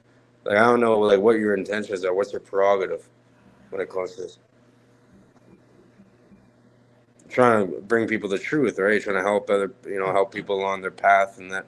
No, I bring people to help them find truth. Okay, I don't give them truth. Help them along their path, right? I don't convince anybody. I'm not trying to convince anybody that the earth is flat. You have to come to that conviction on your own. Okay, all I can do is present evidence to you that shows that it is not what you've been told. Okay. That's where first and foremost right there. The rest of it, it's up to you. And if you accept it, that's great. If you don't, Vios con Dios, or just keep hanging around. That's fine, right? Low hanging fruits, right? There you go. Okay, I wouldn't quite put it that way, but well, anyway. It will be harvested by something. That's the whole point of it all. It's all energy harvested. Okay. If you go into it. For it, all right? There. God dang. Come a fact after that. Me showing you that the experiment Theories are is not facts. proof. Me showing you the experiment is not proof. I'm simply pointing you to where you can go find the proof for yourself should you actually want it. If you really want the proof yourself, you can go do the experiment yourself, all right? Don't get it from me. Don't take my word for it. Just like I'm not going to take anybody else's word for it, all right? All right. Let's move on, everybody. This has been a lot of fun, and we got lots of more questions to go. And I think what we may need to do, Leo, you've got 15 minutes left, or are you feeling like you might have a little more time because we got quite a few more chats to get through? How you feeling, bud? I'm probably gonna have to take off at 10 because I still gotta like run into the store. So Okay. I forgot to do that before the debate started. Oh no, Leo. Responsibilities, it's man. all good, No, it's Leo. fine. It's fine. I'm just picking. It's picking. I was gonna say I really miss you, man. I was gonna say it was really nice meeting you in Texas, and had a lot of fun. Let's see here. PT Collins. I just want to say real quick, just in case Leo has to go before we get to, you know what I mean? I definitely enjoyed this, and honestly, I don't, you know what I mean? If you're, you know what I mean? If you have the stomach for it, I would challenge you to go research a lot of the things that you're saying. Come back when you have more experiments to show, and let's see if we can get to the bottom of this thing, man. Because I want to find out what's going on for sure. All right, let's carry on for the sake of. I did. Let's carry on for the sake of your You time. didn't bring it Leo. today, so I mean, I did. 1 second there, Ross. This one is He didn't really bring anything. He really didn't. actually for you, so we'll set a 1 minute timer for Ross. Given that you assert that electromagnetism is the reason that things fall, doesn't it logically follow that objects should fall at a different rate during a lightning storm? Great job, Leo, as a side note. So go ahead, 1 minute. I don't know whose team he's really on, because I have 7 peer-reviewed articles that I pulled up that are all about that, about them monitoring how the gravitational pull of certain objects changes during lightning storms. So the person who's asking me this should go look up some peer-reviewed papers on the subject and find out what they're talking about before they arrogantly assert that they know something that they quite frankly don't know. All right. So this is, like I said, this is the basis for how we know that gravity doesn't exist the way we think it is. Because during thunder. Okay, this I gotta say though, Ross is using like air quotes like way too fucking much. It's starting to look effeminate, but that's just an observation. Stop doing that, Ross. Storms, when the electromagnetic field is disturbed, gravity completely changes. Game over. All right. Thank you for showing me that. I don't know about the So I can- gravity thing, but if you let's look carry into on. the work, What? if you look into the work of Dr. Persinger and Todd Murphy out here at Laurentian in Sudbury, Ontario over here, yeah, they go deep into this electromagnetic. What they've done is pretty much all thoughts are stored in the Earth's magnetic field, and they can be transferred. You know, you can induce people with an electromagnetic field, and essentially 2 minds become one. You can have 2 people in a darkened room, completely silent. You're measuring their EEG, you know, their brain activity, and you simply flash a light in one room. You know, the other person is in the dark. Again, they're sharing the magnetic field. And the other brain in the dark, even though they've never seen the light, they're connected. They see the light, and their brain responds to it at the exact same, you know. That's There's ways interesting. to fuck around with people like that. Interesting. We want to try to make time. Witsit gets it. Removing Aether alone doesn't explain the Michelson Morley. Without Aether, is it Aether? Ether. Your model is still required major revision, right? Hence, relativistic orbit. Relativistic. Yeah, that's what he says. Okay. They still had to sorry, I he's want to make sure I basically- read it right. Go No, no, ahead. He's basically saying like they still had to change the theory of gravity. Excuse me, they still had to change all of physics after that to explain what happened. It wasn't as simple as, well, then there's no ether. No. If that was all, then why did they have to even come up with the theory of relativity? This you know was why? from- It didn't work. This That's was his from. I'm sorry, Ross. This was from Witsit Gets It. So it is for Leo. Well, So I just want to explain kind of what he meant there. okay. I just I figured just for the sake of time, we'll try to get through it. So 1 minute there, Leo. Now they're getting into astrology and shit. Now they're getting really It did show that effeminate. there is no ether. Now they're what? Now they're getting really effeminate and shit. They talk about their little signs. Like, oh, I'm a Leo. Whatever. I know there's more to it, but most of the time it's all opposite, you know, fucked up. because if there were, the Earth would have a drag through it, and that wasn't observed. They didn't make up relativity. Relativity was required because there are symmetries in electromagnetism that wouldn't exist if relativity wasn't the thing. Relativity is just a framework for understanding how things move and how things behave in space-time at very, very high speeds, or in curved space-time in the instance of general relativity. So-called because it's the more general instance. Space-time is almost always going to be curved when you're looking at it. But there are special cases where we can just treat it like it's flat and see what happens. That would be called special relativity. But they're all, I mean, it's the same thing. It's the theory of space-time and how things move in it. All right. Well, let's carry on then. Witsit gets it once again. Another one for you there, Leo. Is it possible dark matter doesn't exist?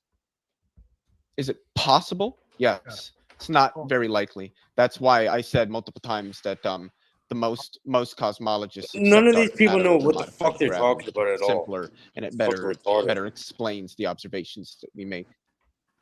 Except it doesn't, right? Except it doesn't, and Yeah, that's it not does. scientific. It's a belief.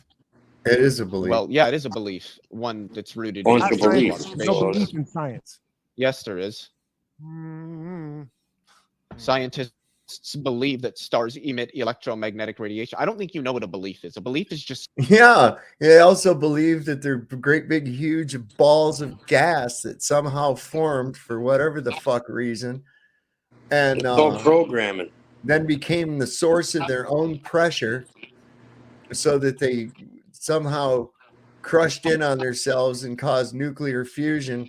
It's like, that's a belief. That's a fucking belief. You just think that. You don't have any proof of that at all. You just dream that nonsense up. something you take to be true. You really want to do this linguistically with me? Like you Well, lose yeah, this you every can do time. the experiment, Dave. I don't We just see- ran out of you time. keep trying to act like you're Stop some trying to- expert in linguistics, and you're not. Just one and then second. you keep trying to connect things back to it that aren't related to it. All right, Leo, that was time for that question. Next one, we're going to try to keep it for the person that this is asked for. Did I even Sorry, answer Ross. the question? It's all good. We got lots. Is possible that dark matter doesn't exist. So that one was for you, Leo, and we're going to try to keep it for the speaker. I would say going forward, just to get My bad. moving through. No, you're fine. Don't worry about it. This has been a fun discussion. I got coffee brewing, baby. Jupiter Darman says, I invite anyone who can prove flat. Sorry, I'm going to start over. I invite anyone who can prove Earth is flat to win a Nobel Prize in science. But I'm certain there's yet another conspiracy for why that won't happen. 1 minute for you, Ross. Okay, Charles Steinberg, Nobel Prize winner, proved right that there is an electromagnetic frequency pushing down. Recordings Oh, just you got son of better. a bitch. These Hey, it's Dana from motherfuckers, StreamYard. bro. I'm so God excited damn. to announce. An electromagnetic charge pushing down on the Earth. He has a whole book about it. But that's Dana from StreamYard. She's sexy. People use it No, to create. bro, I get C-word, that same fucking goddamn motors. I'm not attitude. gonna. Fucking- It's not the C word that you guys are thinking about. But You gotta use the an ad C word block. that's censored. Look up C word motor, and you can see how basically everything I'm saying is backed up by Nobel Prize winner Charles Steinberg. Don't fucking pay these Ah! YouTube fucking. Let's carry on from there. Stupid Horror Energy says, it's not about the galaxy escaping, but rather about the observed rotational speed of the galaxies and the gravitational forces required to keep them bound in their current forms. 1 minute on the clock, Ross. He's incorrect. That was in 1955. The first one is about them escaping. In 1955, it's about the speed. We can move on. All right. Awesome. Bonk. Witsit gets it. Leo, can you name a specific way to falsify the universe model? Do you agree that if it is unfalsifiable, then it's practically religion, not science? So yeah, Dave, the I electromagnetic don't know thing. what the universe model is. What now? The electromagnetic fields and that, the Schumann resonance, that is like a big key to consciousness if you look into it. Oh, Those yeah. magnetite magnetozones within the mind. Yeah. Those- There's something to it for sure. Right. I mean, this is how like birds navigate. You see like homing pigeons and Right. birds and all that. Oh yeah, everything. I mean, that's evident. It's even in the way plants grow. You know, they're always going to head upward toward the sun. and the roots always want to go down, and it's all part of an electromagnetic function that they detect. And they even did something. They did this experiment over here in Canada. They test a lot of shit over here for some reason. But what they did was they just made the participant think of light, like bright light, Yeah. and actual photons are emitted off the mind, like off the thought.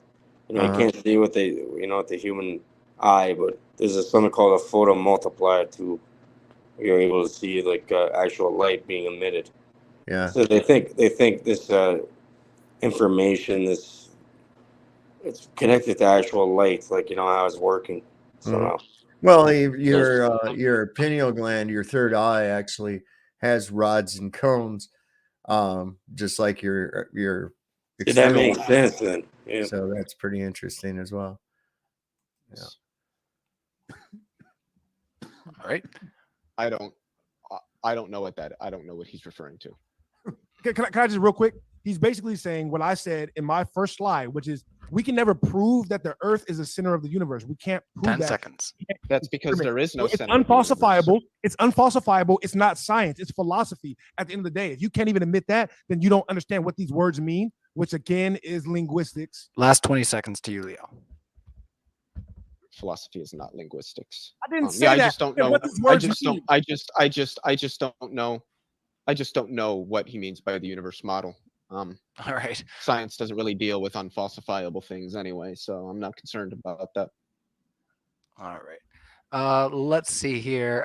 Charles Lehner says, Ross, were you and Rachel act on a break? Oh, you were on a break, right? A pivot. They're making Friends references, I'm pretty sure. You can correct me. Hey, well, I just want to comment. As far as me and Rachel goes, I'm still in every relationship I've ever been in. So shout out Rachel. Okay, I didn't know. Like, no, I know. I'm just making a joke. You're talking about friends. Good. Okay. I was gonna say, man, maybe you dated a girl named Rachel, and this is a fan. Man, I'd be right off the basket then. Which gets it, Leo. Why did you duck Ross's radio wave argument? Oh, he's accusing you of ducking the radio wave argument. What do you think of that? Docking? I don't know what that means. Ducking. And what he's referring to is that the radio waves that are above a certain frequency will actually go through the ionosphere. So getting long distance radio transmissions using these frequencies, you can't use the excuse of it bouncing off the ionosphere. So their line of sight, man, it's not happening. It's not happening. Ducking. He thinks that you avoided it. Ducking Running for the your radio life. wave argument. Running for your life. Quack. I didn't hear a radio wave argument. Radio waves don't do anything to prove a flat Earth. In fact, they prove a globe Earth because as a result of the curvature of the Earth, there's an area underneath where the radar waves are capable of going that you don't get a signal because of the curvature of the Earth and where you're located, given where the signal was emitted from. What? And this is accounted for. Militaries have to account for this when they communicate over long distances. So. Let's carry on. And given the high, he is so fucking wrong. He is so fucking wrong. Listen, I worked radio, man. I worked communications in the military. I know this fucking shit. Don't even. And one time, man, and this is like beyond all odds, if somehow my RT was getting like more power or some shit than it should. And I actually, from Frankfurt, Germany, I picked up Fort Hood, Texas. That's in Killeen in Texas. And we talked, I think it was like 20, 25 minutes we had uninterrupted communication. And the first part of that was an argument over who was the net control station, because I was the net control station. And this guy came back and said he was the net control station for that net. And I was like, what? No, can't be. But we were never supposed to actually communicate with each other because, so anyway, they took my RT and replaced it. It never happened again. Told us we hit a skip wave. And I was like, what's that? They said, oh, it bounced off the ionosphere. So I did a little calculations and started looking into it and how it did, kind of drew it out scale. What were you doing, radar or something over there? No, high frequency radio teletype and microwave. We use AM bandwidth. We used microwave. We used a satellite, what they called a satellite, which was just a higher frequency bandwidth, a concentrated bandwidth into microwaves of the same high above AM bands that we were using. So there again, these high frequencies would have penetrated the ionosphere. It shouldn't have ever skipped. We used to use what was called a linear antenna. So it kept the signal from propagating upward any more than it had to. The signal was broadcast toward, it was actually directional. So they were kind of cool, except for when there was bad weather, then you had to kind of like shoot them upward, and we'd bring them back down to the ground from the center in a like a V formation, kind of an like an inverted V, but slanted back like away from the distant station, kind of giving it a broader spectrum. There's a lot of weird shit that we had to do for different conditions. But in any case, I hit Fort Hood from 5th Corps headquarters, and that was pretty fucking remarkable. Fort Hood, Huh? Fort Hood? Hood. Yeah, Hood. Just I want to say quickly, it's for given Leo, the Ross. It's for high, Leo. just given the high logistics that the military requires, I'm gonna trust them. You know, these people can take out people in a building. With Sorry, a drone Ross. There'll be another 2,000 time. feet in the air. Like I'm gonna take their word for it. All right. This next one is for you, Ross. Okay. See, the thing about that too was because what was really crazy is that the generator that we used, it was only 5 kilowatts, but we were running like 110 house current inside the radio van off of this generator. So, you know, I had coffee pot going, all kinds of shit. And for the RT, it would have had to, like, I don't know how it didn't blow a fuse or anything else, drawing that much power to be able to get that kind of a transmission range, but it didn't. That was nuts. So yeah, there'll be another time though. This has been a lot of fun. Matters Now says, Ross, is America Marxist or fascist? How many courses did you take in university? Also, we have an after show on Matters Now. Feel free to join us. So he's asking you how many courses you took in university, and he said, is America Marxist or fascist? 2 questions. I'm gonna try hard, Ryan. I'm gonna try hard. Okay, real quick, Leo. I just want you to know that this is why I said your reading comprehension skills are not great, because I did make a whole presentation about radio waves. And okay, just to be fair, Ross, I don't want to cut you off. My character, but not making arguments. I'm gonna pause your timer. My I'm gonna give it back to you your time. But this is a question from one of the super chatters here. So Matters Now is asking a question: is America Marxist or fascist?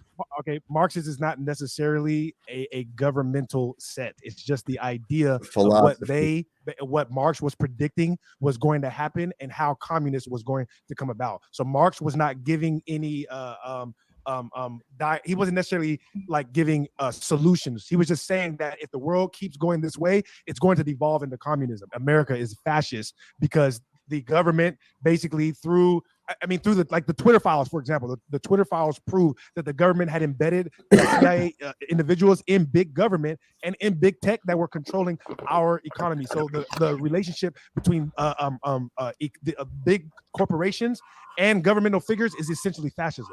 So that's basically what we have here in America. The government controls big tech and big tech controls us. All right. I think we'll move on from there because the second part isn't entirely talk about that all year.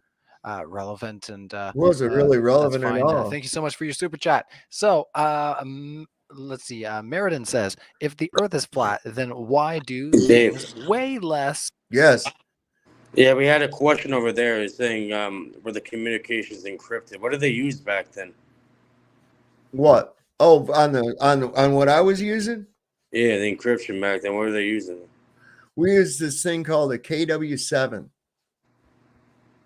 And what it was this big, huge fucking box, right? The thing weighed a ton. And it had this little door on it, and you had to have a key. You open it up, and there was a patch inside there, a little electronic patch, about yay big. And it had a series of wires that went from the bottom and then you would connect them in a certain pattern at the top. Like according to the code book, you change this thing twice a day, right? So it would tell you like wire number 1 goes to hole number 20, wire number 2 goes to hole number 6, wire number 3 goes to hole number 15, like that. And you had to set it up. So that was the scrambler, and the other distant station had to have that same patch set up in their crypto device in order for it would scramble it. And by crypto, you mean cryptography, right? What's that? By crypto, you're referring to cryptography, right? Right. And so it would scramble the message, and then at the distant station would descramble it with a device just like it, with its code patch set the exact same way. That's what we used. It was called a KW7. Yeah, so it's going through a physical hardware that you have to connect through.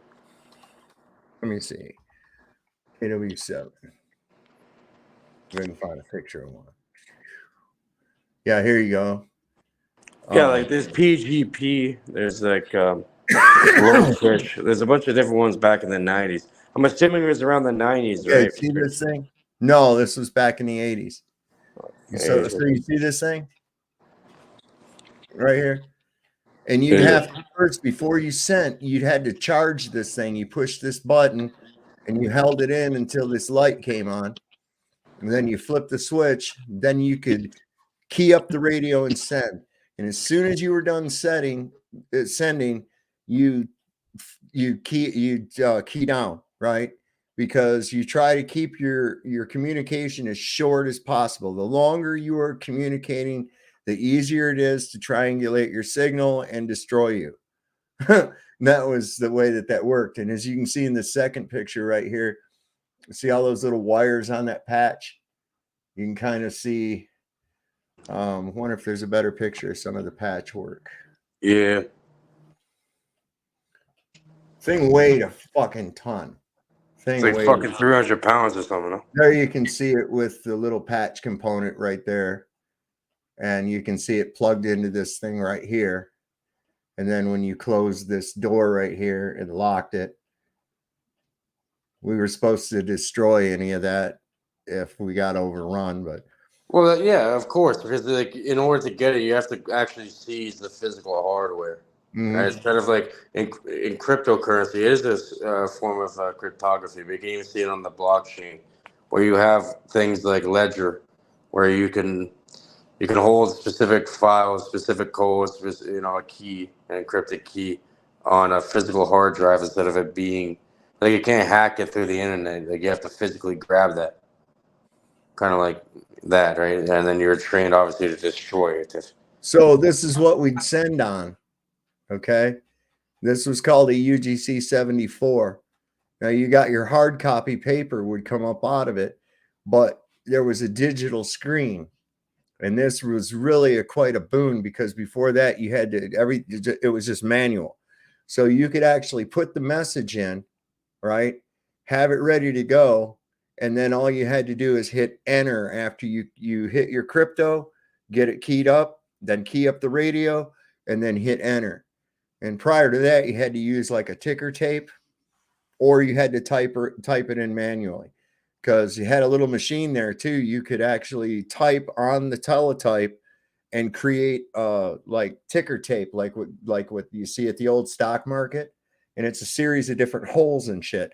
And then when you have these different strips, I'd have different ones for radio checks, just so I didn't have to fuck with nothing. And I just run it in there. And when I hit send, that thing would go chunk, chunk, chunk, chunk, chunk, chunk, chunk, chunk, chunk through there and send it. And then I just key up, and I didn't have to do shit. So this was really quite a great thing for, any kind of a tactical situation, because it really gives us an advantage. The inputs you put in, were they in cipher? Some sort of a cipher? Really? What's that? This?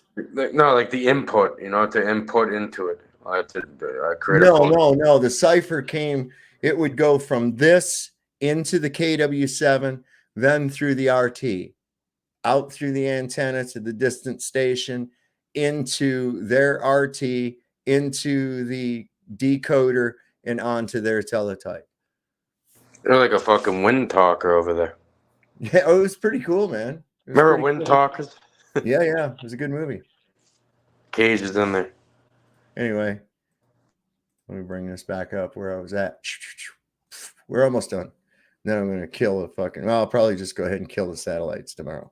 At the equator. Get rid of them, man. Fuck them. It's not necessarily confirmed, but things weigh like I said, I have the peer review papers, right, that prove that things weigh less during thunderstorms, right? Yeah. So this is proof that the weight of an object is basically determined by its electrostatic nature or the electrostatic. Quit looking for one cause. There are different causes. There are different factors involved too, because here's another thing. Things weigh more in a vacuum. Okay, so it's not just one thing or the other, it's a combination of things. Static nature of the particles, if you believe in that are being held together. All right. So, like I said, that vinograph, excuse me, the example, that's why I didn't want to use the vinograph, but the example where they're using sound to levitate things, right? They're affecting the gravity by using sound, which is electromagnetic frequency, to change the field of you know what I mean, of the object. And so that affects the gravity. That's actual observations and proof that experiments that have been done with control variables that can prove that, oh, this is the thing that's causing the effect. Because we can manipulate that thing and the effect changes. You don't have an experiment with the control variable. You're just making stuff up like Leo. Okay. I know, Leo, you said you're pressed for time, but you seem to be amused by what's very happening funny. there. So Like, if you had Well, I any was just thoughts laughing at and what he wanted said. to, yeah, I was I gonna say, can if you do- had thoughts and you want to maybe- carry it on, I'm good with it, but we still have another 6 here. So, you know, it's up to you. Just 6 left. Let's see. Actually, no, it's more like 10. In all reality, though, Cylon Killer, that shit didn't look much different than what I got on back here behind me, except my cables weren't all over the fucking place like this. I ain't kidding you. It wasn't much different than this. As I refreshed it. Okay, how about we just cap it at that 10? All right. And then I could do that if we get through them, if you bang through them real quick. All right, yeah. And if they want to keep asking questions for me after he has to leave, I don't mind, you know what I mean? But either way. Well, I just wanted to give you a chance because, Leo, it seemed like you had some thoughts there. And I wanted to let you know that you're more than welcome to inject them. The only thing I was going to out. say is, yeah, acoustic levitation changes gravity. Like, just being sarcastic. Okay. All right. Let's see here. Maximilio Villa says, let's thank Witsit for being the best proof that flat earthers are obnoxious, ignorant clowns. Oh, that's not very kind. Okay, I Who wanna comment think on that. word Nice. salad helps their case when they do the exact opposite. Ross is another Witsit clone. Well, that's I just want helping the conversation very much. But if you I have just want something to to say, Ross, comment. If we do want to learn something after Leo leaves, I'm like, tell Witsit get up here, man. Like, pull Witsit up and let's start asking him some of these questions so we can actually learn something. You know what I mean? I like listening to people that read and that aren't arrogant. all right, let's try to carry on. Matters Now. Ross, what are the laws of thought?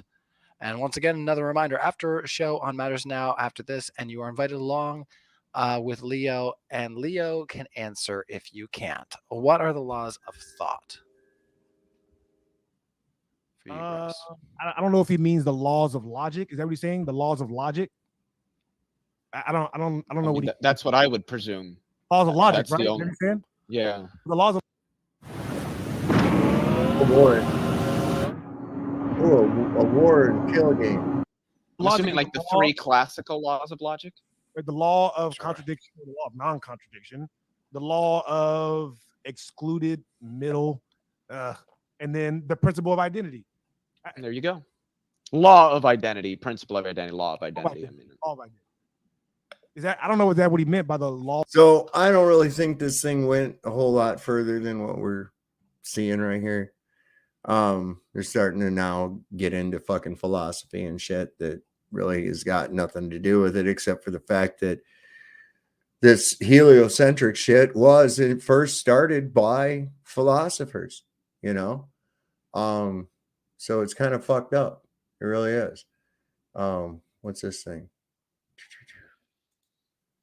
All right, I'll have to check that out. Done with the McLovin, Corey Trevor guy, and Mr. Beast.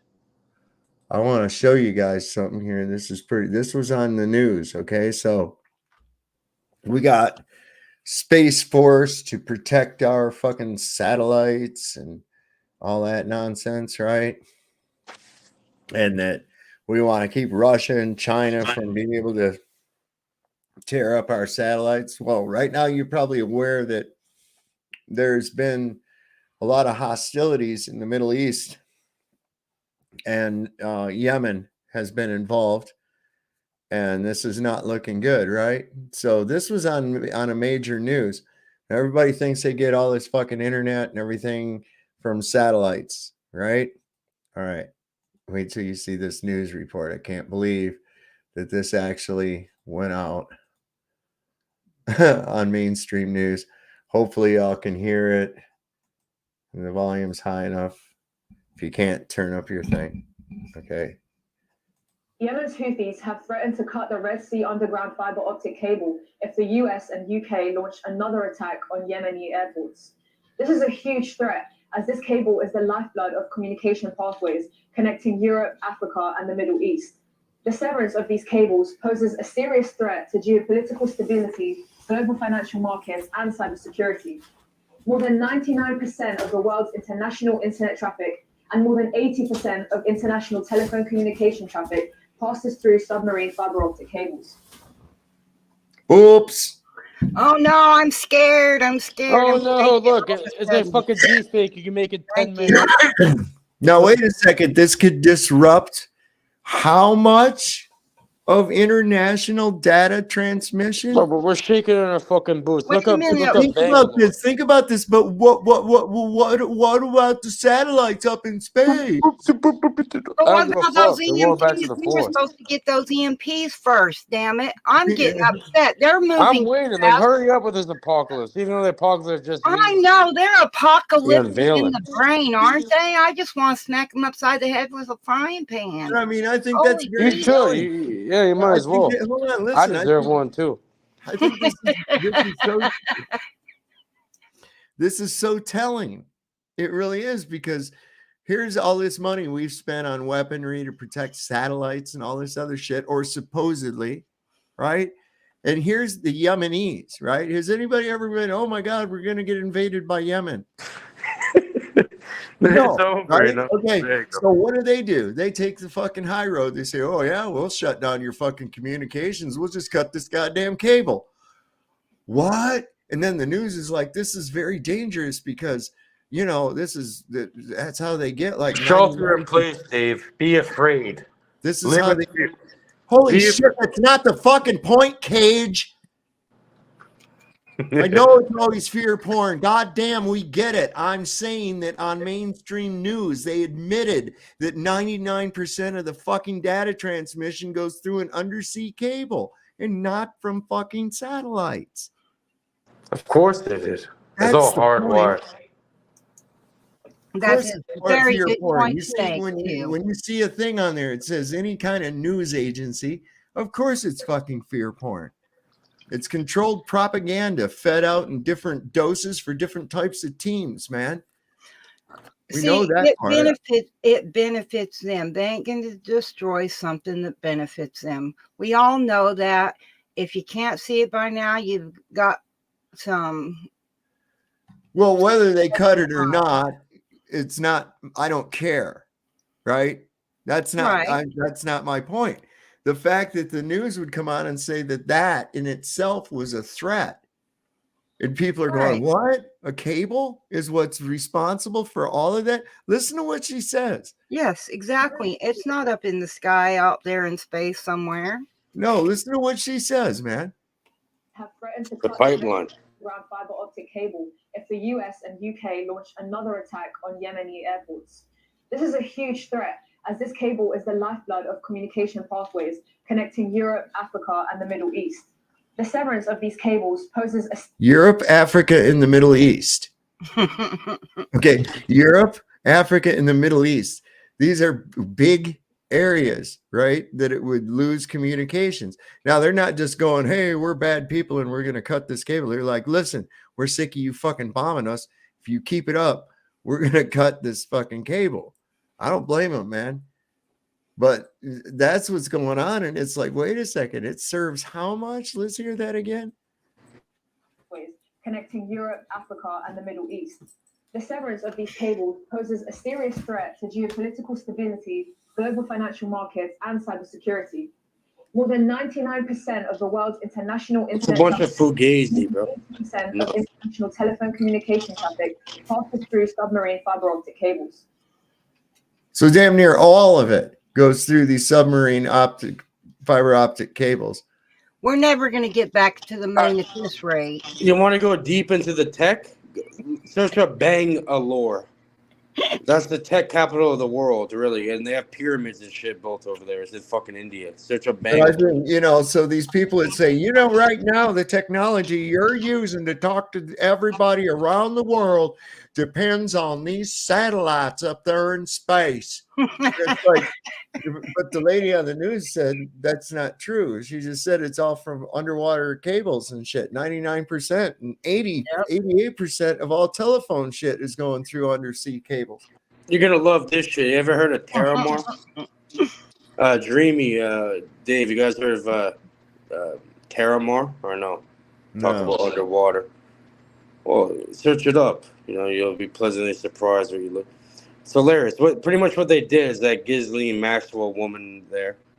Oh, yeah, I remember reading something about that where she was going to have some kind of a fucking. Well, see, They own the seas and shit. They have their own nation in the sea. Yeah, she had her own. She was a citizen of this thing.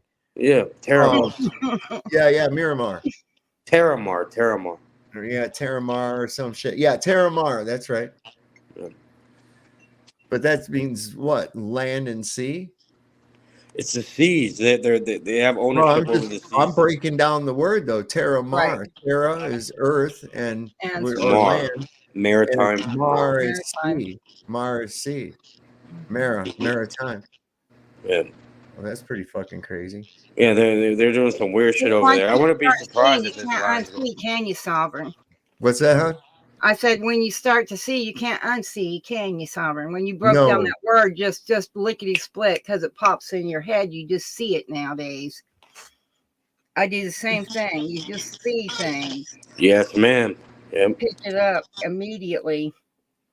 I have this song I wanted to show you guys, and I got to figure out where it's at.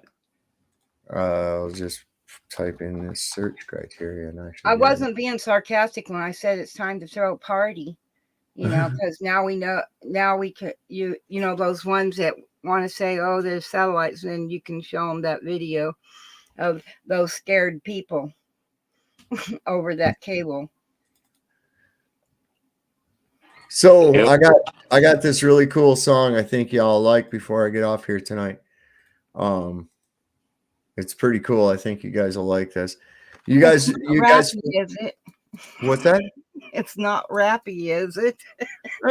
Sort of, kind of. Don't piss her off here. No, he can't. Rappy.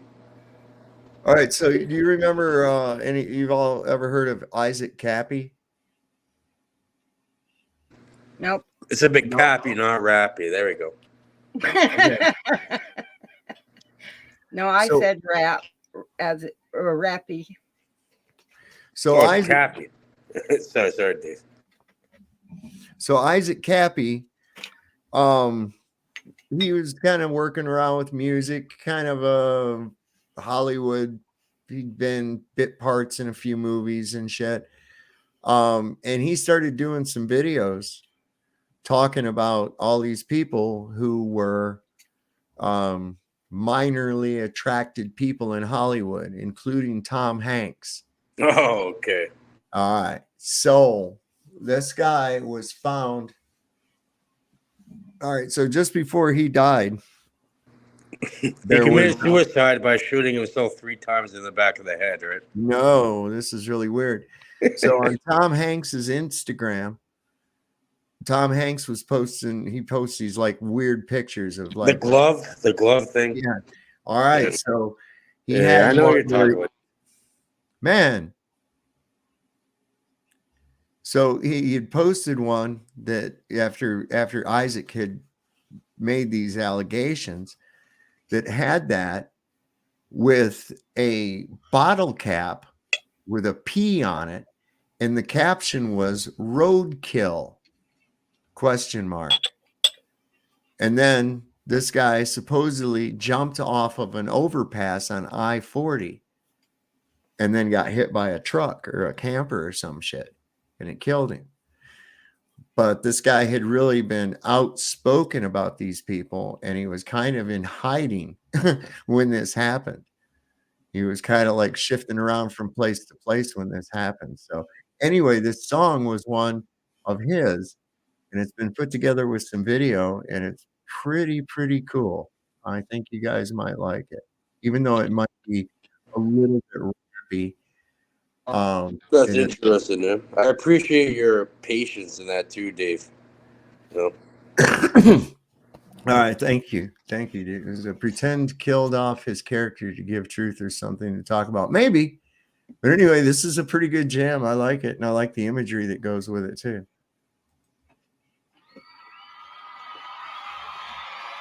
I am asking your help in the tremendous task of informing and alerting the American people. For we are opposed No, not the owl. by a monolithic and ruthless conspiracy that relies primarily on public means, on infiltration instead of invasion. The whole world, the whole power, that's the point. Let them go. Instead, they'll go with the very big ship. Control the whole society. Party in the sky, the devil's calling. Look at the summertime. Ooh, yeah. It's all unified. Unified, feeling oh so unified. In the lockdown. In the lockdown.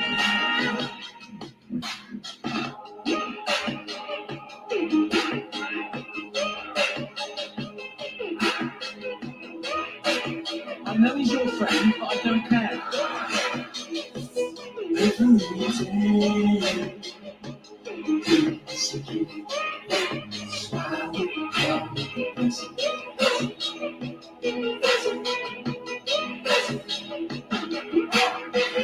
You were born on the county of I was going, little bus I was in the garden just having a laugh. Till I made a monster across my path. Hey, Fucking proper edit. what's so much you love? I could get you lit up one of two ways. What's it gonna be? What's it gonna be? Saying I feel like the whole world is begging me to lean fire upon my enemies. Till the love washed over me, till I let the love wash over me. Saying I think the whole world begging me to lean fire with love upon my enemies. Till the love washed over me, till I let the love wash over me every day.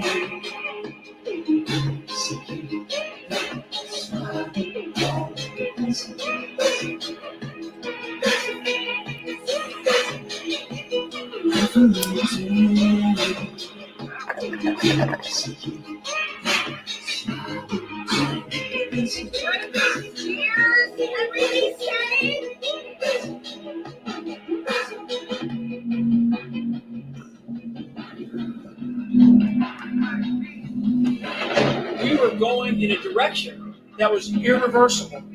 This was not an election. This was a revolution. This was irregular warfare at its finest.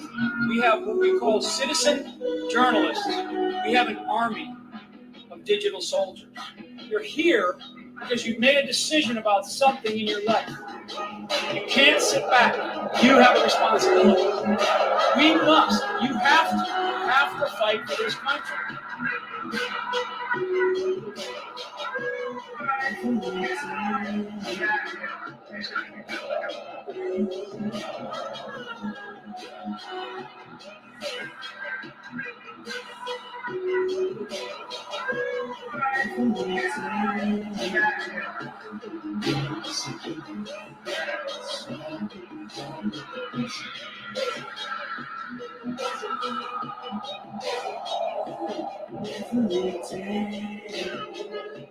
is a gift.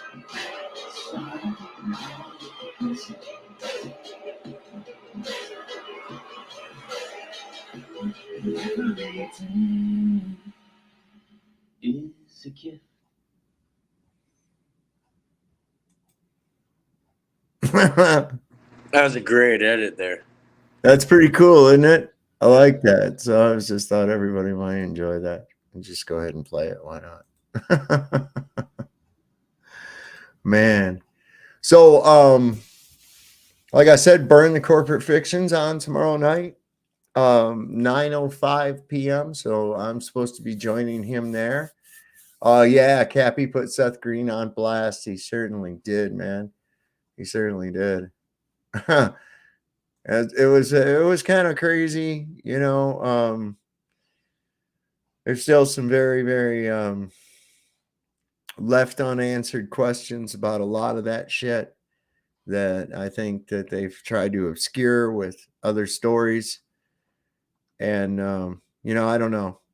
All I know is that in my world, directly around me right now, things are cool, but heads on a swivel, you know, and everybody should be the same way. Be careful, because of the propaganda machine out there wants to keep you scared. They want to keep you in a box. They want to keep you in fear, because in that state of mind, you don't think logically. Hell, But Dave, you're think about, like, apt to think you're a monkey on a fucking spinning ball, for crying out loud. That's how badly it can affect you. What was I that, agree. Kate? Yeah, I agree with that. I was saying, but yeah, look, let them try playing this game in real life. Look, you're fucking. I'd love to see that Dave versus these idiots over here. Come on, bro. Dave You have your does shit. what? You have your shit ready. You can defend yourself. You can hold your own. You know what I mean? Yeah. Enough of that. Right. I mean, it's just like, I do what's, you know, necessary. I defend what's right. I say what's right. I'm an enemy of deceit on the minds of men. You know, that's a form of tyranny. And I want to break people's chains of mental tyranny. And one of those big ones is government. And Of course. hypnotic effect. I mean, think about that. But hey, Dave, you know what's funny though? Think about this. Most of these chains are self-imposed, right? Well, when it comes down to it, it's like I was saying earlier, you know, some guy just puts on a special hat and a fucking coat and says, I'm the king of everybody, and you have to do what I say. I'm sure that, you know, nobody said, hey, yeah, that's probably a good idea. Cool. You know, no, I mean, you're going to be inclined to go, yeah, well, fuck you. Yeah, a lot of it though is like avoiding self-accountability, right? So You have to be accountable for everything in your life. What it comes down to ultimately, though, is Cage is fucking violence. Yeah, most of the restrictions are put on the individual by themselves. They need to use you to But actually. how does somebody gain authority or perceived authority in the first fucking place? You fucking say you're gonna do it, and you fucking deal with it. What do you mean? You just deal with it. Yeah, that's what I mean. First I'm dibs, saying, man. if so, some guy just says I'm the king of everybody. Yeah, right? then you do it, and you actually bring it into fruition. You do thought, emotion, action, bring it into fucking reality. Yeah, Well, now you're the king. give it a try. Give it a try. Yeah. How many people you think would go along with it? You walk in, they'll say, go to the park one day. You think it's their fucking choice? It's Plato or Plomo. It's fucking silver or There's lead. a whole What do you bunch want? of people there, and this had to happen some point in history, right? Some No choice. guy says, I have this special hat, and I have this little cool stick, and I have a robe and shit, and that makes me the king, and you have to do what I say. No. Well, mainly they had a what's your plan, and they brought If I these come other up to you- aspects into reality with action, with a plan and a system they created. No, Actually, they did it by terrorizing people. That's and yeah, it's like you either take this money The or way you the take the way lead. the kings built their kingdom was they would send in their cronies to terrorize a village, and then they would waltz in and say, hey, we're just passing through and making sweet conversation, and then they hear all these stories about how they've been being robbed and terrorized and all this other stuff. And then they're like, oh my, well, I have friends. We'll come in and we'll help protect you and take care of you if you'll just feed us and give us a place to live. Right. It's the old protection racket. That's the way it started. Yeah, yes, ma'am. They call it Ordo Ab Chaos. Ah, fuck their chaos. I don't give a shit Ordo about their Ab damn Chaos. chaos. I think you're completely missing the point of where I was going with that. At some point in history, some guy put on a fucking special hat and said, I get to be the king of everybody and you have to do what I say. Now, do you think that was met with overwhelming response of, oh, okay, yeah, that sounds good to me? Of course not. What's your first inclination if you run along and some guy comes up to you and says, hey, see this hat and this fucking coat that I got? And I got this stick. I got this special stick with a little ball on the end of it, man. That means that you have to do what I fucking tell you to do, man. What's your response going to be to that? What's a normal person's response to that going to be? It's going to be fuck you. Well, yeah, they psychologically break it down. Right? No, they make it comes with the threat of violence. Of course, but you threaten violence on the wrong person.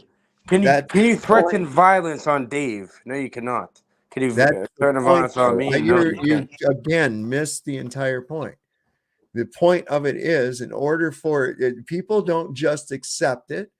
Nobody's going to just accept it. It comes with the threat of violence. You have to go along with it. If you don't, and so what though? That's easy. What? That's normal. That's easy. Well, is it normal? It's not moral. I think that's a normal thing, really. Is it? I think so, yeah. But is normal moral? Depends, right? You have to live by a code. There's an old code. It's either here's morality. Doing any action that causes loss, injury, or harm, or is against another person's wishes, is immoral. Okay. Exactly. Yeah, because they're fucking with free will and natural law. Yeah. Right. Absolutely. So then it's not moral. Well, that's what I'm saying. You have to live by your own code. So just because it's normal doesn't mean that it's moral, and just because we've always had it doesn't. You seem like a man, Dave, that you're still carrying it on. Unfortunately, with this younger generation, it's being lost a lot quicker than before. But yeah, you live by a code. You have a code, and you live by it. Well, that's natural law. Yeah, it's natural law. It's really not that hard to observe. You know, it's not that hard to adhere to. So that's the thing. You don't have a right to make someone do something that they don't wish to do. So and no one has a right, you know, and you don't have that right, and nobody else has that right. You can't fuck with free will. You can't fuck with free will. So it comes with the threat of violence. That's the thing. Not the free will, the aspect of if you don't accept it, then it can, well, yeah, you have to. If you fuck with people's free will, then there's no accepting it. Now you're going to get dealt with either way. Yeah, but they're doing it. You understand? Well, yeah, and I understand they're going to get dealt with. So that's the whole thing right now. There's a thing supposedly going on in Texas regarding, you know, the rights of that state over the rights of the federal government regarding the border there. And now there's, I think, 25 states have sent support there through. Yeah, I heard about that border thing in Texas. They got like snow and fucking ice and shit over there now. What's going on over there? Who knows? They have Arctic winds coming. How does that work? The realization, though, is there again. There's that same conflict, right? Who has the right to tell the motherfucker what they can and can't do? Does the federal government have the right to tell people that are of the state of Texas that they have to let people through their border? No, they don't. When you was, you know, that lady, the black lady that has the curly hair, and she's talking at this to those White House reporters. Did you notice when how hard she had to lie and stutter and blink her eyes and everything to try to even say that the federal government has authority over them? Mm-hmm. She blatantly lied. It was all over. I mean, she couldn't stop blinking those eyes and, you know, stuttering her words. Are you talking about watch the video, turn off the sound, and are you talking about that press person? Yes. The one that speaks on behalf of the White House or whatever. Yeah. The world's Just, a if you stage. turn the video off and just watch it without any, I wouldn't want her fucking job for nothing. I'm just saying, if you I'm turn, saying dreamy. The Dear world. God, never mind. Fuck it. No, my bad. Go ahead, Well, Dreamy. the world's a stage, and then we're all actors and You actresses. keep saying that same thing. You're looping. You're looping. It's not looping. man. That's the first time I said it, but I did interrupt Dreamy, and it's my apologies for that. Sorry, Dreamy, what you're saying. I'm listening intently. What I'm saying is, if you can listen to it once with her talking, but then just turn off the sound and watch it again, and look at her behavior without her without hearing, just with your eyes, and observe. The woman was flat out lying, and it was all over the place. But sometimes if we take away the sound and just look with our eyes and say, oh my gosh, what's wrong with this person? Because she's lying and she can't control her blinking of her eyes and her actions. Yeah, so you're looking into the micro expressions of the body language, the nonverbal communication you're looking into. I mean, I'm conflicted about this border situation because I think we should, people are going to gather together who they're comfortable with and what have you. We know that. She acts nervous. Go ahead. Go ahead. I thought you were done. Oh, I was going to say, because, like in the South, and people think, oh, the segregation, but it's not segregation in the sense that people are comfortable around those that they can communicate with and that they have like interests and whatnot. So whenever you see that in these different countries, I don't think we would have these crazy invasion and all this craziness going on if we could just say, hey, I'd like to go over and visit India, and we respect, like, say, India's rules. They're the way those families and people want to live in their culture, right? And same here. So having these issues with, say, borders and whatnot, I mean, they're busing them in. It's an invasion, and they're calling it immigration, but people ain't paying attention. Well, they are. Bam, on point. Nobody will stand up and do anything, and now finally some people are, and that's what it's coming down to. People are finally had enough, and they're standing up. There's huge convoys of truckers. We just had a bunch. I forget how many thousand trucks just left Virginia. Yeah, they left y'all Virginia. We started that over here in Canada. Actually, we shut down the whole data capital. We talked about it, and now they're headed down to our border. So of course, there's no stopping it. But really, honestly, should we have borders? Should we think that An imaginary line, people try to own things that they don't own. You can't own nature. Nature's gonna own you at the end of the day. Can't help himself. Yeah, fucking idiots. They get caught with their hand in the cookie jar. You know what I mean? It's fine. Well, I'm just speaking like as a regular, just one little people right here, one little healing, right? Well, first and foremost, so if I wanted to go to Mexico, should I need somebody else's permission? Should I need my government's permission or whatever? I'm just going to visit. I'm coming back home. I mean, what if I wanted to really move there or something, But I'm just saying, we seem to think that if we control the borders, don't they control the people within them? I mean, when do we give up the control and say, what? You like where you live where you live. I like where I live where I live. So one of the big reasons that many of these people are coming here is because they've offered them all kinds of free shit. Okay? Otherwise, there would be no incentive for them to come here. None. Well, that's how they started in Canada, Dave. They gave out free plots of land and paid people to come over here. It's not a very nice weather or a nice place to live, especially back then. It's very harsh. The same here. That's what the Homestead Act is all about in the United States. If you joined the military, you could get, so much land for your family by participating in the military if you read the Homestead Act. Yep. Yes, So as sir. I was, Yes, ma'am. never mind. Dave, continue. You keep. Never mind. Never You mind. keep I'm gonna getting get cut off off. here. I'm Yeah, gonna get getting off of pissed here. off. No. Look, I'm gonna get off here. It's late. Okay. I'm just gonna get off here. So it's getting late. So anyway, that was an interesting debate. I think Ross could have done much better, but he did a great job. I think that Leo did a terrible job. Someone I in the think- chat is recommending a bong hit, and then maybe. Yeah, it's going to be a bunch of those as soon as I sign off of here. That's the spirit, my friend. There you go. I love hearing that.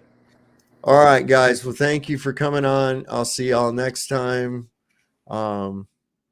Everybody that showed up in chat and to watch, be sure and join us this tomorrow evening at 9:05 on Burn the Corporate Fictions channel. He's going to be doing one. What was the name of it again? Bar Pirates and something. Let me see if I can find it real quick. Let's see. I'll put the link down here for you all in the description in case you are in the chat, in case you've not been there yet. Yeah, Banksters, Bar Pirates, and The Walking Dead. That should be pretty good. If any of you are familiar with any of Ryan's material from before, you'll get quite a bit of knowledge out of this. And this is his channel. He's up to 388 subscribers. He doesn't have anything uploaded yet, but he is going live. I should be on there with him as well. And it should be a pretty good show. So I hope everybody can find time to check that out. And if you can't make it for the live, by all means, check it out for the let me grab this link real quick. There it is. Posted. There it is. So that should be a clickable link, and you guys can check that out tomorrow. Like I said, 9:05 Eastern. Yeah, Yehovah, that'll be 7:05 for you. Y'all know where you live. You know what time it is where you live now. Come on. So I just want to say, everybody, good night. We'll see you over there tomorrow. And until next time on Sovereign Soul Unchained Mind, just remember the Lord loves a working man. Don't trust Whitey. See your doctor. Firing. And don't ever accept any of their twiddle twaddle, bahooey, or their mind fuckery. Yeah, I'll have a good night.